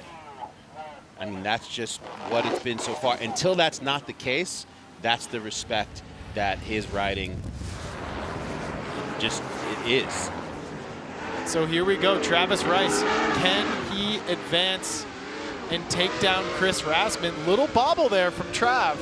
So really, right now, as I see it, this is a reset. It's what he does from here on out that will dictate his advancement in the YETI Natural Selection. This is slightly stressful to watch right now. Wow, and going for Lando's hip just after we heard the call that riders were not as into it, but finding that kind of fresh landing area. Big old front side three from Mr. Rice. Little butter back one. So coming in switch. Goes for the cab underflip and goes down. Wow. I did not think it was going to come down to this. Yeah, but degree of difficulty. Exactly. Now we debate. That's what's so amazing about this contest. Yeah.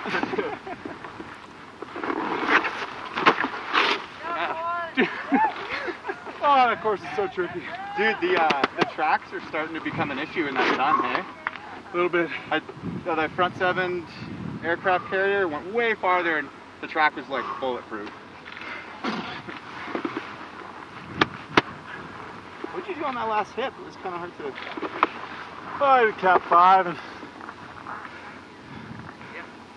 You really got land high enough. Wow. And now we deliberate. There's Chris Rasman, front side 7, all the way to the bottom of the landing. If he had ridden out of that, I think this is Rasman's round. Yeah. But he had 2 significant hiccups in his run. So this is where line choice, difficulty, intention, flow, all of these things, and overall impression. And there were a few small things, little back 180s and little slashes that Travis did have in his run in between the features that I think are going to play to his advantage. Like that little front 3 off the side of a hit into the POW field. And then this here, this is that cab 5 underflip. And just like Chris Rasman said, those tracks are becoming an issue, because if that's a fresh landing for either of those riders, they're riding out of those. That's a really good point. I mean, you know, the conditions are shifting consistently through the day, and they're at the end. And this is where you look at someone like Sage Kotzenberg last night, where he's like, I knew I wanted to go in round 1. I knew it. I did not want to drop round 2 unless I had to. Did you see my Tommy right off the start? Did you see my Tommy right off the start? Here we go. So close. Wow. 3. Oh, you're taking it, buddy. Less than 3 points. 33.3 versus 36.0. Wow. Yeah. Yeah, boys. I mean, that's incredible. We're going to get to see Travis ride. But after watching But the determination and the grit of Chris Rassman coming out swinging and setting the tone for this heat, I'm heartbroken for Rassman. He put out an insane effort. And he said, like, I'm going up against my teammate. Like, I'm going to step up to the plate. Like, I know we're boys, but, like, let's do this. And even more so, he's, Travis is a bit of a mentor to someone like Chris. Travis does not want to let leave that door open again like that. Here we go. Niels Minnich in the lead. We've seen being in the lead in the second run mean nothing. Yeah, this is getting stressful. This is getting quite stressful here. Do you want to be behind in the second run, or do you want to be in front in the first run? As you're coming into these second runs. That's a great question. I think you want to have won the most recent run. Yeah. You want to come in with momentum. You want to come in with momentum. Okay. You can feel the momentum shift. I could feel it in Rassman and Rice's run when Trav put down that second run. So the momentum shifts in your favor. You heard Stan talking earlier about those little mini tornadoes that are starting to blow. We do have another weather system that is expected to start to roll in here in the late afternoon with more snow overnight. And these are all little factors that play into riding in these type of conditions. All right, so cab 5 from Niels Minnich into the front side 360. He's linking it. And if you're Pat Moore right now, you're thinking, all right, let's go. Yeah, that's a great start for Niels. Nice method. Really having no problem kind of navigating through those lines right now. Bonus light here down at the bottom. Oh, deep. Back 3.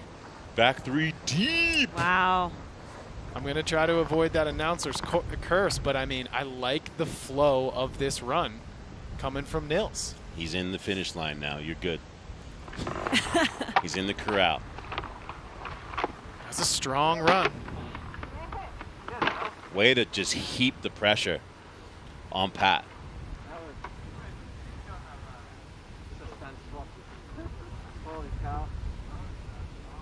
I believe he said that was intense as you insert your word choice at home, friends. That was intense as adult language. Yes. There boy. There he is. I love that we're not carrying over any scores from the first round. It's not like okay, here's the number he has to get. Yeah. All he has to do is win, and it's a new game. You have to win by 0.1%, and it's a full reset. You advance. So this is the final rider that can shake up these head-to-head matchups going into day 2 when we do make the call to go live. Yeah, and in day 2, in that format, we will not have tiebreakers. We will be reverting back to the high score. We'll talk about that more on day 2. But this particular part, the tiebreaker, we'll see twice over the course of the event. And I love that you're getting this in the first round. Mary, you know Pat as well as anyone. What's he going to do right now? Oh, man. Well, that's the thing is he's solid, but he's got a lot of tricks in his sleeve. Like, right now, just starting off with a really smooth 3 and heading into the second jump with some speed. Oh, man. I mean, that's Pat Moore right there. Okay, so Niels went 3-3. Pat goes 3-7. What is he going to put down here? Front 7. Wow. Wow. That was ridiculous, followed by a cloud of powder the size of a school bus. Yeah, that is Pat Moore. That is, I mean, he always impresses, and I think he's ringing the bell. I mean, it's time put in. What has Pat Moore not done on a snowboard, right? It's just hours and a little hours. Showy method to end it off, and I found it. You found it. You found it. It took me 3 runs. Oh my God. Good job. Yeah, you too. Jesus. New Hampshire respects Vermont. Vermont respects the Yes! Is the beef squashed? Is it done? Was that a peace offering? That was all time. That was great. As we check out the YETI recap here, we're looking at Niels Minnick's run. I mean, I think Pat is going to advance. You know, Niels put down an incredible run. But, I mean, Pat had those back-to-back sevens. He had the slashes in between, went cross-court a couple times. Incredible runs from both riders. Yeah, those were two of my favorite runs of the day, for sure. They both really put it down at the very end. Taking a look back. Pat Moore starting things off with a front three. And here comes one of the sickest tricks of the day. Super corked backside 720. There's that front seven. That's what Niels was talking about at the bottom. He said, you found it. You found the fresh tracks. Yeah, and I remember Pat kept saying, like, I got lost, I was lost. I lost and found. To that front seven, and I was like, get the cat 5. I gotta do He took Winner! He took it. 89.3 for Pat Moore. Mind you, Niels put down an 81.8. Those were finals level runs in qualifiers. Good job. Oh my gosh. Incredible. Pat stepping all the way up. New Hampshire respects Vermont. Vermont respects New Hampshire, sir. That second round was ridiculous. I was sitting right there watching it on TV, and I had the hardest time not jumping up and screaming. I would have ruined the broadcast for you guys. Well, I've ruined the broadcast several times today because of not being able to separate myself from being a commentator and a fan. Like, that's how wonderful it is to be in something like this, which is the whole thing's brand new. Like, there's nothing, even in the earlier parts of the first round where we had to like get out of the mindset of every other event that we've ever called, because those rules don't apply here. This is a new game. Yeah, and I feel like the riders felt like that too. Abandon all competitive knowledge that you have, save for a few of the riders that have competed in Travis's previous events. But again, then you throw in the head-to-head, and it's just a whole new ball game. Oh, totally. I mean, this is unprecedented. It's like the energy of today, the way that we're seeing the stoke and the vibes at the bottom, riders working things out together, collaborating, being excited for one another while they're going head-to-head. I mean, I've never seen anything like this before. Shall we check in with Captain Redbeard himself? Yes, we shall. Pat Moore, I believe, is on headset. Lost and found. Are you there, sir? Oh, I'm here. Sorry. Don't apologize. You're only like trying to catch your breath and everything. Yeah, that is one hell of a run. Pat, what was your approach to run 2? Was it, after you saw Niels' run, was it full send all the way, all the time? Or were you even considering a little bit safer of a strategy? A little bit safer, but to be honest, I was trying to make it to the turtle over, well, both runs. And the first 2 runs, I totally got lost. So first run, I went too far left. Then I went too far right. And then third run, I found it. Well, Pat, I can promise you, if I ever got lost on that course, you'd probably never see me again. So you're doing just fine. Thanks. Congratulations on making it through, Pat. That was an incredible final 2 runs from both you and Niels. You know, you spend a lot of time in the backcountry, but usually you're filming. I mean, you know, I'm sure there's a lot of differences, but dropping in a natural selection, dropping in to film a line, you know, what's the big difference there? Yeah, I mean, the last contest I felt comfortable at was about 21 years ago at the Junior Jam. Now, you know, I feel the thing with filming is, you know, you get so much time to really, you know, learn the jumps and learn the run and get an idea of what you're going to ride, really study it. In this, they've done a great job with giving us all the tools so that we know the runs, but it's still a gamble. You saw that with Austin Sweeten, overshooting the jumps. So, yeah, it was a totally different mindset. I think riding with Niels was really intimidating. I've known him since he was about 13 years old. And I also train with him in the gym at the Sect in Salt Lake. And he's one of the strongest dudes in this whole game. And he's a beast. So it was really fun to ride with him. And I was super nervous. Hey, Pat, as the day progressed, you were the last rider to ride this course. As the day went on, what was the biggest obstacle? Was it the change in snow with the tracks? Was it the wind that kicked up at the top? Probably my age.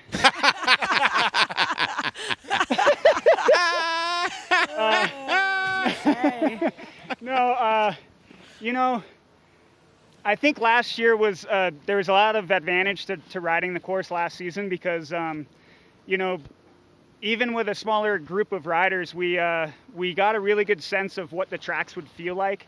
And for me, I actually find a little bit of comfort in having some tracks, and you can kind of judge speed based on how other people are riding. So there's positives and negatives to going last. And I think I just got really lucky that I found some good landings. Pat, thank you so much. That's incredible insight. They are raising all sorts of glasses in New Hampshire in your honor, sir. Thanks. Hey, it's my brother's birthday today, so I want to wish Nate a happy birthday. Right on, sir. All right. Rest and recovery, and we will see you in round 2. Oh, yeah. Thank you. Whew, let's take a look at the brackets as we move into our quarterfinal day. Thank you, Jackson Hole, for all of it. Take a look at this. Austin Sweeten versus Blake Paul. Ben Ferguson versus Sage Kotzenberg. Mark McMorris against Travis Rice. Who's more nervous, Mark or Travis? Did you see Mark on that course today? Wow. And then you're going to have Pat Moore and Mikkel Bang. Wow. Whoa. And that's not even finals. That's not finals. That's semis. Oh, yeah. My brain is hurting. Yeah. That is bonkers. A lineup like no other. Don't forget, in addition to our Day 2 live broadcast, lots of ways for you to explore all that is happening here at Natural Selection. Check out at Red Bull USA on Instagram and TikTok, where there was pre-event coverage, post-event highlights, probably some TikTok dancing, and a ton of behind-the-scenes action. Red Bull USA has the exclusive athlete content you need to stay locked in through our entire event here in Jackson Hole. When we come back, it is the Thule Natural Reflection Show. See you in a bit.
What a day, what a day, what a day one here at the YETI Natural Selection.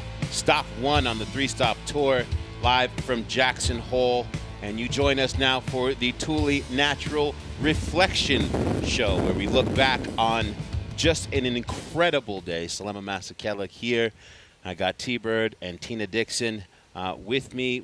Tina walked into the booth, got on the headset, and she said, that was just an incredible round. An incredible round. I wish you guys could have seen your faces and the look on your faces after Pat Moore's final run. It was priceless. It was unreal. Yeah. You know, and I feel like with a course like this, it takes time for all of the riders collectively to get a feel for it, to get used to it. Day one's always a little tough sometimes, but that second round, it kicked in, and I was like, this is changing snowboarding. Like, they've got it, all of them have it figured out now. And this entire field of men and women is just a reminder, these are Jedi.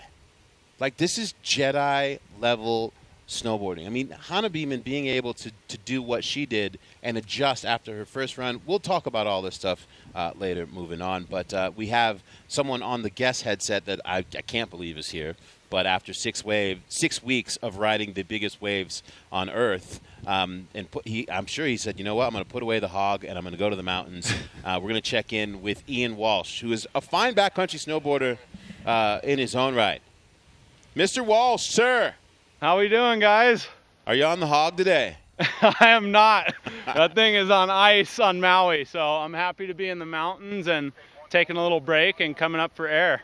Well, congratulations. Literally coming up for air. Literally. I saw a couple of your wipeouts. The performance and what you and your peers have done at both Jaws and at Mavericks this winter. Like, what was that 6 weeks like? Because there's never been that consistent an amount of time and swell for you to ride big waves so consistently.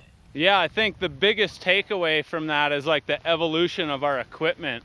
Having swells that close together gives us time to like bring a bunch of information to our shapers, our fin designers, and kind of piece everything together and evolve the board for the next swell and then get back out there within a week. So that's like one of the fun parts. The hard part is like getting your body together between the swells to be able to push as hard as you want on that following swell. But it's really fun. Like looking back on that run of waves, it was a really, really special one, and the North Pacific has been active, to say the least.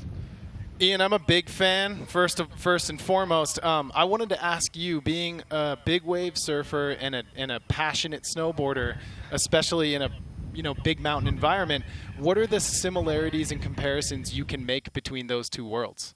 I think the biggest thing is probably the safety aspect. Like you can see it with all the men here and all the women, all the riders. You really see how much emphasis they put into the safety scenarios before they're going into the backcountry. Even with this event, the entire scope of the way it's set up, I think that's the biggest correlation to big wave surfing is the safety aspect. We put a lot of time and energy into mitigating as much of the risk as we can. You can't take away all of it, but we are doing as best we can to kind of, I guess, give yourself a better chance to come home at the end of the day, which is what a lot of these men and women are doing in the backcountry. And then the riding part, I guess the best part about that is just full speed with a big open face in front of you. It's the same as dropping into a nice big line in the snow. Hey, Ian, this is Tina. I'm super excited to see you here in Jackson. A lot of snowboarders in the summer, they move to Southern California. They start picking up surfing and become surfing. And I know it's crossed other people's minds as well as mine. I'm like, I wonder what it would have been like to be a pro surfer. Have you ever had that thought about, wonder what it would have been like to have been a pro snowboarder? Yeah, Tina, that's a really good question. I think I always joke around with some of the guys. We kind of swap trips. They'll come to Hawaii and hang with me and surf, and then I'll go spend some time in the mountains with them. And I'm always like blown away by their whole program. And I'm like, God, it must be so nice to just ride POW all the time and go build these jumps with the same crew and connect with the people you're with in the backcountry. And then it seems like every time I'm with them, they're telling me the same thing about surfing. So I think the grass is always greener, but I do know that I am a lot less cold than they are for a majority of the year, so sure. I'm not going to complain about that. I'm going to say that is 100% true. Walshy, it's so good to see you here. Also, I have to give you props on the cooking shows. We're loving them on the IG. I appreciate that. And when we can all associate again, you got to come over and fire up my Traeger with me. I'm there. Hope we get to make some turns together as well while you're here. I know Shane Dorian is here as well. All the big wave dudes checking in on Natural Selection. Yep, it's an event you can't miss. This is a really special time for snowboarding, and it's cool to be here in person. Awesome. Thank you, brother. Thank you, guys. Yeah. And if you watch Kai Lenny's parts and what he's doing on his toe boards, and now that he's starting to spin on sections on 50-foot waves, it looks like he's just been watching snowboard videos, which he has. This is the Thule Natural Reflection show here on Day one in Jackson Hole. I woke up this morning and I was just fired up. I'm Tina, you know me. I'm not a morning person. No. And truth be told, I can on an early day like this, I might show up a little late. late? I was the first person here. That's how fired up I was today. I woke up shot out of a cannon. And when we stop and think about what it's taken for this event to take place. Obviously, Travis having this dream, but then having to get everyone to buy in on it. The snowboarding community, but also Jackson. All of the crew here that build and are a part of this mountain to say, like, hey, I want to build 50 natural features, not in the backcountry, but in bounds. Hey, Jackson staff, and are you with me? Can we do this? And they did it together. We've had a blast working together, building stuff, so it can be a struggle, but it's a fun challenge. We're always solving problems every day, making things work so that we can get the whole course built in time and have a blast this winter on it. It's looking sketchy with no snow, but it's gonna look awesome with the snow. I imagine that's a takeoff. It looks insane. You see how much work went into this thing. It does improve the rideability, because before it was just this kind of cliff zone to pretty flat.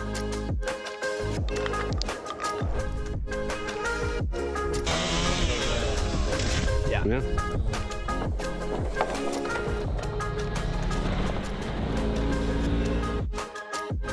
We're just trying to really enhance what's already here and just make sure that a lot of the dangerous aspects are smoothed out and let Mother Nature take care of the rest. Seeing the IG stories all summer long during the build, and I asked Travis, I'm like, what was going on? He's like, 4 10-hour shifts, with at least 7 or 8 people a day for weeks and weeks on end. That is how we got this. We talk about the build, what it takes to make this course happen, but there's also what it takes to be a pro snowboarder, a pro athlete in 2021 off snow. And all these athletes have a different way that they do it. Yeah, I mean, the physical achievements of what these snowboarders accomplish every time they strap in, it is, in fact, something I believe that you're born with. Yeah. There's certain people have it, certain people don't. However, you got to maintain that strength. You got to remain strong, or else your body will deteriorate.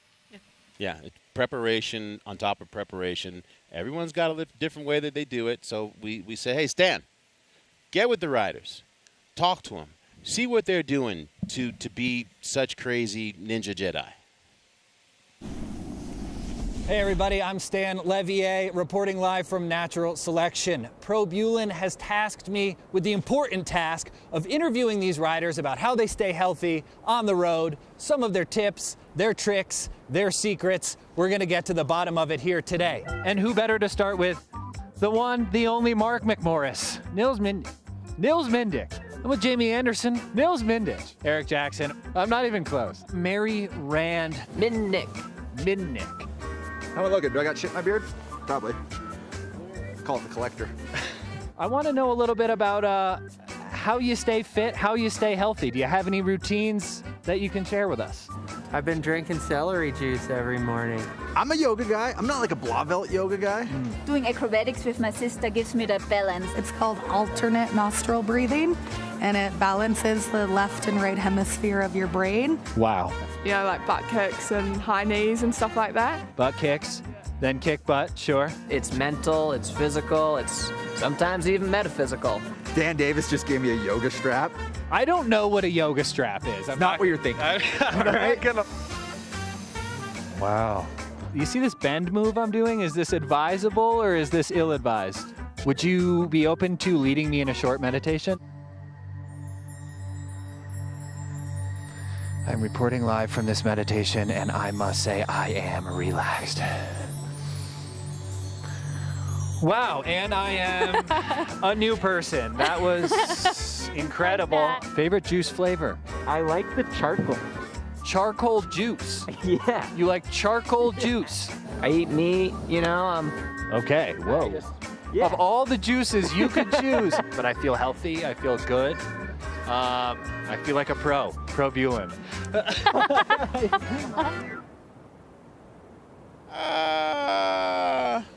I mean, Levier is just one of one. Yeah. Like I said before that, just like the riders, some people have it. Yes. You're born with it. Stan definitely does. He's got it. Charcoal with meat. The new diet, followed by a little bit of yoga and meditation. Yeah. I loved it. First of all, was it Niels that said I eat meat? Yeah. And then Stan being like, "Whoa, like that's an offensive statement in 2021." Like you've just the plant-based crowd now has just said like, "Wait, wait a minute, did he just say he ate meat?" But all jokes aside, all these different athletes have a different way that they navigate their bodies and who they are to get to the thing, to get to this place. I mean, and as we saw today, whatever any of them are doing out there is working. Yeah, I'll do whatever. Show me the weirdest thing you're doing. I'll do it. I firmly believe that the competitive side of snowboarding has changed today. Yeah. Forever. I don't think it'll ever be the same. Yeah, we took a shift. Yeah, I mean, you definitely needed that sort of competitive knowledge, but at the same time, it was like you kind of had to work with the mountain as well and what Mother Nature was offering you with that competitive aspect. Yeah, and Mother Nature set the table for some runs of the day. Shall we have a look? I believe so. Yeah. All right. Roll the tape, please.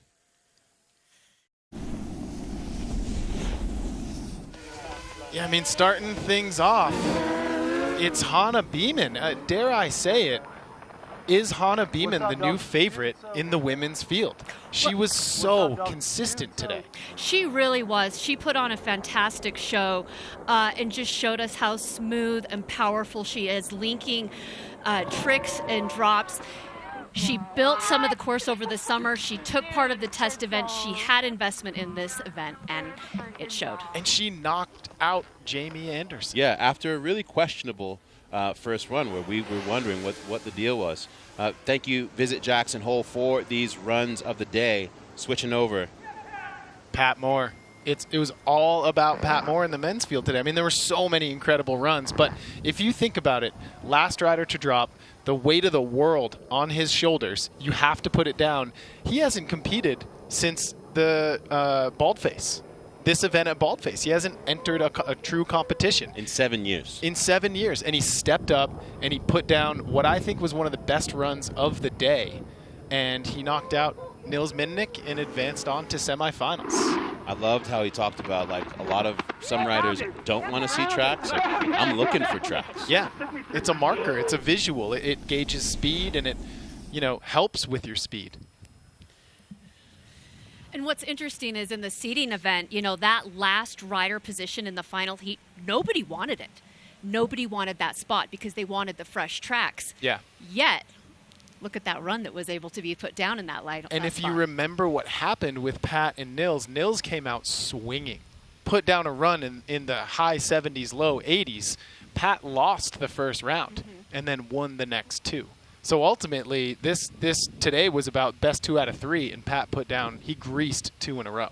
Yeah, and what I really enjoyed was the different manners in which people responded to being either in front in the second run, as well as being behind. Like it really, you saw what mentally the case was. Here's what we're looking forward to seeing in the semis for the women: Hana Beeman versus that 19-year-old energy of Zoe Zadowski-Sinat, who made a statement that's like, yeah, I can do this. Don't get it twisted. Elena Height versus Marion Harte, who is the 3-time winner. Yep. At sorry, my brain. The Free Ride World Tour. Thank you very much. At the back Free Ride World to Tour. back to back. Yep. So she's used to this pressure, and today it was all about in the women's field contest versus backcountry. I think backcountry won. Yeah. Whew. I'm going to take the left side. Austin Sweeten, Blake Paul. Wow. I mean, yeah. Look at the next one. Ben Ferguson versus Sage Kotzenberg. The Joy Boys. The Joy Boys. These are filming partners. Right. That put out the movie of the year that are going to be head-to-head. I love the fact that both of them have been to the Olympics as well. One of them's an Olympic gold medal, and they're like, well, I just want to go ride powder, and I'm going to ride in the backcountry and show that this is what I love. Also, lest we forget, we're going to see Mark McMorris and Travis Rice go head-to-head. That is ridiculous. That to is. say and to imagine and to think of what could happen, because Mark rode incredible today. He rode incredible. Mark put together a run that it showed everything. It flowed. The flow, the power, the tricks. And one thing I noticed, and I'm sure a lot of viewers can agree with me, like, I wanted to go ride. I'm watching this event and there's like, oh, I really want to go snowboarding. I want to go out there. And there's not a lot of contests that make you want to go ride powder. And like, this is one of those that, it did that. I want to go find the smallest version of everything I just saw. Like, what does the mini people version of everything I just saw look like, so I can go hit a couple of 6-inchers and make myself feel like a hero? That's what today said to me. New snow on the way. You can see the clouds rolling in. We're supposed to get a considerable amount. We don't know how long it'll last. Travis will let us know what we are doing and when we are doing it for day 2. Keep on showing us the manners in which you are enjoying Natural Selection. You see the tags there at Natural Selection, Red Bull Snow, and at Red Bull USA. The engagement, the way that people have literally set up their viewing parties at home, working with 2 screens, etc., spending the day with us. We can feel your energy, and we are grateful. In addition to our 2-day live broadcast, lots of ways for you to explore all that is happening here at Natural Selection. Check out at Red Bull USA on Instagram and the TikTok, where we've got plenty of pre-event coverage, post-event highlights, and a ton of behind-the-scenes action and conversations with the athletes. Red Bull USA has the exclusive athlete content that you need to stay locked in through the event here in Jackson Hole, my friends. That's it. We have witnessed a lot. We've said a lot. We're going to digest and prepare for the next. I wish it wasn't over, but I cannot wait for day 2, whenever that may be. It's going to be incredible. So pay attention on all the socials. Follow at Natural Selection as well. And we'll let you know when this thing is going to pop off again. We're just going to digest the fact that, like, you all, and us, we got to witness a definitive shift. We're going to look back on this day and be like, when did pro snowboarding make a few degrees, set a new course? Yep. It's today.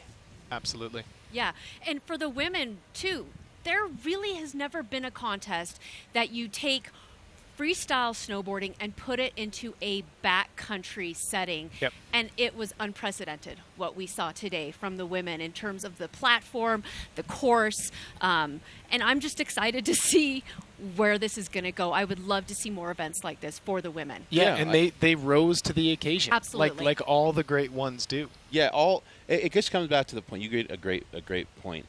Opportunity. That's all women's snowboarding has ever asked for, and every time snowboarding has got out of that mindset of women's snowboarding being over here, but now being on this consistency of being on the same plane, all women's snowboarding does is progress, and the women showed up today and said, finally, we told you we were supposed to be here. And you saw each rider, even though they were competitors, motivate each other, push each other, on. And even Jamie Anderson to Hana Beeman said, good job, great job. Indeed. History made, more to come. Thank you for hanging out with us on day 1, and thank you to the incredible artists that have provided us with our host set here today. Vera Iconica, Snake River Interiors. I believe that this right here was made by Lando. Yeah. Mark Landvik. Lando, can I have this after this is over? I'm going to check in with him. It's been a fantastic day. Thank you, everyone. Thank you to our entire team that have made this event possible, especially with COVID safety, etc. We are so grateful and so excited to be able to bring you snowboarding in these times. Tune in for day 2 of the YETI Natural Selection. We'll see you.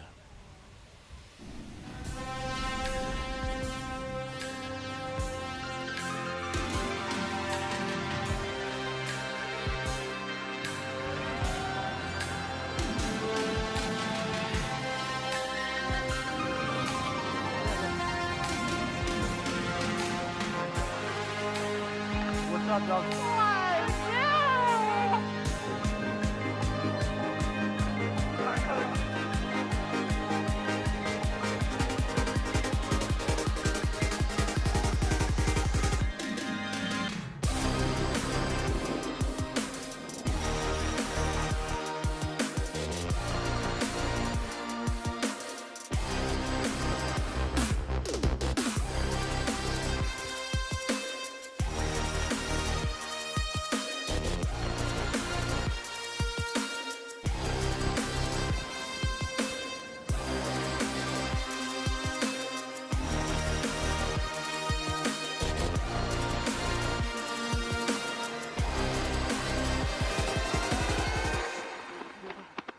Found it!